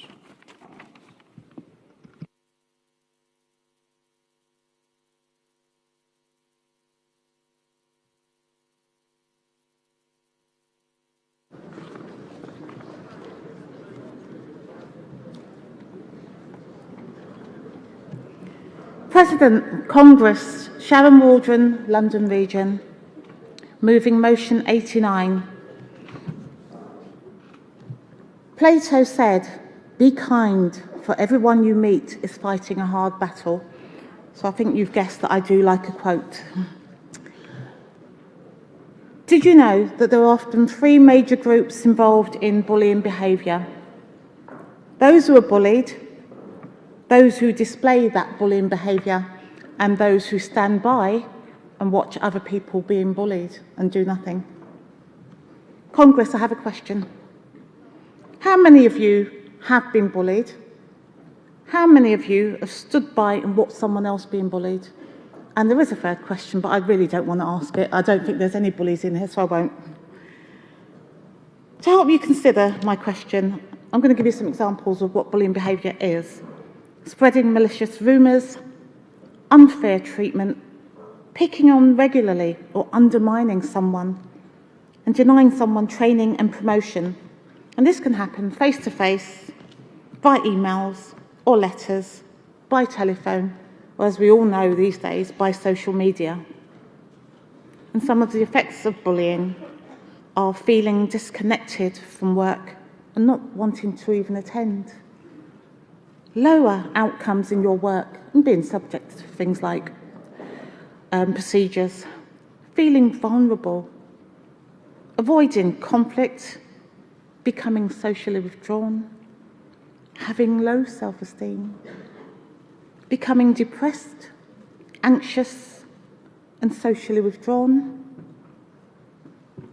feeling suspicious of others, not being able to sleep and having nightmares, and in extreme cases, having a high risk of self-harm and or suicide. And to illustrate this, I'm going to tell you about a member who I shall call Member A. Member A, obviously a GMB member, was a well-liked and respected manager working for Newham. Someone I could work with. I always won cases when it was one of his staff members, because he was a fair manager and always understood the reasoning behind my arguments. Unfortunately for him, he had a head of service who was a bully, was a notorious bully and had a reputation for being a horrible man. Member A, unfortunately, lost both his parents at quite a short amount of time and was really struggling to deal with his grief and needed to take some time off. Sorry, it's an insect from work. And his bullying manager decided he was going to give him a hard time. He wasn't going to allow him to take time off, wasn't going to understand that this man was grieving and needed support from his manager. So fast forward, his head of service started to exclude him from meetings and scrutinise his work. This made A really stressed, and in turn it affected his personal life. He started arguing with his wife, having problems at home with his children. He was a devout Muslim, didn't drink, very religious man. But unfortunately, due to the stress he was under, he started drinking and became quite an alcoholic. In the process, eventually had a mental breakdown and was asked to leave the marital home. Meanwhile, his head of service showed no compassion at all, continued his campaign of bullying and deployed policies against him and used staff members to also attack him. Congress, he was destroyed by bullying and he was eventually sectioned and detained under the Mental Health Act. And I'm happy to tell you he survived that ordeal. Now, I know that most of you are reps in here and you go after bullies. That's what you do every day. But I'm going to ask you, all of you in here, to have a commitment, to meet this commitment, and to go out there and ensure that you're not the person standing by when someone's being bullied. Go out there and ensure that you are fighting all the time, no matter where you are, against bullies. I ask you to support this motion. Thank you. Thank you, Sharon. Seconded.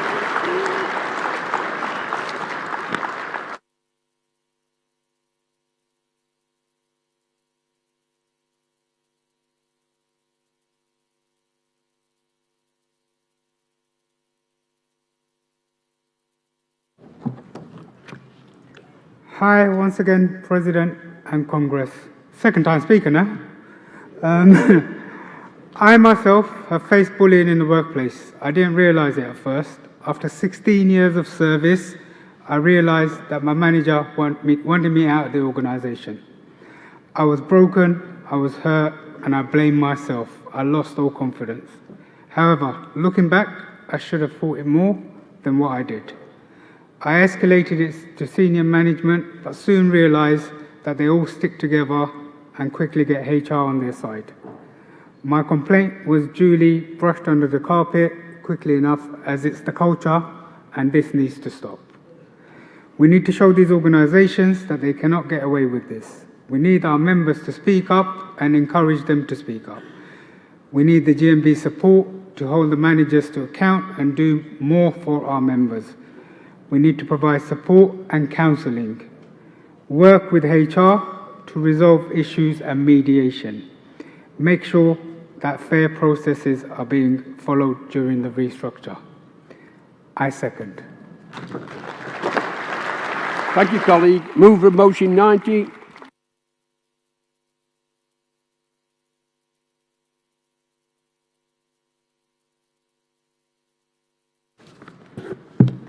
Vicky Hood, London Region, moving motion 90 on NHS call handlers. This motion was submitted by the L55 London Ambulance Service NHS Trust branch, so I'll be reading a speech that's provided to me by them. GMB London Region members operate the NHS 111 call centre, which are very busy workplaces. These call centre handlers receive relentless calls from patients with various ailments, sometimes needing urgent and emergency attention, and this rises during the winter months. The number of calls has increased as more people struggle to get GP appointments and are told to either go to A&E or call 111.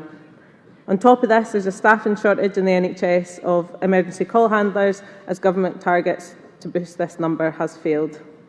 To set the scene, at the 111 call centre, there are many handlers next to each other talking on the phone at the same time, so all call handlers face this background noise from those around them. They also have to zone into the call as their background noise of the caller due to people around them, traffic noise, or if the caller is outdoors. Also, callers are often distressed or angry if they've been kept waiting. All this noise pollution leads to the call handler putting in extra effort and straining to hear the symptoms which they triage patients for. Missing out any important symptoms may jeopardise patient safety and lead to incorrect advice being given. NHS 111 staff are offered the provision of regular eye tests, however, there's no provision of regular hearing tests. They're only offered as occupational health measures, so that could be too little and too late. I'm sure you'll appreciate that excessive load on the sense of hearing can be detrimental for the staff and may lead to permanent or partial hearing impairment. Hence, we're asking that the employers also provide regular and free hearing tests so that any hearing loss can be identified and remedied at an early stage. Just to add as well, I was trying to do some research so that I could add to this speech, but there's actually very little data on the prevalence of hearing impairment in call centre workers. So we have to rely on the evidence given by our members, and mandatory regular testing would allow for early interventions, for preventative measures and reasonable adjustments to be put in place, but also give us the ability to collect and record that data and hold employers accountable for health and safety failures, because no worker should have to sacrifice their health for their job. Thank you. Thank you, Vicky. Seconder.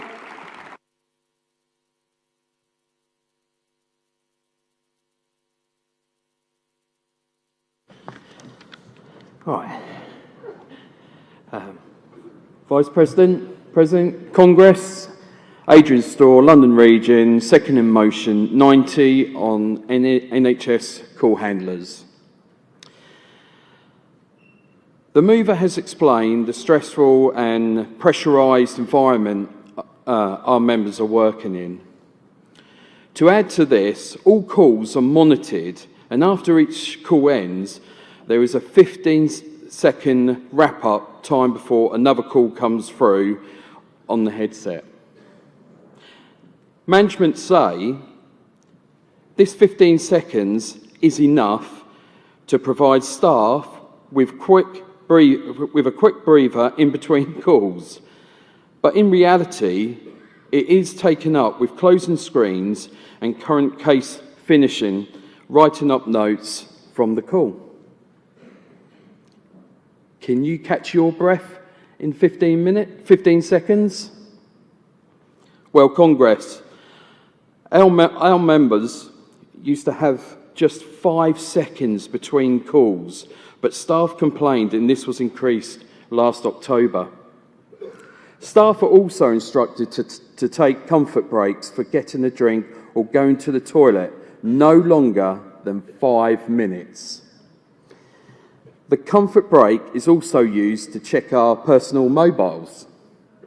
Congress, this has given you a glimpse at members working at NHS call centres, but our members also work on other stressful helplines and call centres. So our motion is asking GMB to campaign to protect our call centre members or others whose jobs involve in large portion of call handling and tasks for targeted health and safety specific guidance. Please support. I second this motion. Thank you, Adrian. Mover of 93.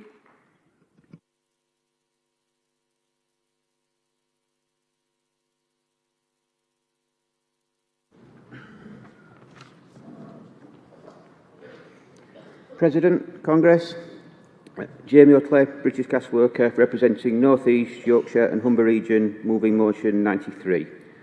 First time delegate, first time speaker.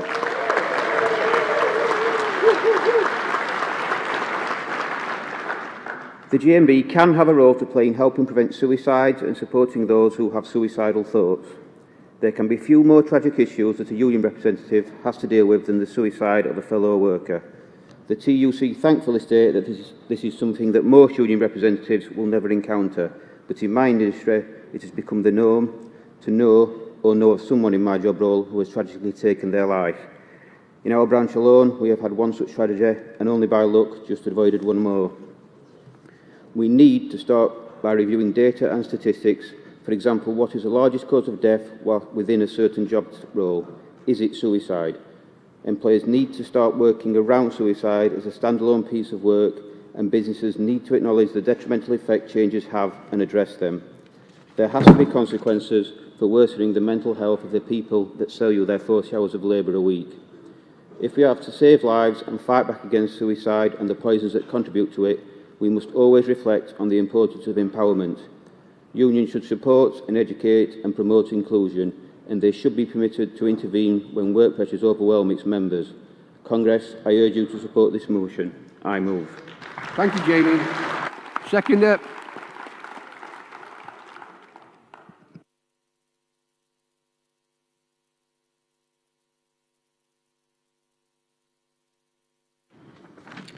Good afternoon, Deputy President, Congress. Paul Hargate, I'm a British gas engineer, S15 Northern Energy Branch. That's in the North East Yorkshire and Humber region. First time delegate, first time speaker. Good. Seconding motion 93, duty of care, mental health. Now, work-related stress is not an illness, it is a state. As a tradesman under the age of 50, suicide is sadly the highest cause of death in my demographic. How is it that an employer can create an environment where over 50% of sickness is work-related stress, and that continues to be unchecked, even when an employee sadly commits suicide? It seems employers these days believe they can satisfy their obligations to Health and Safety at Work Act by doing as little as possible, giving workers access to novelty phone apps, relying on unpaid and often poorly trained voluntary mental health first aiders, or a host of other ways to help you cope with your poor mental health done on the cheap, even though the actual cause of the mental health is due to the company's working practices and the behaviours of management. This motion is calling on GMB to put pressure on the government to include a specific reference to the care of an employee's mental health whilst at work, the same way it places duties around physical health. Robust changes will only come into place if health and safety reps have the legislation to back them up. Until then, the workers will continue to ensure discrimination, inequality, excessive workloads, low job control and job security. So let's end the era of mental health being a mere tick box exercise for employers. Please support our motion. Congress, I second. Thank you. Thank you, Paul. Can I now call on Gwendolyn Brinkworth to do the response for the CEC?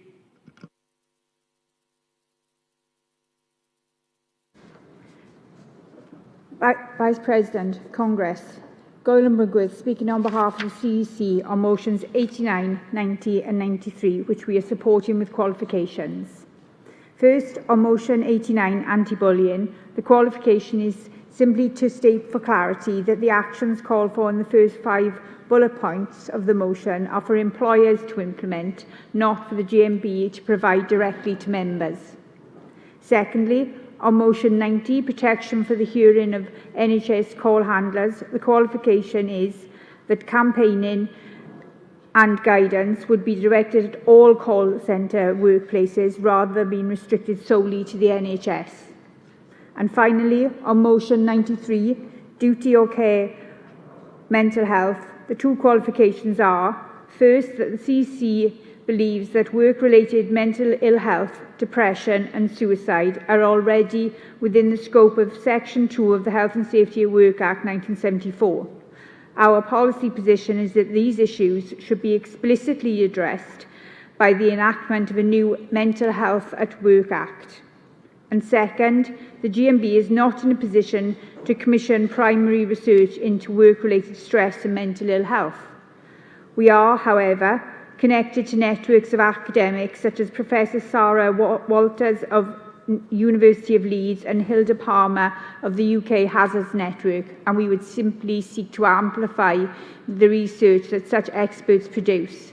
Thank you, Congress, and please support these motions with the qualifications I have outlined.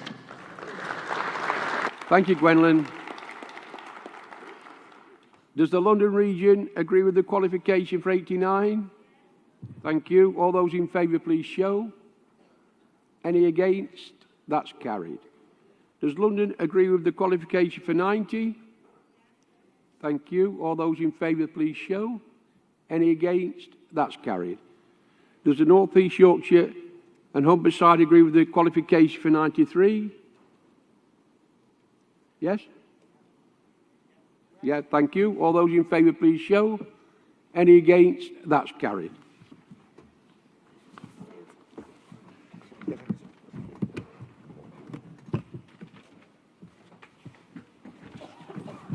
Thank you, Malcolm. That moves us on to section 6, which is I'd like to invite up to the stage Joanne Ware and James Keith from the C15 Cumbria Public Services Branch in North West and Irish Region to speak about their Equal Value campaign. And just to remind the movers and seconders of 103, 105, we have put them on the agenda this afternoon.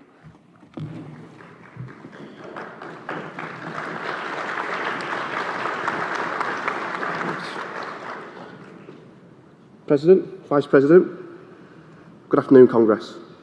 I'm James Keefe from North Western Irish Region, C15, Cumbria Public Services. And Madam President, Vice President, Congress.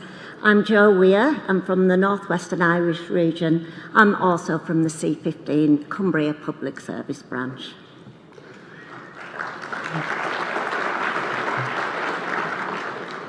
So we are here today to talk about the Equal Value campaign that we've been running in Cumbria. This includes where we have been in the past as a branch, but due to recent events, this is more about the pay and treatment of women working within the care sector in Cumbria. There will be a short video towards the end of our speech. So basically, we have gone from having a branch secretary plus one convener to having the same branch secretary today plus 6 conveners, and are now the largest local government union branch in Cumbria.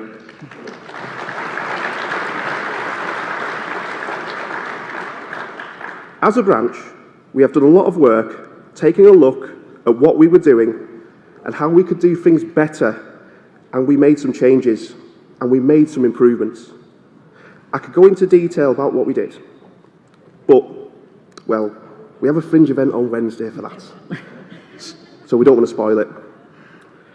However, one of the main reasons for recent increases in recruitment and retention has come from the work we have done on regrades or job evaluation and been successful on most of these. The reason we do these is because it's relatively quick to complete and it increases pay for our members, which in the public sector has fallen in real terms, except for the care worker regrades which were refused. In 2009, after our branch lodged one of the first equal pay claims in this country, our care staff were compensated several thousands of pounds in back pay. Some of them got tens of thousands of pounds. Yet today, 14 years later, we're in the crazy situation where the female staff are paid up to 10 grades less than men in equivalent roles in Cumbria.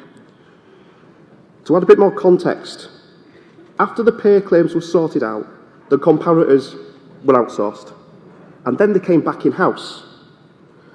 But they had had their pay increased, and this has caused the same situation all over again.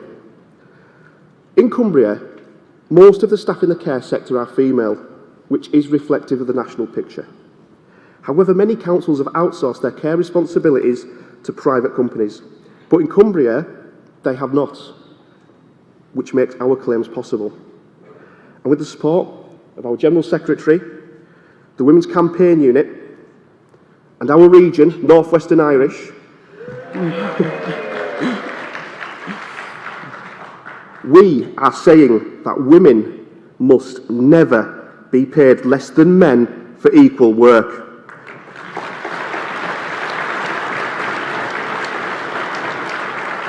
Because of this, we are taking equal value claims in Cumbria once again.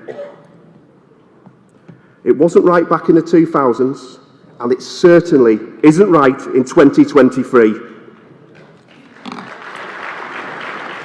So, anybody with a relative in care knows that carers help our frail family with washing, dressing, eating. They help our frail relatives to get up in the morning and help them to go to bed at night. Our domestic staff, the cleaners that work in the care homes, have had to endure horrific situations during COVID. To give you an example, in one of our care homes in Cumbria, 9 residents died. The family members could not go into that care home, and it was the cleaners, the domestics, that had to go into the bedrooms, strip the rooms of all the personal belongings, strip the beds, and then do a really thorough deep clean of that bedroom.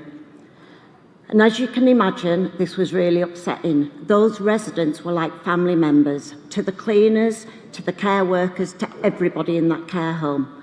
And all the while, they were doing this without proper PPE. So, how do you think our domestic staff got paid during that time? Maybe you'd think they got a bonus for going above and beyond. Maybe you think they got double time, time and a half. Nothing. They got nothing extra. In fact, they were the lowest paid in Cumbria in the council back then, and they are still the lowest paid now. We are fighting to change that. The care workers, the domestics, the cooks give our communities and families so much, but they are valued so little. They give elderly relatives a glimmer of a normal life, with respect, dignity and compassion. Yet our councils continue to value them less than men. When our elderly relatives fall down, our carers are there to pick them up, to sit with them, to give them time so they do not feel alone and afraid. This is a national shame and it must not continue. These are the same staff who worked throughout COVID without proper PPE, putting their own lives and safety at risk, as well as that of their families. They saw service users who had become friends and like family to them sadly pass away, and they became very unwell. They had to deep clean those rooms, and they're still having to do that now. Care homes still go into lockdown. The world might have moved on, but COVID in the care sector has not. For us in Cumbria, the situation could not be clearer. A support worker in a care home is paid £11.38 per hour. If a shift can't be covered, then they bring in agency workers on at least £25 per hour. Now, I'm not taking agency workers. Everyone needs to earn a living. This is about what an employer is willing to pay for and what they are not willing to pay for. I had an example given to me that a 4-hour shift needed covering of an evening and no one would cover it. So the care home had to get an agency worker in on £25 an hour. But they had to pay for a 12-hour shift. So that would have cost £60 in-house. And it ended up costing at least £300 because I'm not including the travel expenses that would have been paid to the agency worker, and I'm not including the agency cut that would have been paid on top of the hours. So the work that our support workers do is hard, and the pay they receive is not giving them a square deal. Our fight in Cumbria is not about bringing the pay of male workers down. It's about bringing the poverty pay of women up and valuing those female staff properly. We have a short video to show you, Congress. Unfortunately, our members could not go on the video due to the risk to their employment. So we've included some anonymised comments sent in from our members. These have been taken from the WhatsApp group that we set up as part of the campaign. Can we get the video on?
Gary Smith, GMB General Secretary. I'm up in Cumbria today. We're talking about equal pay in the local council and the discrimination against women workers. I'm delighted to be with Maddie, our branch secretary. Maddie, how's things going?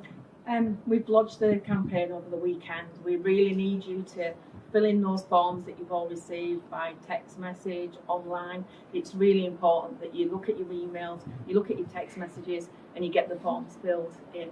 We've fought for years to try and make the equality right in Cumbria. We've not been successful again, so we find ourselves doing equal pay claims. Please, please make sure you join the union and you get women's rights back in order in Cumbria. Work of the GMB Women's Campaign Union is groundbreaking, and here you see it demonstrated here in Cumbria, where we are taking the fight to employers, and once and for all we are going to end discrimination in the workplace against women workers.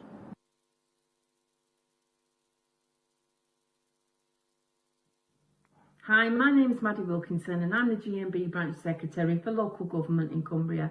I'm speaking on behalf of my members today because they're unable to, due to a policy within the authority for social media that means that they'd be bringing them into disrepute. Ridiculous, but that's the case. Nobody hates doing videos more than me, but they need a voice. So myself, Fran and Joe have all agreed to do a video for Congress today. Mine's about reablement and home care. Reablement and home care staff have to have vehicles for work. They buy those vehicles themselves. They are some of the lowest paid within the authority. They have to fuel those vehicles themselves and often wait around about 8 weeks to be paid. And the majority of them are doing up to 1,000 miles a month. Can you imagine waiting that long to get your money back? That's meant that some of them have had to have loans from family to get to the end of the month with the cost of living crisis. That's meant that they've had to go into their overdrafts, which costs them money to deliver the service for the people of Cumbria. And I dread to think what else has happened with family life at this time. What I would say though is if I was a highways worker, at whatever level, then I would have a vehicle for work. If I'm an engineer, I need to go out, I've got a vehicle. If I'm a frontline worker, I've got a vehicle. So you ask yourself, what's the difference between the reablement and home care workers and the highways workers? And the only difference is that they're women and the highways workers are predominantly male. That means that they need a vehicle because of that very reason. That's why in Cumbria, we're taking equal pay claims against the highways workers for reablement and home care staff.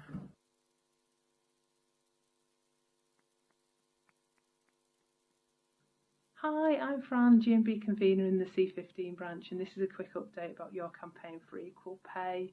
I'm sure many of our members in Cumbria Care will have seen us out and about, maybe seen me or one of my colleagues coming to talk to you about our campaign for equal pay. But I just wanted to sort of share with you some of the conversations that I've been having in workplaces that seem to be fairly similar in all the workplaces that I've been to about why people believe that they should get paid equal value for the work that they're doing. We've been discussing about how hard it is to be a carer, the level of skills and training that you need, the responsibility, the conflicting demands that are placed on you, the working conditions. You know, you've been through a really tough time working through COVID, and now coming out of COVID, adapting to new infection control procedures. You know, it's a really challenging job, very rewarding. People talk about seeing the smiles on the faces of the people they care for and that making a really tough shift worth it. But they also talk about feeling undervalued, for not feeling like their job is valued in the same way that other jobs, predominantly male roles, are seen as valuable. It's important that we address the equal pay issues in the council and that women get paid the right rate for the job, the deserved rate for the job, the recognised, the equal value rate for the job. Join GMB. If you remember, contact us. We're on Facebook. We have a WhatsApp group. Contact myself, Fran. There's Maddie. There's James. There's Dan. There's Pat. There's Joe. There's Kevin and there's Colin. Just get in contact with us. We'd love to hear from you. We'd love to get you involved. Maybe do one of these videos too. So if you want to get involved, just give us a shout.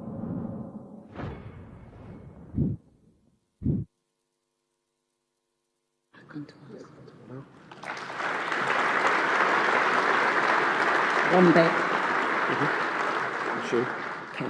GMB will fight to get our carers, cooks and domestics the dignity and respect they deserve. Paying our female staff equal to male roles is just the beginning. To the Council in Cumbria, we really hope you have tuned in to see this and take note. Congress, thank you for your time, and please, if any of what we have said today has interested you, please come along to our Fringe event on Wednesday. Congress, together, we make work better. Thank you. Thank you, Congress. Thank you, Congress.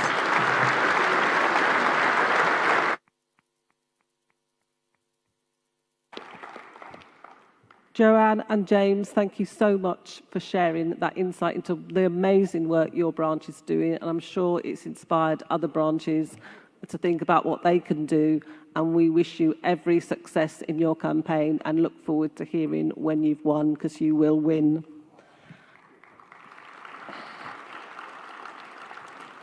Can I now ask movers and seconders of motions 119, 120, 121 to come to the front, and also 103, 105, as I said, has been deferred from this morning.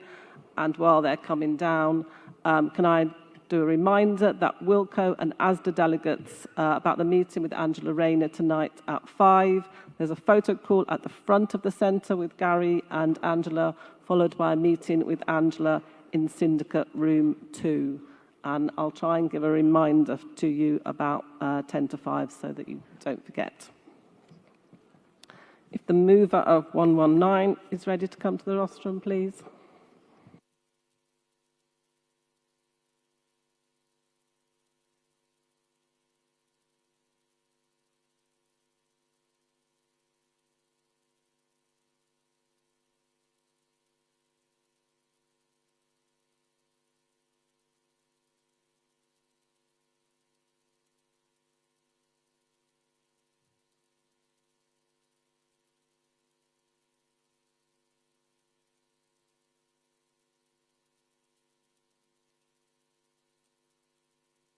If we could do 119 first, yeah, because then they can come to the rostrum.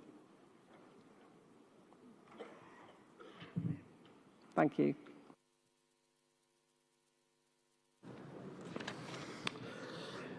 President and Congress. Jason Smith, British Gas Engineer, L34, Gas Branch, North Western Irish Region. Moving motion 119, two-tier terms and conditions. First-time delegate, first-time speaker.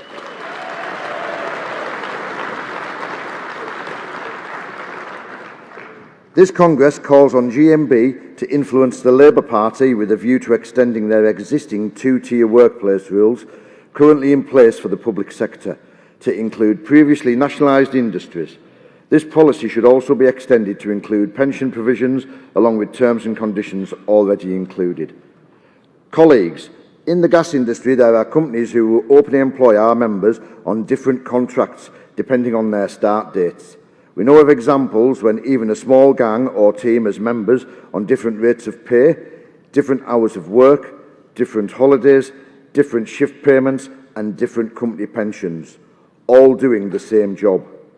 This is a form of discrimination which would be illegal if administered under terms of race or gender rather than simply a start date. This can cause resentment within teams and in many cases inhibits recruitment. In the longer term, this is an erosion of pay and of terms and conditions, as mostly the better paid with better terms and conditions are the longer serving members who, once retired, will leave a poorer workforce. This motion should in no way erode the existing negotiated conditions of our legacy members, but bring our new members in line with those improved terms and conditions. Unfortunately, we have to accept that in some cases, these conditions were agreed by GMB in order to protect existing members. We must stop any such future negotiations taking place and lobby the Labour Party to implement policies to outlaw such practices wherever possible. We note that the CEC has added a qualification to our motion, which we fully support and agree with the qualification. Please support motion 119. Congress, I move. Well done, thank you. And then the seconder. Is there a seconder? Or are you seconding it formally, North West Irish region? Formally, thank you. Have the mover then of motion 120.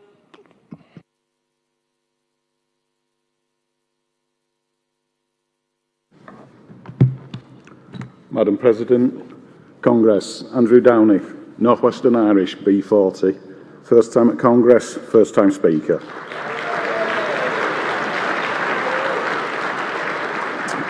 Congress, we call on the CEC to campaign to stop the erosion of T's and C's of employees.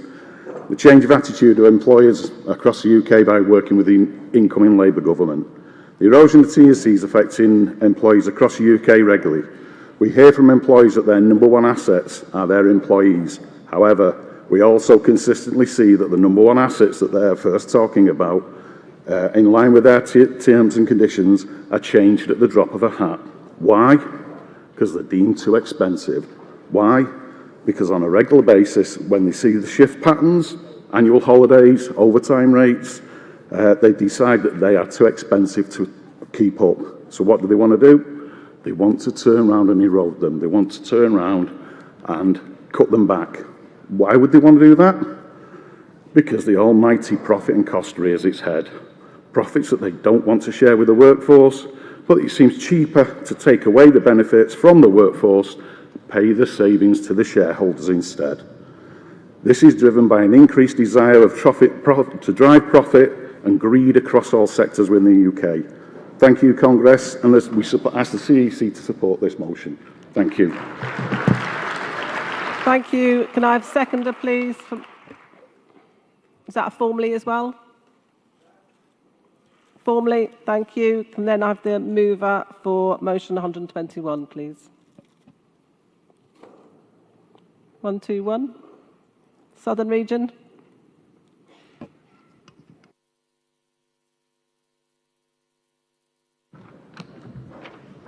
President Congress, I meant to second this motion, but I'm going to move. Marzena Zborowska-Haget, Southern Region. Motion number 121, right to rest. Congress recognizes that workers have rights to rest. We work long hours, we come home, have shower, have dinner, spend some time with family, and then what we do? We open our emails. And once we open them, we may respond to them as well. Weekend is coming.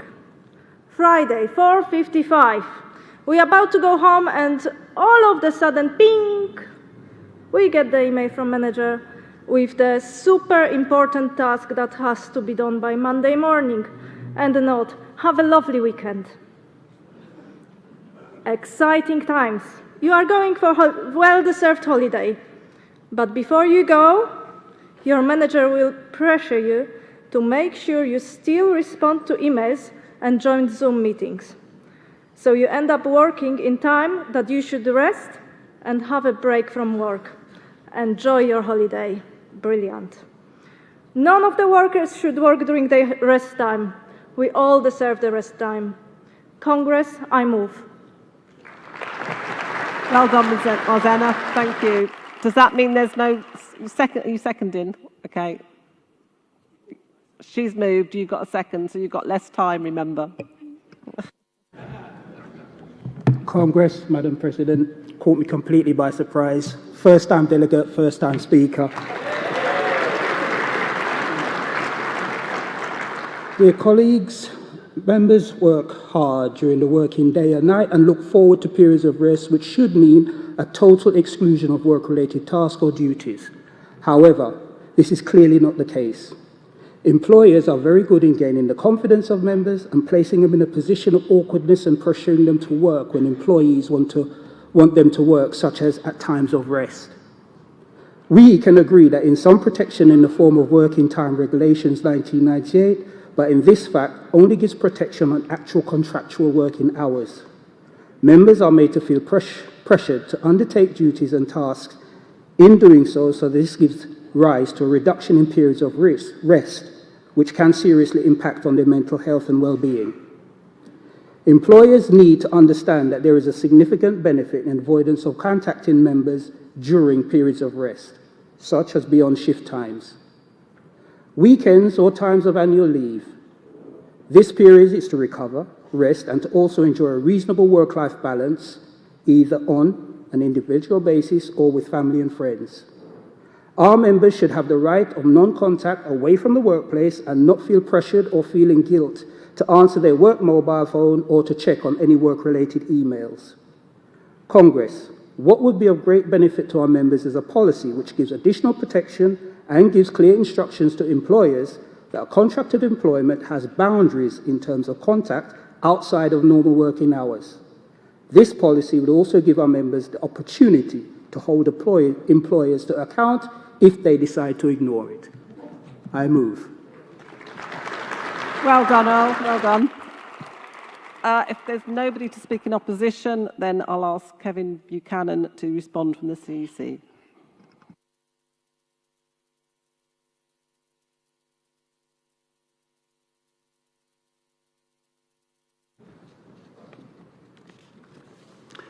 President, Congress, Kevin Buchanan, speaking on behalf of the CEC, responding to motions 119, 120 and 121, which we are supporting with qualifications. Firstly, on motion 119, two-tier terms and conditions in the workplace.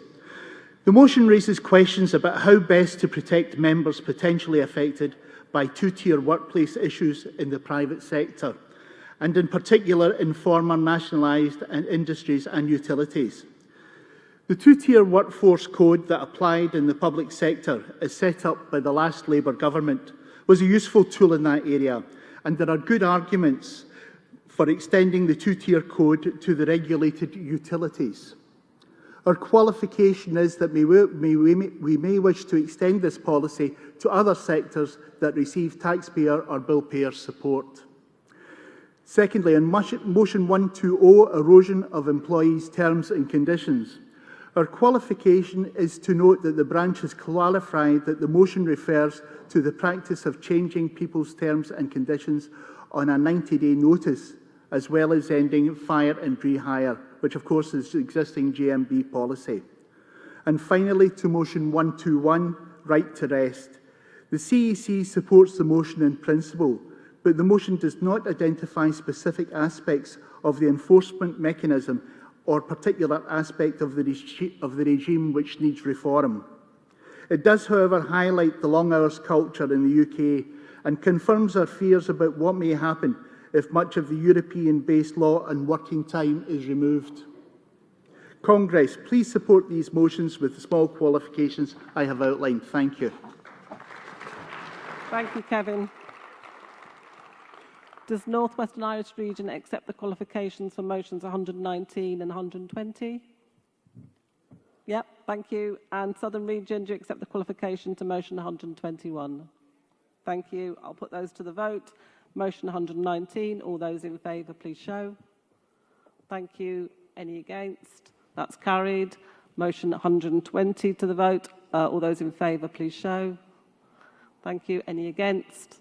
That's carried. And motion 121, all those in favour, please show. Thank you. That's also carried. We now move on to section 8, employment policy rights at work, which have been moved over from this morning. So can I have the mover of motion 103, and then also can movers of 124, 129, 131 and 136 come down as well?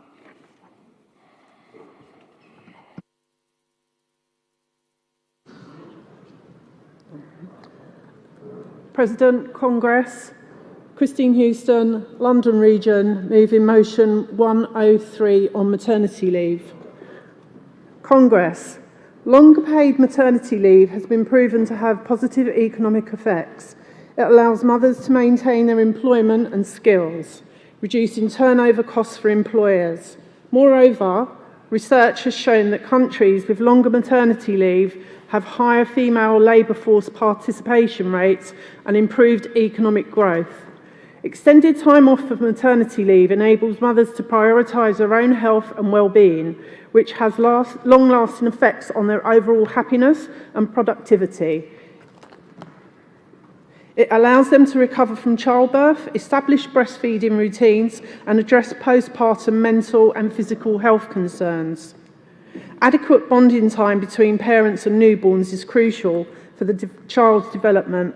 By extending maternity leave, we promote early attachment, nurturing, and emotional support that contributes to the child's social, emotional, and cognitive development.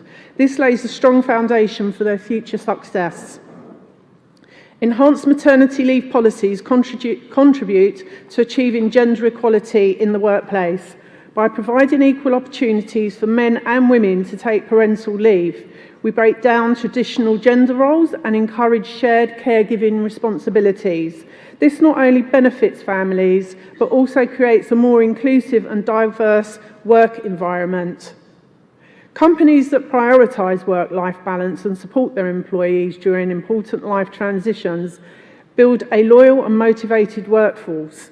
Longer paid maternity leave not only helps attract and retain talented employees, but also increases employee morale, loyalty, and job satisfaction. It shows that the company values the well-being of its employees and recognises the significance of family life. I'd just like to stress or emphasise the importance of public support and raising awareness of the challenges faced by working mothers. And I'd like to encourage individuals to advocate for improved maternity leave policies by engaging with their local representatives, participating in campaigns, and sharing personal stories to highlight the need for change.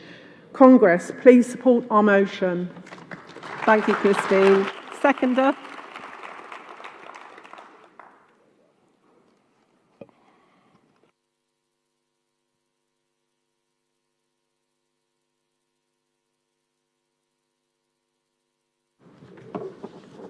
President Congress. Warsaw Unarkat, London Region, seconding motion 103 on maternity leave. We know that if you are employed and have a baby, you can have a year or up to 52 weeks of statutory maternity leave, which is made of up to 26 weeks of ordinary leave and then 26 weeks additional. As this motion suggests, how much pay you get is a different matter.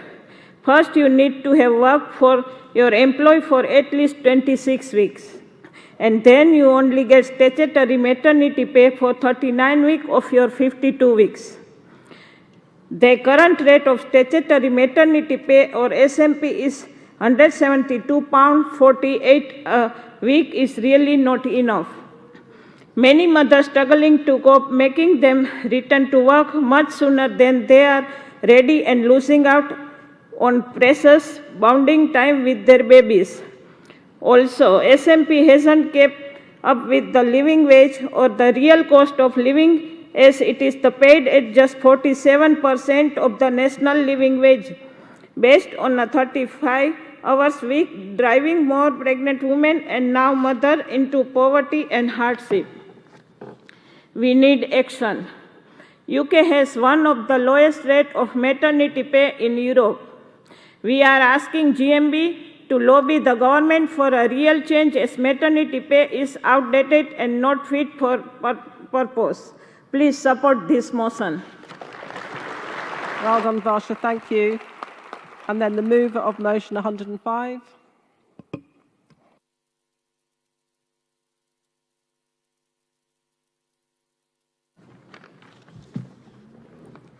Hi, President, Congress. I'm Rachel Clark, Midlands Region, moving motion 105, paid family emergency leave, and first time speaker.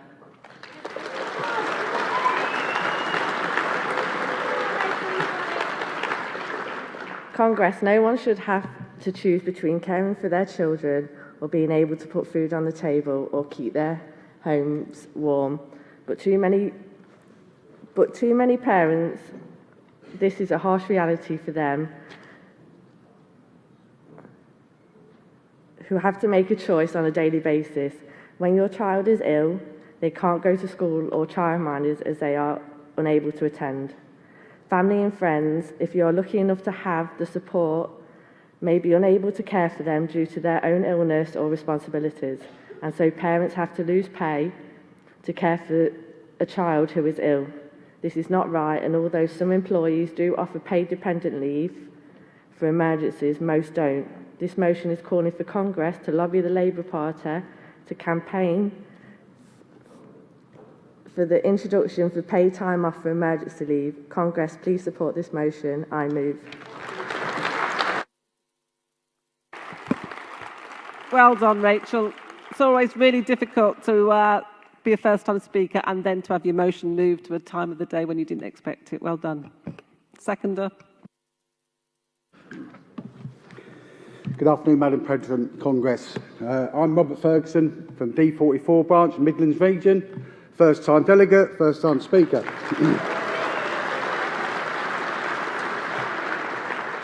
I'm here to second the motion 105, paid emergency parental leave.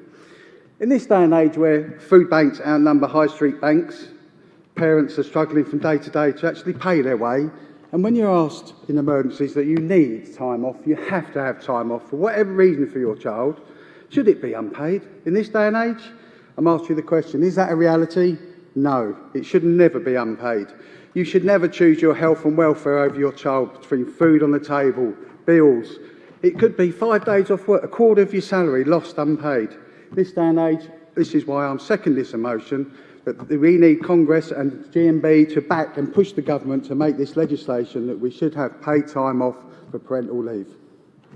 Thank you. Well done, Robert. If there's nobody who wants to speak in opposition to those motions, the CEC is supporting motion 103, but I'll call on Brian Farr to respond on behalf of the CEC to motion 105. Brian?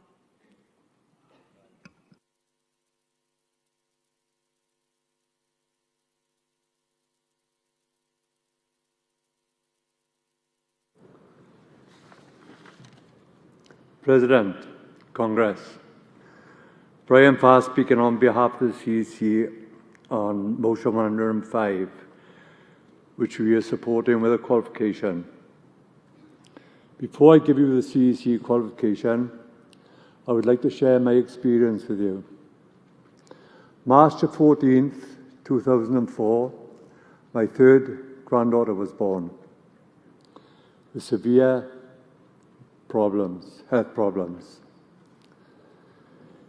where she was rushed at 1 day old to Bristol Children's Hospital and underwent heart surgery. She went on to live for 32 weeks, in which time my son-in-law, my daughter spent time up in Bristol and trying to juggle work with 2 other children as well. My son-in-law was actually threatened with dismissal from his work. I was very fortunate. I had a very understanding manager, and he let me have unpaid leave as much as I wanted, same as my wife. So we looked after the 2 children. If we didn't look after the 2 children, we was up in Bristol Hospital. And that's the experience that we had. So my only regret is my branch should have put this motion in 19 years ago. So I'll go on to give you the qualification.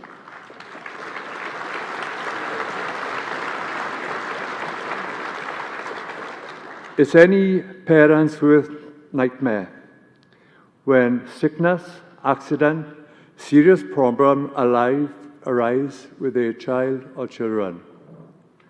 The extra stress of worrying about their workplace policy, ultimate their pay during emergency, brings an added burden, which no one should have to face. The qualification is, any campaign should involve organisation such as the TUC and other interested in parties. Further to that, best practice and policy design should be considered when campaigning and considered how to build a union membership. Please support this qualification.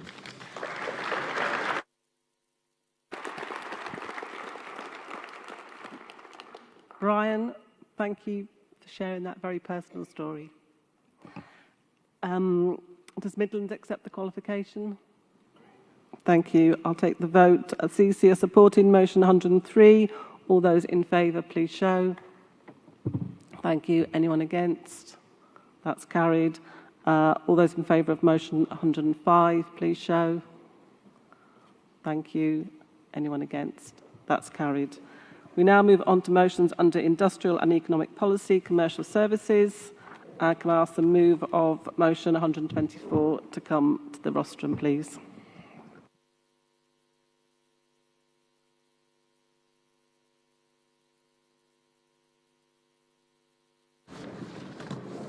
President, Congress. Tracy Beeson, London Region, moving motion 124 on delayed parcel deliveries. Our motion is asking GMB to work with companies to add clauses into recognition agreements for logistic or delivery companies to factor in delays in deliveries.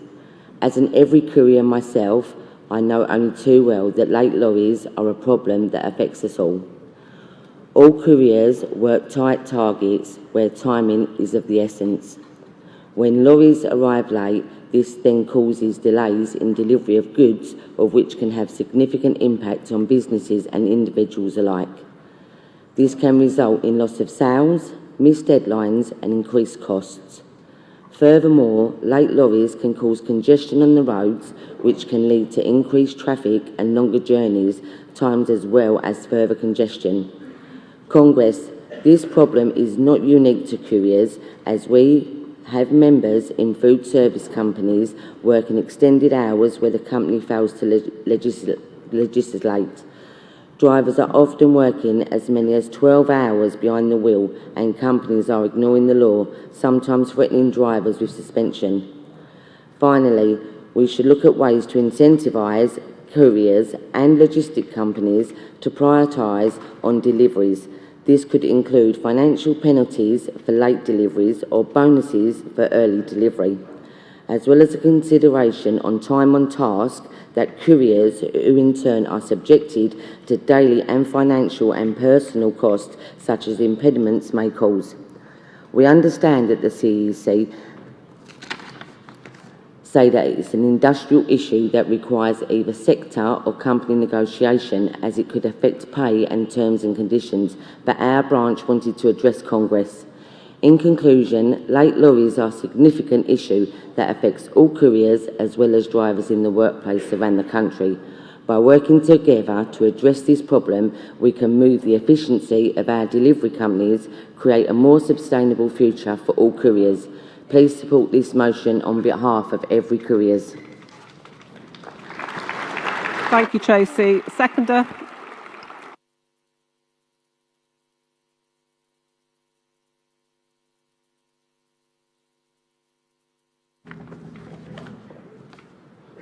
Madam President, Congress, Mike Tinian, seconding motion 124 on delayed parcel deliveries. I'm going to keep this really short.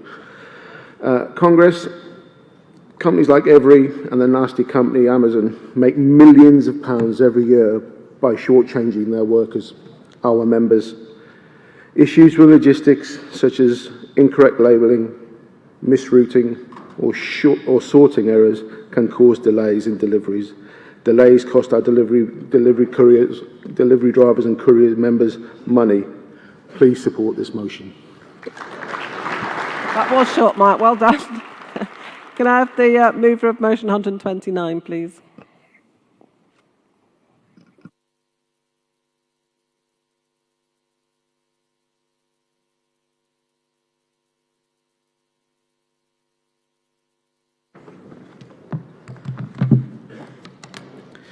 President, Congress, Michael Turnbull, North West and Irish Region, moving motion 129, private equity has no place in retail.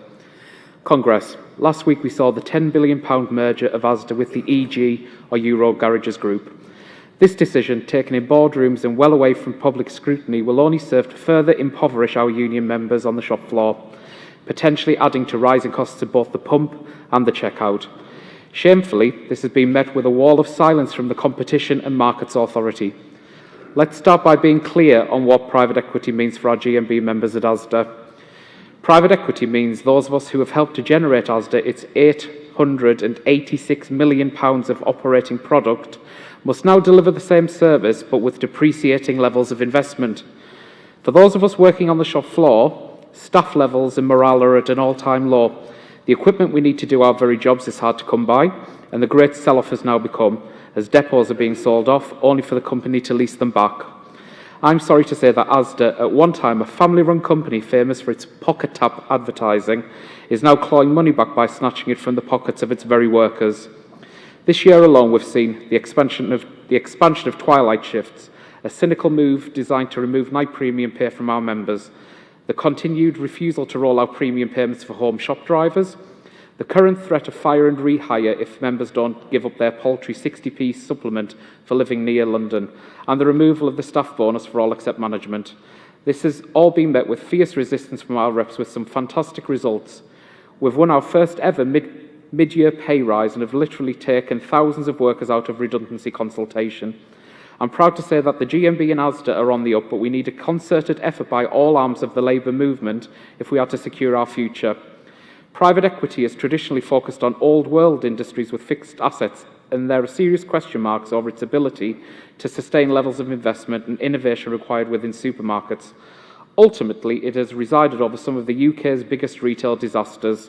Ask former employees of Debenhams who had their pensions drained from under them, or perhaps those Topshop employees who had the indignity of watching Sir Philip Green sunning it up at the same time as they faced the sack. We will not allow the same for our members. Congress, it's time we call private equity what it really is, asset stripping. Please support this motion. I move.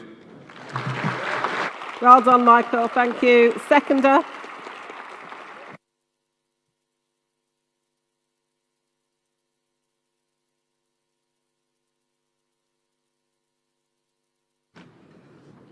President, Congress, Sarah Hartley, North West and Irish Region, first time at Congress, first time speaker. I'm seconding Michael's motion 129. I've worked for Asda for nearly 21 years. I've been a GMB rep for 17. I've seen lots of changes, most of them not for the good. Since the brothers have taken over, it has just declined. We work harder, we lose staff. I've had to move stores. I live on the Wirral. I have to travel to Wales now because my job was going. I have members ringing me, crying in tears. £600 each payday they're losing. The brothers are buying jets. It's getting to the point in this day and age, we can't afford it. It's getting to the point we can't afford to work. So please support Michael's motion. Thank you. Thank you, Sarah. And then the mover of motion 131.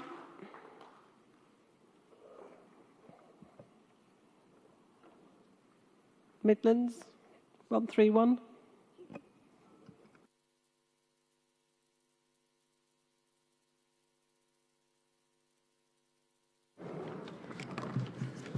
Motion 131. Congress, President, Vice President, good afternoon. My name is Garfield Hilton, Midland Region, Amazon BHX4, Coventry Striker, Amazon Branch Secretary, Representative, first-time delegate, first-time speaker. You are aware of the history in the making at Coventry concerning our fight to establish workers' rights here in the UK. This has become a catapult, sparking a worldwide movement for workers' empowerment.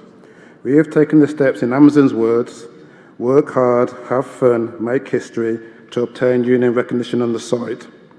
We worked as essential key workers. The world experienced suffering and death. We risked our lives for an extra £2 an hour for just 6 weeks. Amazon's profits were record-breaking in the UK alone. No reason was ever given for taking back the £2 an hour increase. Workers are in dismay. The cost of living is a noose around the neck as workers struggle with day-to-day living. We are insulted by the low pay offers and the loss of a high-value share. We are fed up with the management dictatorial approach to rule roughshod over us. There is no fun in work, just a depressive air. First label August 2020. GMB membership stands at 50 50 members, another 50p offering breaks the camel's back. Events now unfold at blistering speed, not just at BHX4 but across Amazon UK. These next points are delivered as bullet points. Workers down tool hold wildcat strikes both day and night. Workers meet in Coventry City Centre to join forces with the GMB family. Workplace leaders discuss strategy, planning and coordination. What do we want and how are we going to get it? We ballot for industrial action. We are short by 3 votes. We identify why. It won't happen next time. Round 1 is to Amazon. Still on the bullet points. Information is cascaded in multiple languages. We progress chase members so everyone understands the importance of voting. Members tell the GMB they want protracted action. We are not messing about. Strike class is the key word for day and night shifts. The campaign starts and talks to a plethora of organisations, unions, magazines, and the press begins. Leaders are campaigning constantly and will continue until we get what we deserve. This monumental process couldn't have been achieved without the GMB support. We are grateful to become part of that family. Why? Because we had no plan, no organisation and no direction, just our power and anger. Next label. June 2023, we have 800 GM members at Coventry BHX4 site.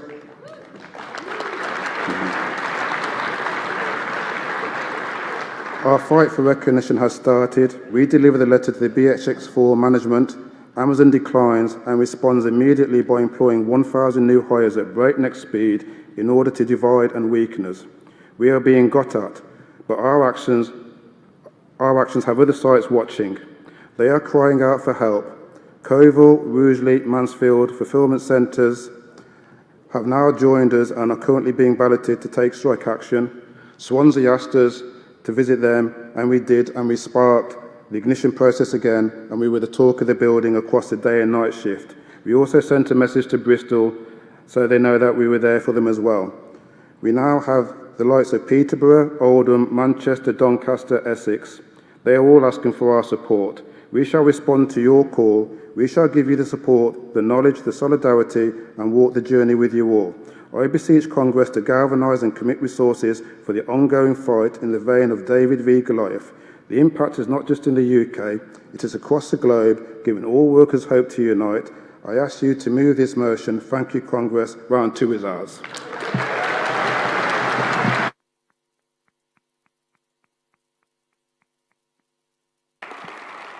Brilliant, Garfield. Well done. Perfect, absolute perfect timing, and good luck in your campaign. Seconder for that motion.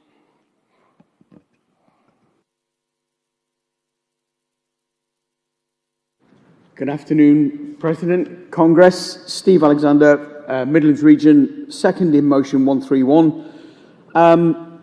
Guys, Garfield has explained it all. He's been amazing. His team, they've worked so hard and they've been dedicated and they are making great inroads. We've made amazing advances at Amazon and we are so near to achieving the goals of recognition there, but we're also near to breaking through in Amazon across the country. It's time to ride this wave and push for a campaign nationally. We call on the CEC to release the funds and get behind a full national campaign to take this forward into all Amazon workplaces. I support this motion. I second. Thank you, Steve. Mover of motion 136.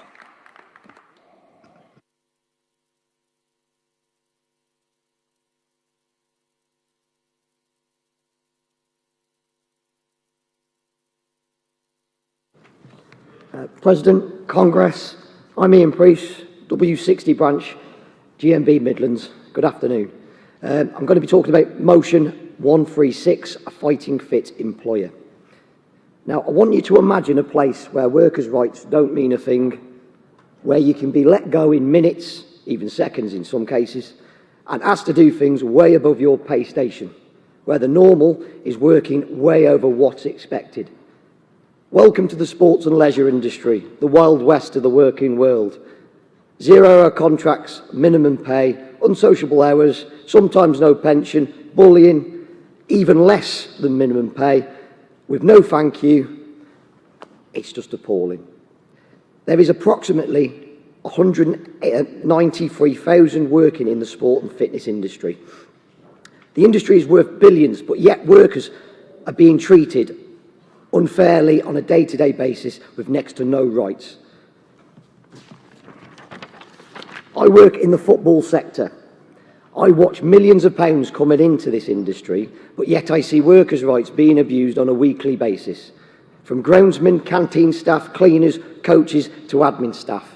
If the club's not doing very well, who's the first people to get the chop? Not the players, not the agents. It's the hard-working, low-paid staff.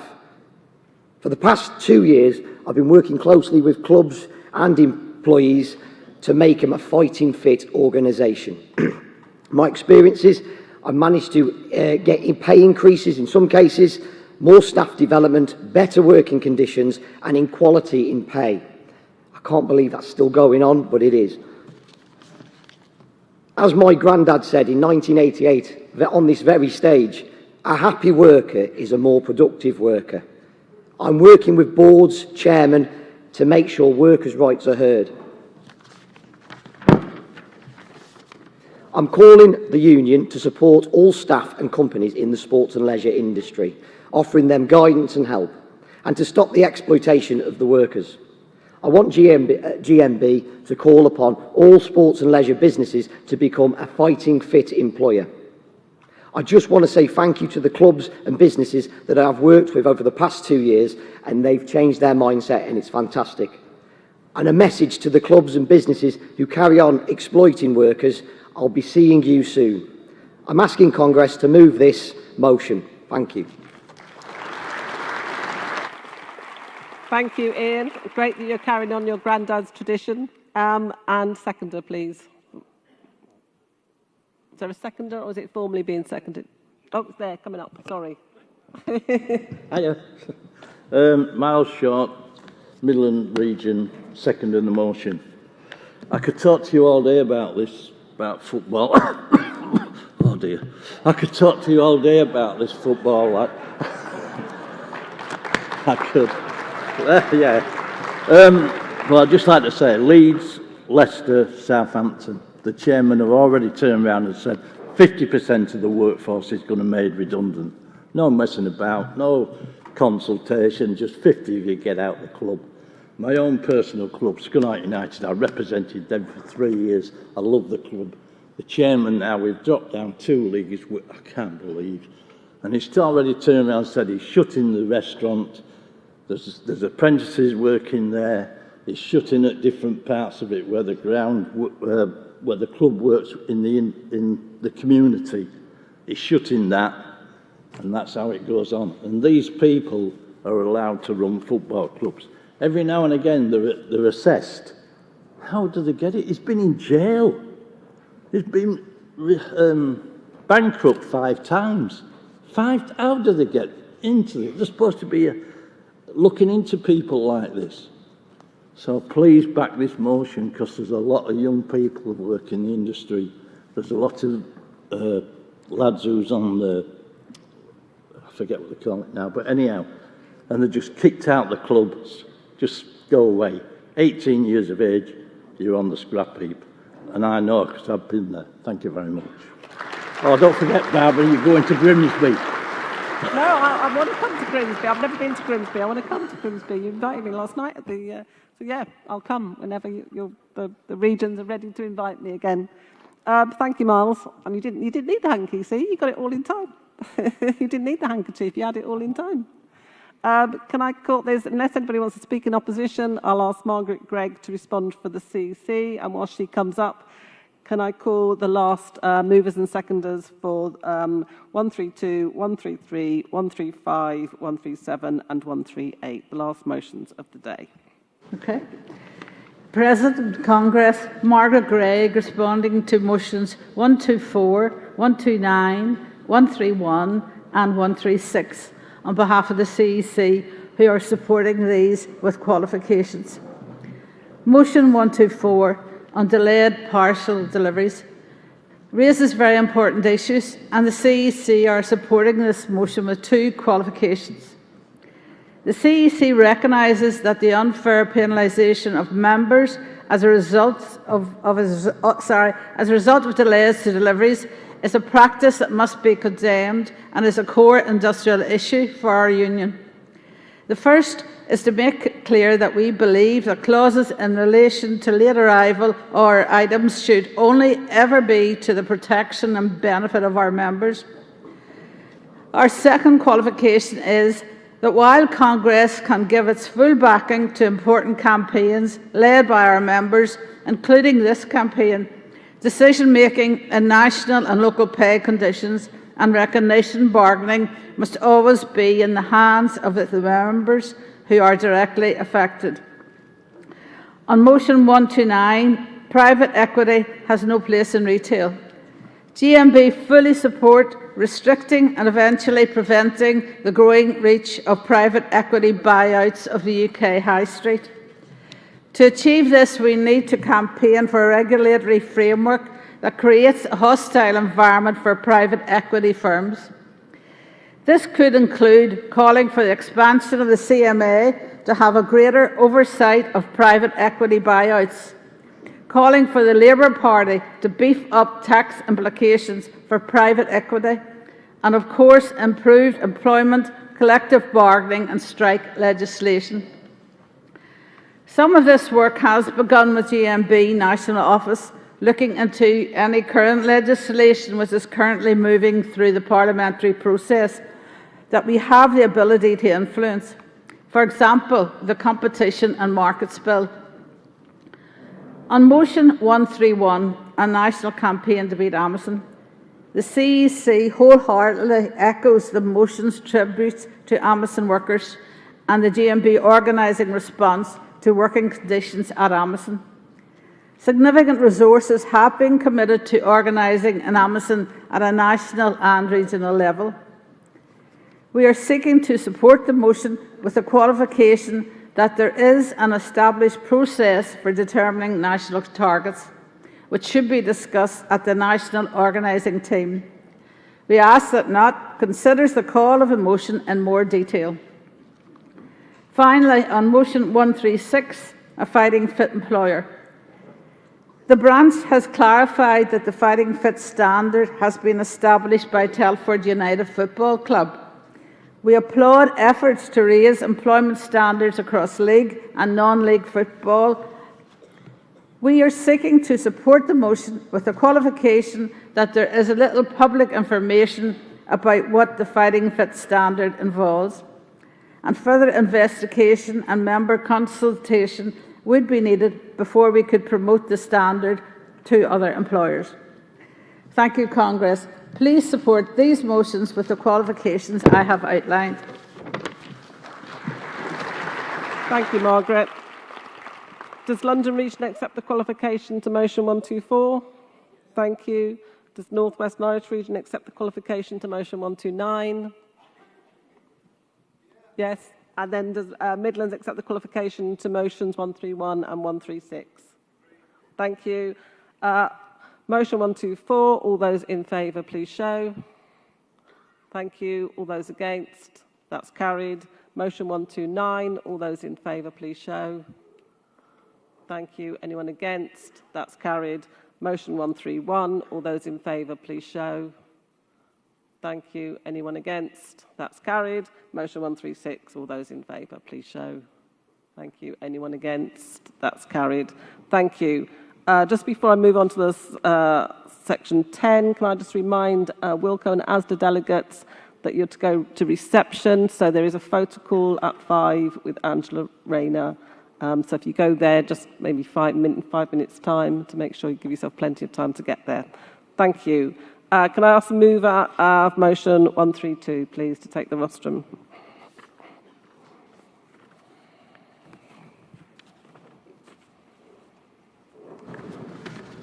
It doesn't get any easier, does it? Madam President, Mike Tinian, moving motion 132, 6 points and out. Congress, in recent years, has been a growing trend amongst local authorities across the country to ban taxi and private hire drivers from working with just 6 points on their licence instead of the 12. The DVLA allows drivers to drive with up to 12 points on their licence and in certain circumstances with more. We have argued that a ban on drivers with 6 points is unfair and draconian.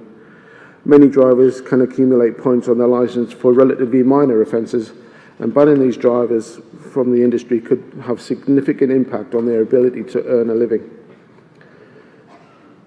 and could lead to shortages of drivers. There are already concerns about shortages of taxi and private hire drivers in some parts of the country, and banning drivers with 6 points would exacerbate the problem. This could lead to longer waiting times for passengers and higher fare prices. We have, as a union, have pointed out to the Institute of Licensing that these local authorities don't hold their own drivers to the same standard, a double standard that would have dire consequences that would cripple councils within months. Congress, our taxi and private hire membership is growing in every region. We are by far the biggest taxi and private hire union in the country, and we're still growing.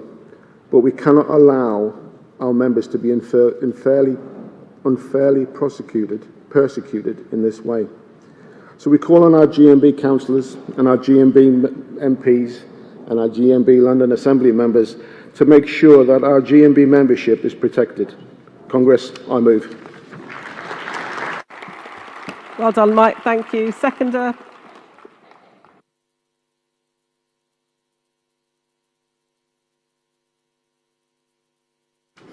President, Congress, my name's Simon Wilde. I'm a new boy, first time delegate, first time speaker. Thank you. I represent the newly formed L56 London Logistics Branch. I also represent the London region. I'm here today to second motion 132. Can you imagine a rule propagated by licensing officers that has been created to stop professional drivers from driving after receiving a maximum of 6 points on their driving licence? 2 speeding offences a couple of years apart is enough to cost a driver their career and leave them the costs associated with car payments, tax liability and all the other expenses associated with driving for a living. What makes this wicked best practice guideline most despicable is the fact that the same civil servants who are prosecuting this rule have colleagues working in their local authorities as drivers in roles such as waste services, social services and any number of roles where driving is an accessory part of the job. The only difference is they are allowed to drive with more points on their licence without fear of losing their job. The place to decide if a driver is fit to hold a licence is a court or based upon the DVLA system that is in place for every UK motorist. A licensing officer who deals with matters from restaurant licences to counterfeit cosmetics should not be acting as judge, jury and executioner in such instances. Even when they make seizures or revoke licences, there is generally involvement of the judiciary. In the instance of private hire and taxi revocation can take place even before a driver can appeal to court.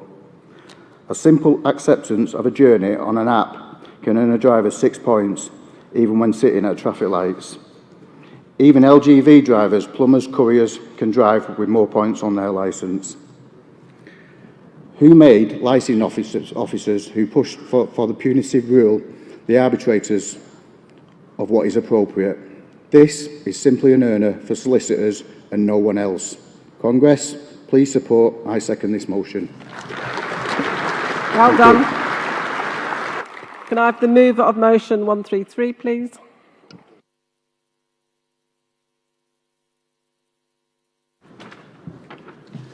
Paul Sonny, Southern Region, moving motion 133, fair pay for security officers. Conference. As you know that for many years, security officers have been getting a bare minimum in terms of wages when they face abuse during COVID-19 or preventing theft, etc., just because they're doing their jobs. As of 2021, the SIA, the Security Industry Authority, introduced new requirements for security officers to obtain their security licences. This includes top-up training and first aid training. With these extra requirements, you may think security officers would receive a pay increase. But guess what? They don't. For some security officers, some security employers require them to pay for their own top-up training themselves. It should be noted that first aid training has to be renewed every 3 years, which is adding to the cost. With these extra costs and responsibility, it's time that all security officers receive a fair, decent living wage for the work they do. SIA wants to try and get people to see the security industry as a professional job, yet they allow security companies to pay the bare minimum for a job and responsibility that the officers do. It is time for the SIA, as part of their requirements, to get security companies to pay their security officers a fair, decent pay for the work they do. GMB Union needs to work with other unions to put pressure on the SIA and Home Office and security companies to pay a fair wage for work that the security officers do, and to urge the next Labour government to look at introducing a fair wage as part of the SIA standards to ensure security companies pay the security officers a decent, fair wage for the work they do. Please support this motion. I move. Well done, Paul. Thank you. Seconder, please.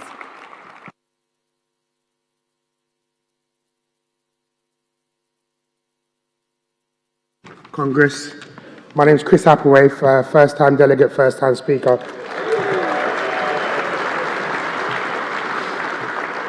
Congress. Since 2021, any security officers who want to renew their SIA licence are instructed to do top-up training and have first aid training as a part of the new requirements when applying for a new licence. But with these extra requirements, they don't get any extra pay. For many years, the security industry has kept security pay low, even when security workers were out on the front line and working during COVID-19. Sorry. Even at major events where security is required, officers are often paid low wages and don't receive a pay increase for many years. It is time that security officers are paid fairly for the work that they do, especially as they face abuse from the attacks from the public just because they are doing their job. SIA are trying to raise standards, yet they don't do anything to encourage security companies to pay security officers a decent wage. Therefore, we need to put pressure on SIA to open the door and get security companies to pay security officers a decent and fair wage. Sadly, there's been a common theme today that our members feel underpaid and undervalued. And unfortunately, this is not going to change. And for right now, we have a lot of work to do. Please support this motion. Well done, Chris. And then mover for motion 135.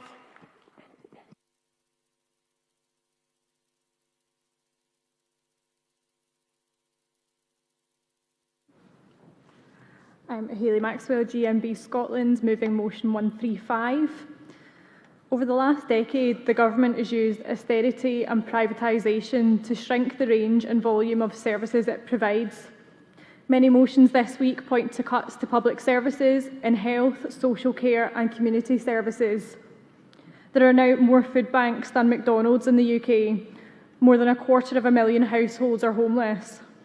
Clearly, people in Britain still need services, and where public services have been cut, the staggering weight of demand for care and support is being mopped up by the third sector, by charities and voluntary organisations. The third sector contributes a huge amount of paid and unpaid labour to the economy. According to the National Council for Voluntary Organisations, the charity sector contributed over £20.8 billion to the economy in 2019 to 20. It's got a workforce of almost 1 million people, so that's 2/3 of the size of the NHS, and as a sector has grown by more than a quarter in the last decade. While many of these organisations do fantastic work, workers in charities very often experience low pay, bullying, chronic overwork and constant threats of redundancy. I've worked in charities where I've been told that because I worked in the voluntary sector, I was expected to work overtime for free, where there's been little or no attention to health and safety, and where the idea of job security or a pay rise was just completely unheard of.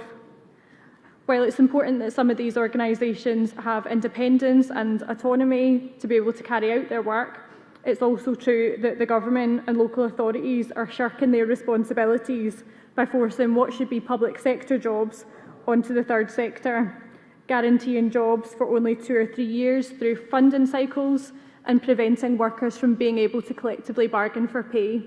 And in our branch, we've got quite a few workplaces that recognise GMB that fall within this category. Usually, ultimate power and responsibility for a charity lies with an unpaid, unaccountable and often uninterested board of trustees who can walk away when industrial relations become too tough. Rape crisis, domestic abuse, homelessness services, welfare rights, disability and mental health services across the country are run by dedicated, long-serving staff making ends meet on low wages with poor pension schemes. Many of our members have got no idea if they will have a job in a year's time or if the people at risk that they support will be guaranteed the care they need beyond the next funding round. Charity workers are more likely to be women on part-time, low-paid, insecure contracts, and so what I'm describing is systemic exploitation of these women. We were key workers during the pandemic too. This motion calls upon GMB to conduct research amongst existing members on the working conditions in the third sector and to identify viable strategies for increasing trade union influence in the charitable sector, specifically through investigating options around governance structures, charity regulation, funding conditions and local authority service level arrangements. Workers in this sector are constantly told that there is never enough money and that because we work out of love and principle, we shouldn't expect good pay. Love doesn't pay the bills, and third sector workers have had enough. Congress, I move. Thank you, Hayley. Seconder.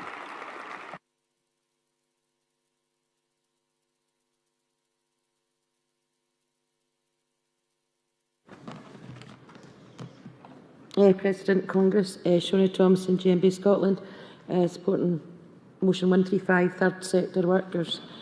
During the pandemic, we were also grateful for the essential work of health and social care staff, who were often treated appallingly during the crisis. This work was done in the private sector, the public sector, but also in the voluntary or third sector. And according to the Charity Commission, a fifth of social care in the UK is delivered by charities. Now, like public or private care workers, charity workers often support a wide range of people, those who are homeless, those with addictions and disabilities, looked after children, vulnerable, and those with significant and enduring mental health problems. The third sector is full of low-paid women workers providing care and supporting marginalised or vulnerable people in the community, often because they understand the experiences of those who support because they've been there themselves. According to the National Council for Voluntary Organisations, women make up 2/3 of the voluntary sector workforce and also supply most of its unpaid labour. 1 in 3 women in the UK, 1 in 3 women volunteer at least once a year. The voluntary sector also has the oldest workforce compared to the public and private sectors, with 1 in 4 staff aged 55 and above. Like in the public sector, charity workers are more likely to be women on part-time, low-paid contracts, but according to the National Council for Voluntary Associations, charity workers are paid on average 7% less than workers elsewhere, with 14.1% of jobs in the third sector being paid less than the real living wage, which is lower than across the economy as a whole. Now, why should a worker employed by a charity through government funding have such worse conditions, so much less job security, such a reduced ability to bargain than a worker doing almost exactly the same job employed by a local authority? Shona, you can have No, that's me. Sorry. Okay, too slow. The voluntary sector can be difficultly organised due to high levels of insecure work because of complex finances. But I'll just say GMB are winning on the front line for making work better for women workers who care for others. We are doing it in the public sector, the private sector, and we can also do it in the third sector too. Congress support this motion. Thank you, Shona. Thank you. If there's no one to speak in opposition to those motions, the CEC are supporting all three motions, so I can move straight to the vote. All those in favour of motion 132? Thank you. Anyone against? That's carried. All those in favour of motion 133? Thank you. Any against? That's carried. And then all those in favour of motion 135? Thank you. Anyone against? That's carried. We move on to our final motions for debate this afternoon, and can I have the mover of motion 137, please?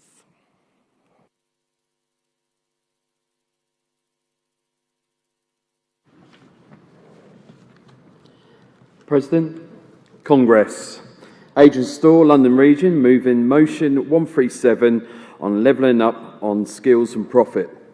Congress. Great Britain and also Ireland should be the manufacturing powerhouse it used to be, with job security, meeting the bills each month and paying rent or mortgage. The past 13 years has shown that this is not possible, with company bosses from some of the biggest companies in the world taking some huge pay rises and bonuses worth thousands and millions. While their workers, our members suffer to meet rent, they suffer to meet our bills, as the companies make it harder for us to reach those targets, to receive bonuses and give them pay rise, which doesn't cover inflation or the ever-increasing costs of living. What happened to a fair day's pay for a fair day's work? Congress. We are still battling those words in the workplace today, and we must continue to do so. Our cost of living is out of control. We must stand up and be counted as an equal to all. Discrimination is just ongoing, with pay being all genders and age at the top of the list for many. Bonuses create competitive workforce, pushing out others who can't achieve. This does not mean they don't do the same amount of work as everyone else does. We need opportunities for skills pay which values a person. Skills training should be offered fairly, and fair pay must come with that. Bonuses should be equal to all. By sharing the profit of a bonus, this brings a friendly productivity approach and helps drive the skill set. Directors and CEOs don't have this problem with their large pay packets and huge bonuses. They receive from the hard work you put in to make that happen. Congress, we must share equal bonus for all. We are human. There is no difference other than one may have a degree and one may not. But the outcome is the same. The results are the same, and what's more, who is driving those results? We are. The shop floor is filled with men, women of all genders. Congress, we should not be singled out so the rich become richer and the poor become poorer. We work to live, not live to work. We are calling for manufacturing companies to invest in their workforce and take the stress out of the working class, who worry about paying the next bill, with better profit share for all, not the few. We need to see the benefits of work passed down to the people. We work and we all benefit. We think this would be likely encourage those who have become economically inactive to rejoin the workforce, plug in the skills gap and enable some of the vacancies to be filled, benefiting the whole economy. Congress, please support the levelling up on skills and pay for all. Corporates need to pay us our worth and stop taking the workforce for their own greed.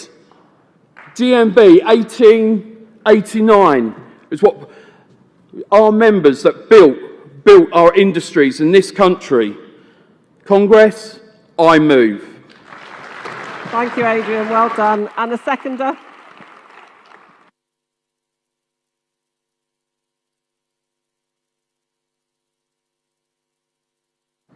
Congress, Madam President, I'm going to keep this very short because I believe Angela Rayner is waiting for me. Okay. Bismillah Mohammed, London Region, seconding motion 137. Congress, more and more these days, our members are suffering the consequences of having their bonuses or other work-related perks such as company cars, travel expenses or technical equipment being taken away and the savings being spent on additional bonuses for their bosses. Congress, this not only means our members are underpaid and have to subsidise their work costs, but also, without the correct equipment, their jobs have become harder. Congress, I urge you to support this motion. I second. Well done. You better shoot off. Thank you. You better shoot. Cheers. And then can I have a mover of motion 138, please?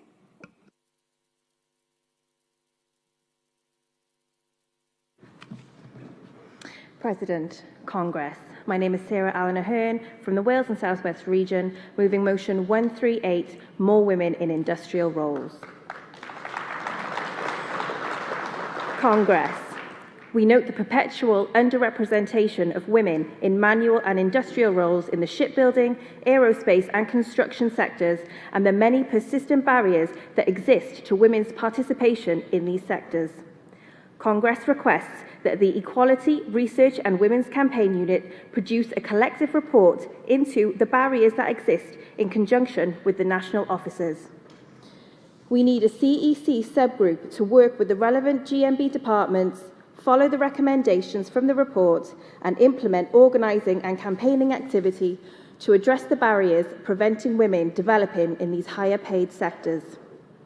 Male-dominated industries and occupations are particularly vulnerable to reinforcing harmful stereotyping and create unfavourable environments that make it even more difficult for women to excel. Women working in a male-dominated workforce face a variety of challenges, which include lack of expectations and beliefs about women's abilities and leadership. In 1942, Britain struggled and needed every hand available to help turn the tide of the Second World War. At 18 years old, Janet Harvey was the youngest of only 4 women to be trained as an electrician. She and her colleagues had 3 months training at Glasgow's Royal Technical College, which was a lot of time compared to other industries or uniformed service roles available to women. Janet was sent to Harland and Wolff's yard in Govan Cross and to John Brown's in Clydebank. Janet and her colleagues would spend the rest of the war years scrambling up and down dangerously high ladders with their toolboxes, fitting the wiring throughout the ships. But like many other industries at the end of World War I and II, the girls and women who were so praised by the public were unceremoniously sacked as the war contracts ended, and Janet and the other women were cast aside like the old rags they worked with and dismissed without a medal or any word of thanks from the nation. Until 2018, when Janet Harvey's war service was finally recognised when she was awarded an honorary doctorate of engineering from Glasgow's Caledonian University in recognition of her outstanding contributions to the war effort. Colleagues, we could do it then, and we can do it now. We need to enhance the opportunities for women to build careers in these high-paid, skilled jobs. Let's build a campaign and develop our strategy to one day have a balanced number of women and men in these industrial sectors. Congress, please support this motion. As a woman, I move. Well done, Sarah. And then the seconder, please. Madam President, Congress, I'm Julian Vergitoro from Wales and South West region, seconding motion 138, first time delegate, first time speaker. Dear Congress, when we talk about the jobs of the future, it seems quite obvious that they should be good jobs, jobs that are open to all, but what does this mean in practice? Hinkley Point C, for example, the largest construction site, has a few great practices which could teach us something. Excuse me. Thanks to the great work of GMB Equality and Diversity reps, including myself as their leader,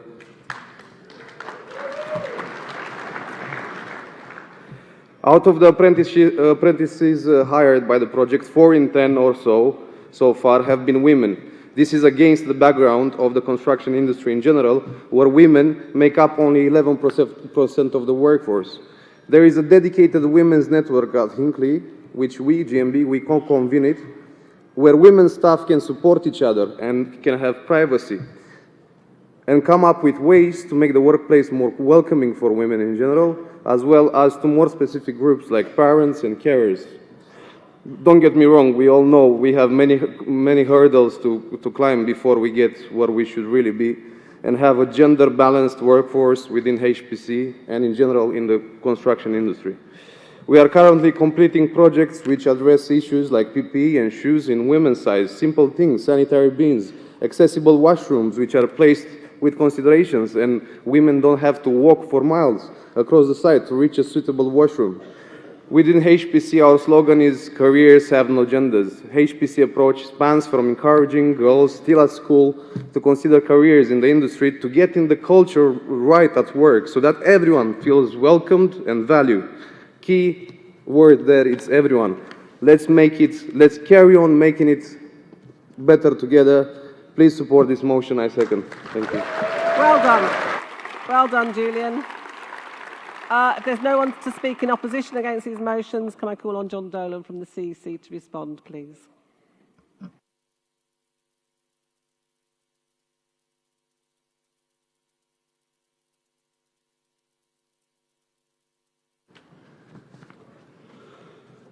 President, Congress, John Dolan, GMB Scotland, responding to motion 137 on behalf of the CEC.